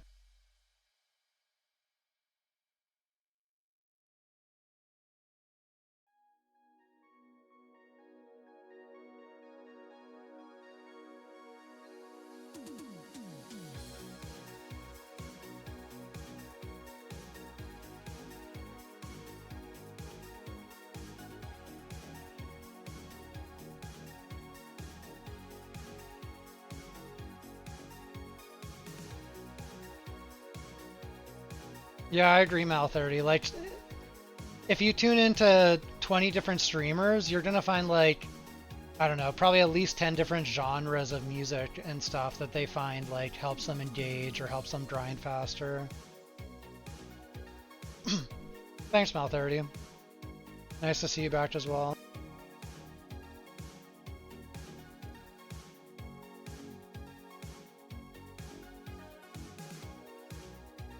What's the best way to farm embers?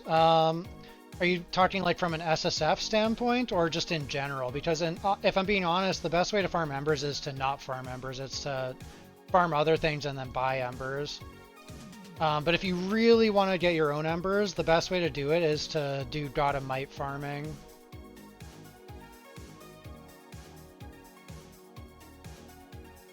Yeah, that's true. Different people get the dopamine from different sources.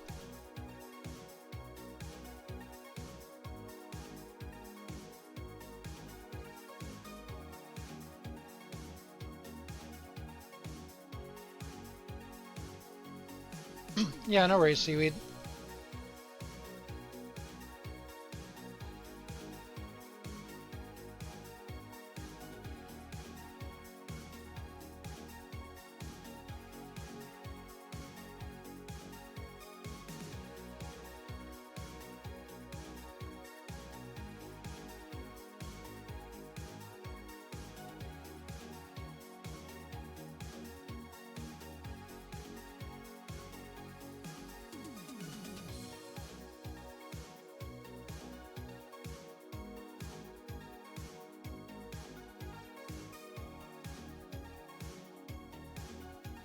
Orange chest card, could go hard. I'm gonna open all the chests.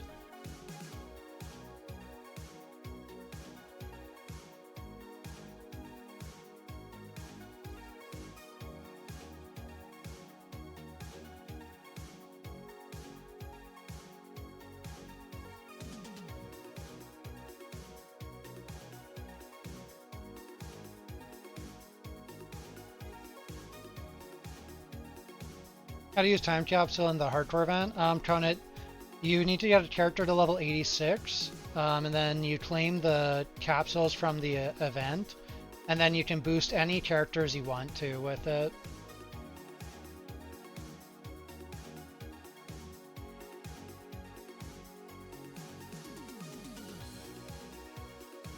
So basically what you can do is play a character you're very confident in, get it to level 86, and then you can use the 5 capsules to boost 5 other characters. However, you may want to wait until you've killed Traveler 7 before you do that, because the Traveler 7 reward is worth making sure you lock in, and you might end up dying, and then you need one of those boosts to boost a character back to be able to kill the Traveler itself.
You did it, but you don't know where to click? Oh, there's like a little button that says like instant level up or something like that. I can't remember exactly the phrasing.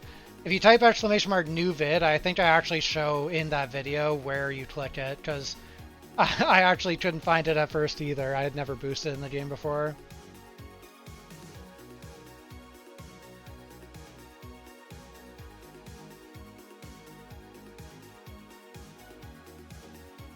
It's where you type your name, yeah.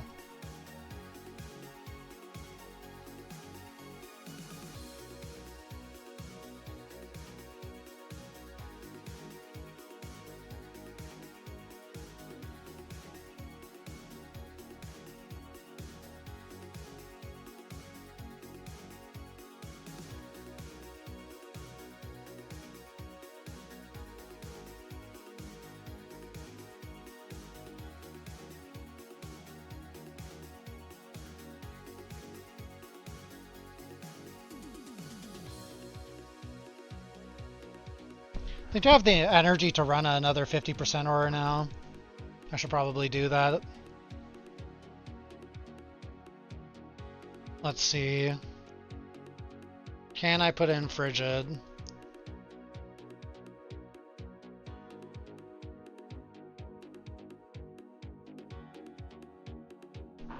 Still don't have the energy for Frigid. I think it's worth dropping. Please tell me I have some respecs.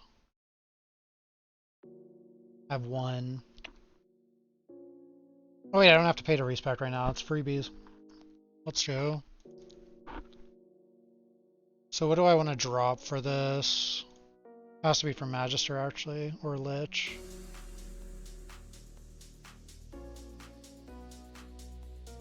I guess it has to be this. How many points will I need?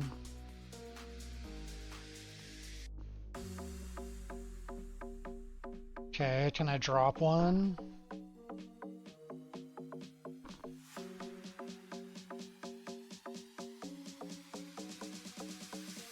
No, I need all three. Okay.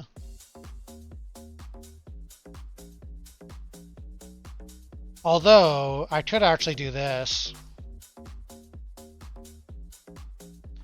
And then I might not need any of these points. And I can put it in...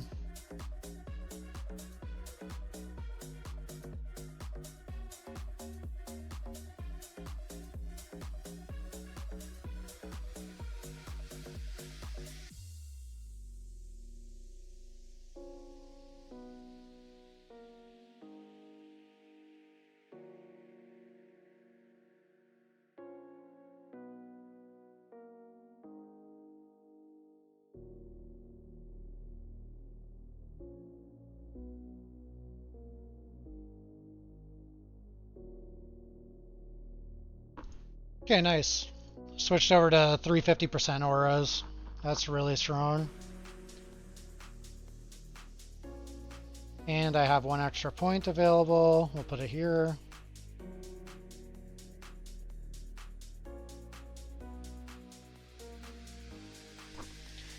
Feels like my head as if I'm missing a point somewhere, but I can't, like... It's not quite clicking where that one point may be missing. Yeah, it couldn't be that too important, right?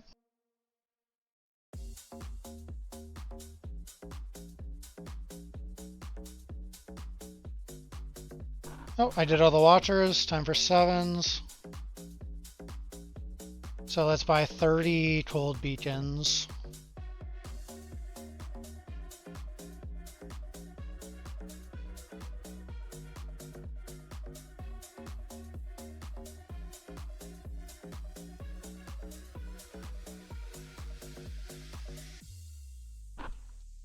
$28 will do. I'll buy the rest when I have enough.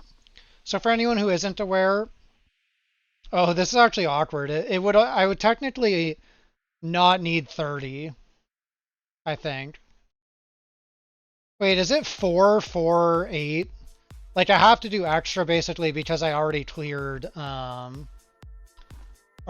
boss, but I think it's 4 only for your first kill. So like technically it's faster to do different regions. But if you're afraid, especially on hardcore, you can just spam one region. Like if cold is the most chill for you, you can just literally only do cold.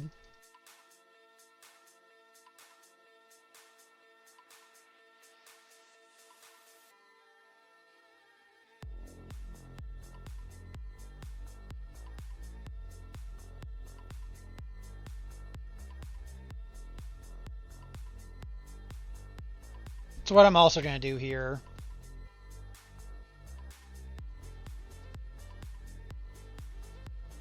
Is it worth it to do dodge chest in T7?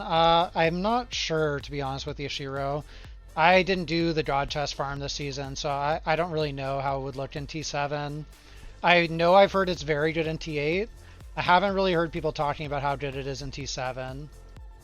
So honestly, you would probably just have to try it out, or maybe see if like Don the Crown or someone who uploaded a video about it, maybe they talk about whether it's worth it in Time Mark 7 or not. But I don't want to lead you astray. So I don't want to tell you it is, and then, you know, it turns out to not be or something.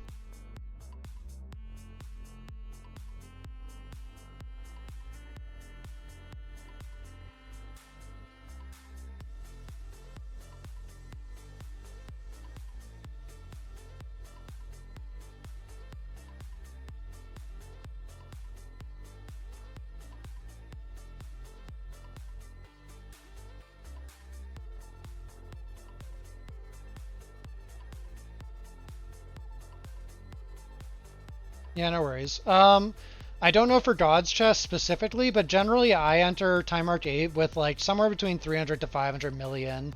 It's going to be a little bit slow. A lot of people recommend like 1 billion for Time March 8.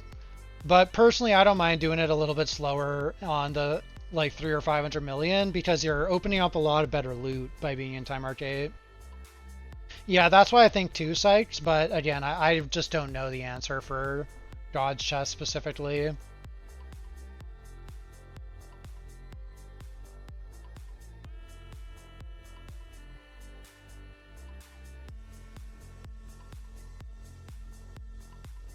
It's worse than it used to be since Resonance is cheap. But like Ecliptics are 12 FE again. Interesting. Just play Yuja 2 and one-shot elites and map bosses with 300 mil. Yeah, you could do that. That is a strategy. I'm thinking that God's Chest isn't going to get nerfed. I mean, it's just my opinion. You know, I could certainly be wrong, but I don't think it's overpowered. I mean, it's just a strat that supplies the Compass guys.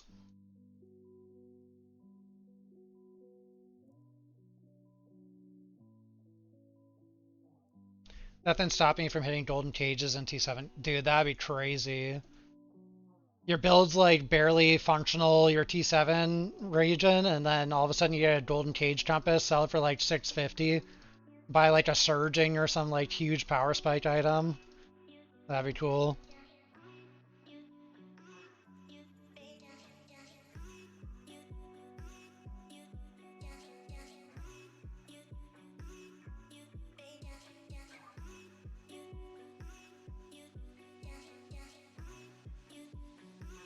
Yeah, I don't think there's restrictions on those compasses. I could be wrong. I don't farm compasses. They're probably just much more rare when you're in lower tiers.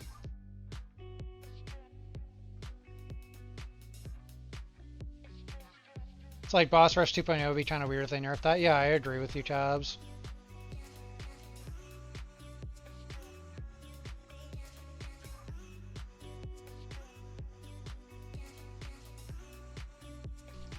Pretty sure they all coming from being blue cage in the chest and the Alice pass for 1% higher procs. Oh yeah, that would make sense.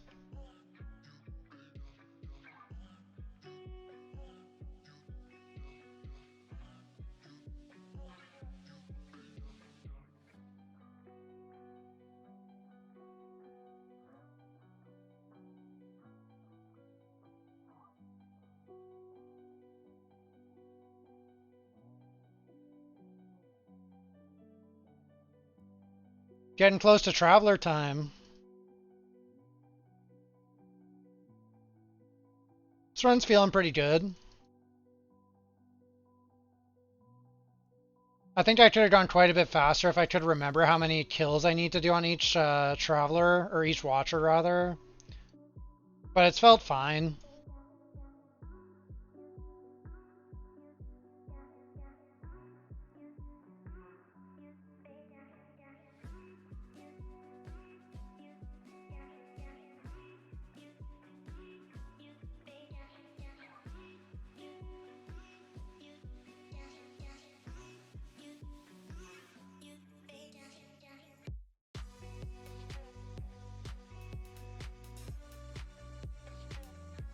Since there are 2 rarities of Cage Compass, the 5% chance for more value, this Compass works for those.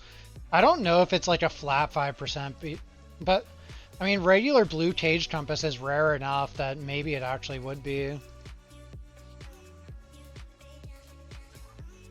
Like, I don't get, I mean, I'm not Compass farming, but I get a ton of every other blue Compass, but I really don't get that many blue Cages doing my Outlaw farms.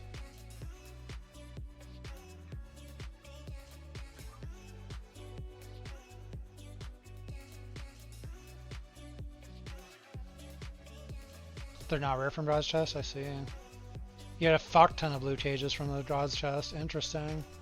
That would explain why it's cheap in spite of me almost never getting them as like a regular strat farmer.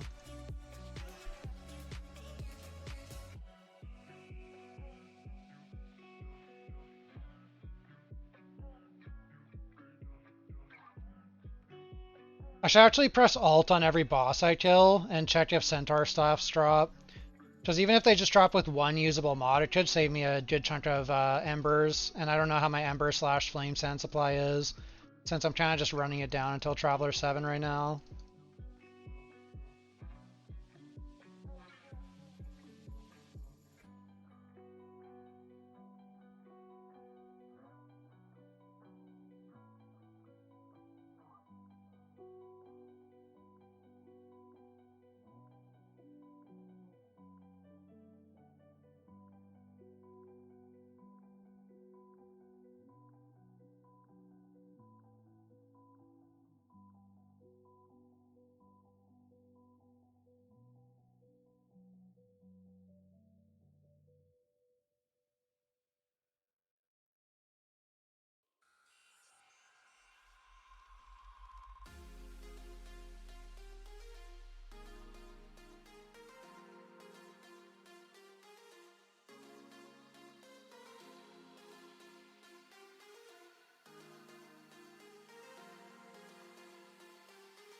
You're having over 3k per hour in 8-0 rank Dawes chest early. That is crazy. What was the majority of that coming from?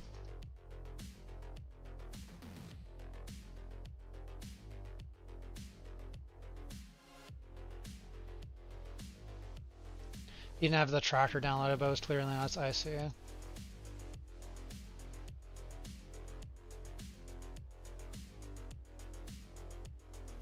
Oh, Deep Space Resonance when it was 1.1. Gotcha. Resonance was still 40 a stack. Purple Ecliptics were like 15 each, I see. Purple Dolls were 20. Yeah, I was making actually a lot of money off of Purple Dolls when they were expensive.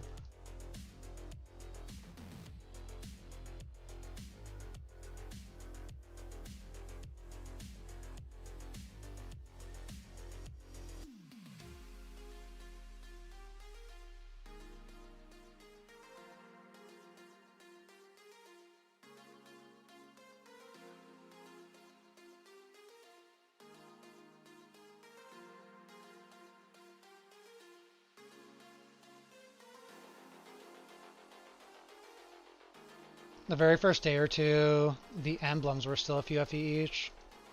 So funny, the emblems are normally like, there's at least one of them that's giga expensive, but God's Chest just made that not a thing, I guess.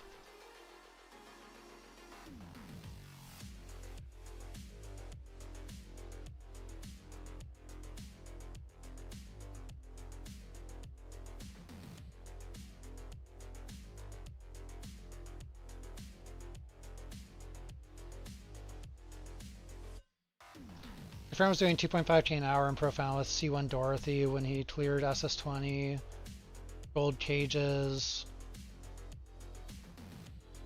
Just so much money now. Yeah, I mean, has it gone up more? Last time I looked, it was like 650, but I don't know if it's still going up. Imagine being one of the people who was farming gold cage back when the compass was like 100. It's crazy money.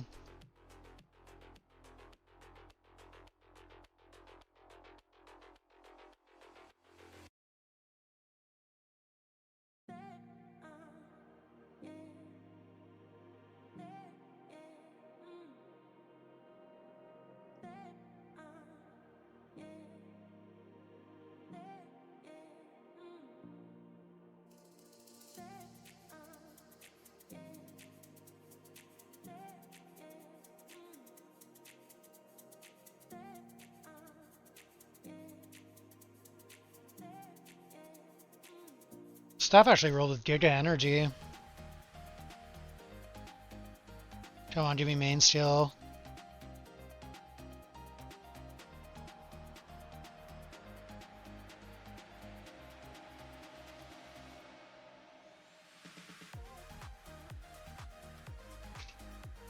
No dice on main still, unfortunately.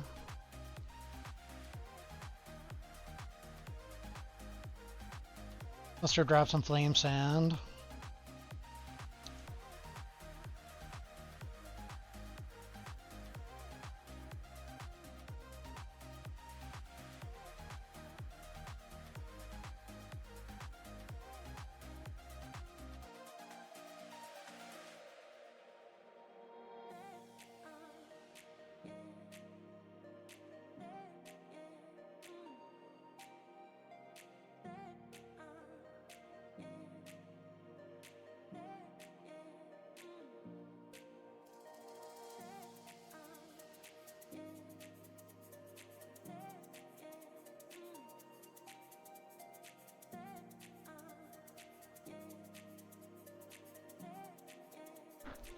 Okay, the staff has been fairly lucky so far.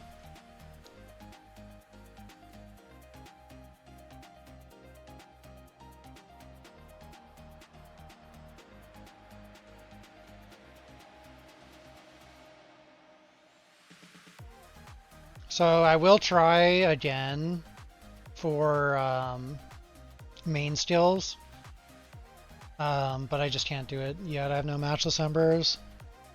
Try it again after I kill all the bosses before whatever you call the final boss, Traveler.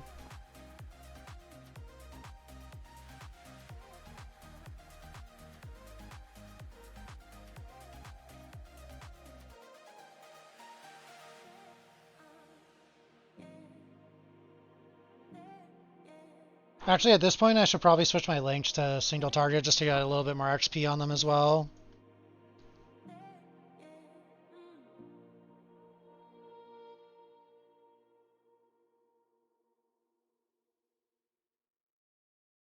Everything else is fine.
Ten more maps.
7.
When's Marty SSF 21 run?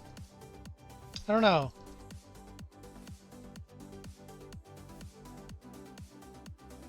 Maybe if I had more of the pets. Like, honestly, the one that I'm missing the most for that is Compass Pet.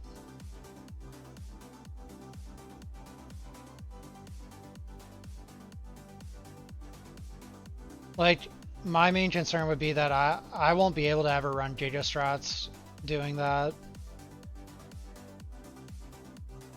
I actually think it'd be pretty fun if I had Clock and Doro.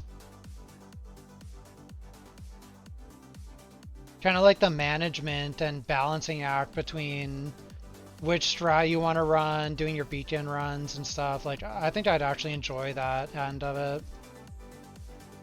So maybe one day. It would make a good YouTube series, I think. I always liked my SSF YouTube updates back in PoE. Or I guess it wasn't SSF, it was like race updates, but same idea. Made all your money this season with Alice 4, Doro 2, you can't even imagine both 6. Yeah, it's gotta be crazy, right, Boston?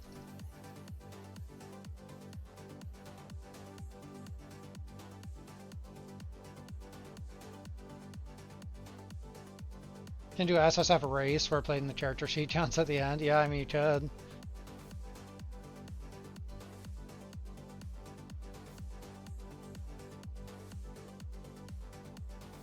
I'm sure some people would cheese shit like that though, and like level up an alt character that they later delete just to like farm the monotonous low end shit or whatever, and be like, yeah, look, I had 1 day less played or 2 days less played.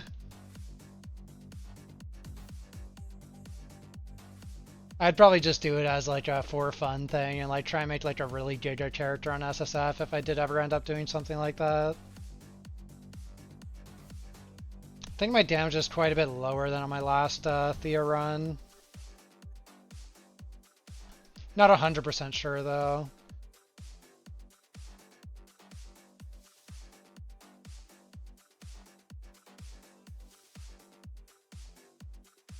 Yeah, Pirate is definitely good.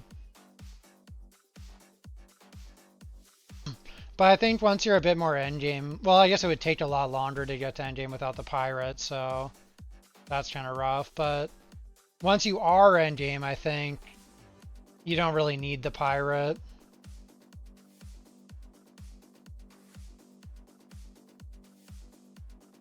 Oh, I did too few maps. Oops. Need to go do 2 more. I thought I was at 32, but I'm at 30. Star shards, that is.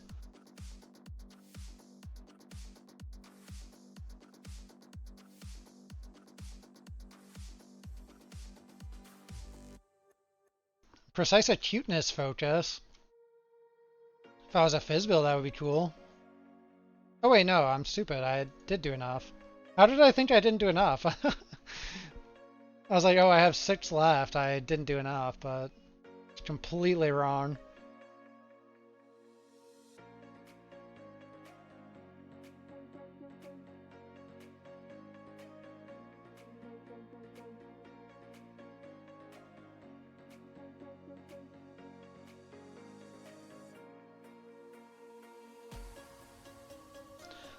Alright, let's see if we get lucky.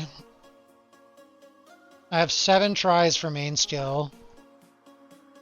Oh! Beautiful.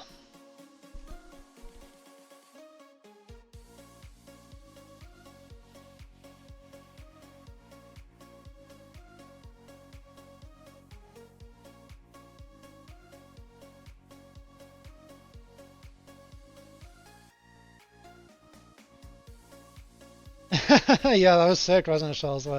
Spoon, definitely. Easy game, yep. Holy. Nice, thank you guys. Alright, let's go kill Traveler.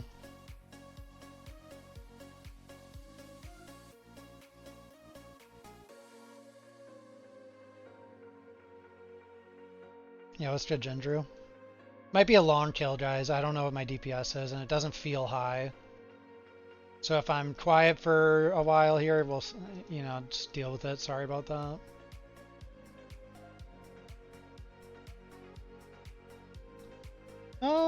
My damage looks okay. Actually, my damage looks pretty damn good now that I'm seeing it. I think I have more damage than last run, maybe. Ouch. Let's not get myself killed, though. I'm definitely squishier. Last time I had like 6,400 ES.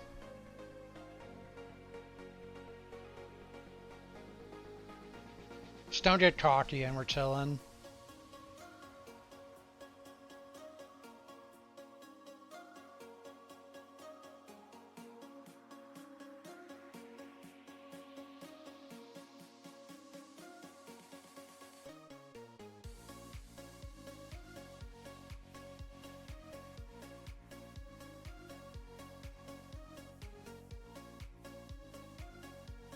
I should be manualing all my skills. I mean, I am literally manualing them all.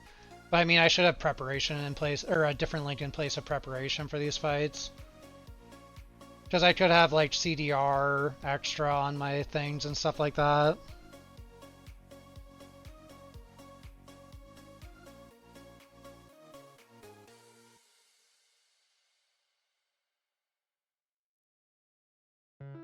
Wow, I'm hitting for 82 mils when my God's Boon is up. That's crazy. My damage is really fucking high. Yo, what's up, Ute? I guess you're back. Are you gonna tell me where you went? All the messages I sent with no reply. It's like that. You're just gonna walk into my room. Yeah, my damage this run is insane. That +3 main steals boosted my damage so much. Day or night. You know that it's killing me. Why do you Got some food. Is this the speed run? I mean, it's not really a speed run. I spent a lot of time like yapping about strats and showing people some links and explaining things. I think I could have gone like probably 20-30 minutes faster if I was like dialed in at least. Also, it was like a very chill campaign. I was like not spamming blurry steps and stuff. But this is the VOD. People have the hardcore run. And I'll have some footage, which is the main thing I wanted. I wanted footage so that I can put it as background for when I make a video kind of talking about hardcore and talking about the build and stuff like that.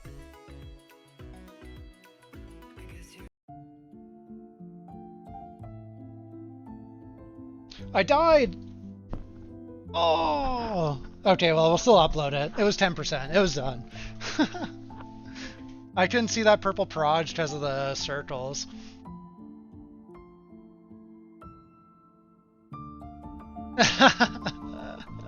That's funny. It's unfortunate for the recording, but it's fine. I already did the run. I don't think it one-shot. I think I got hit by 2 things.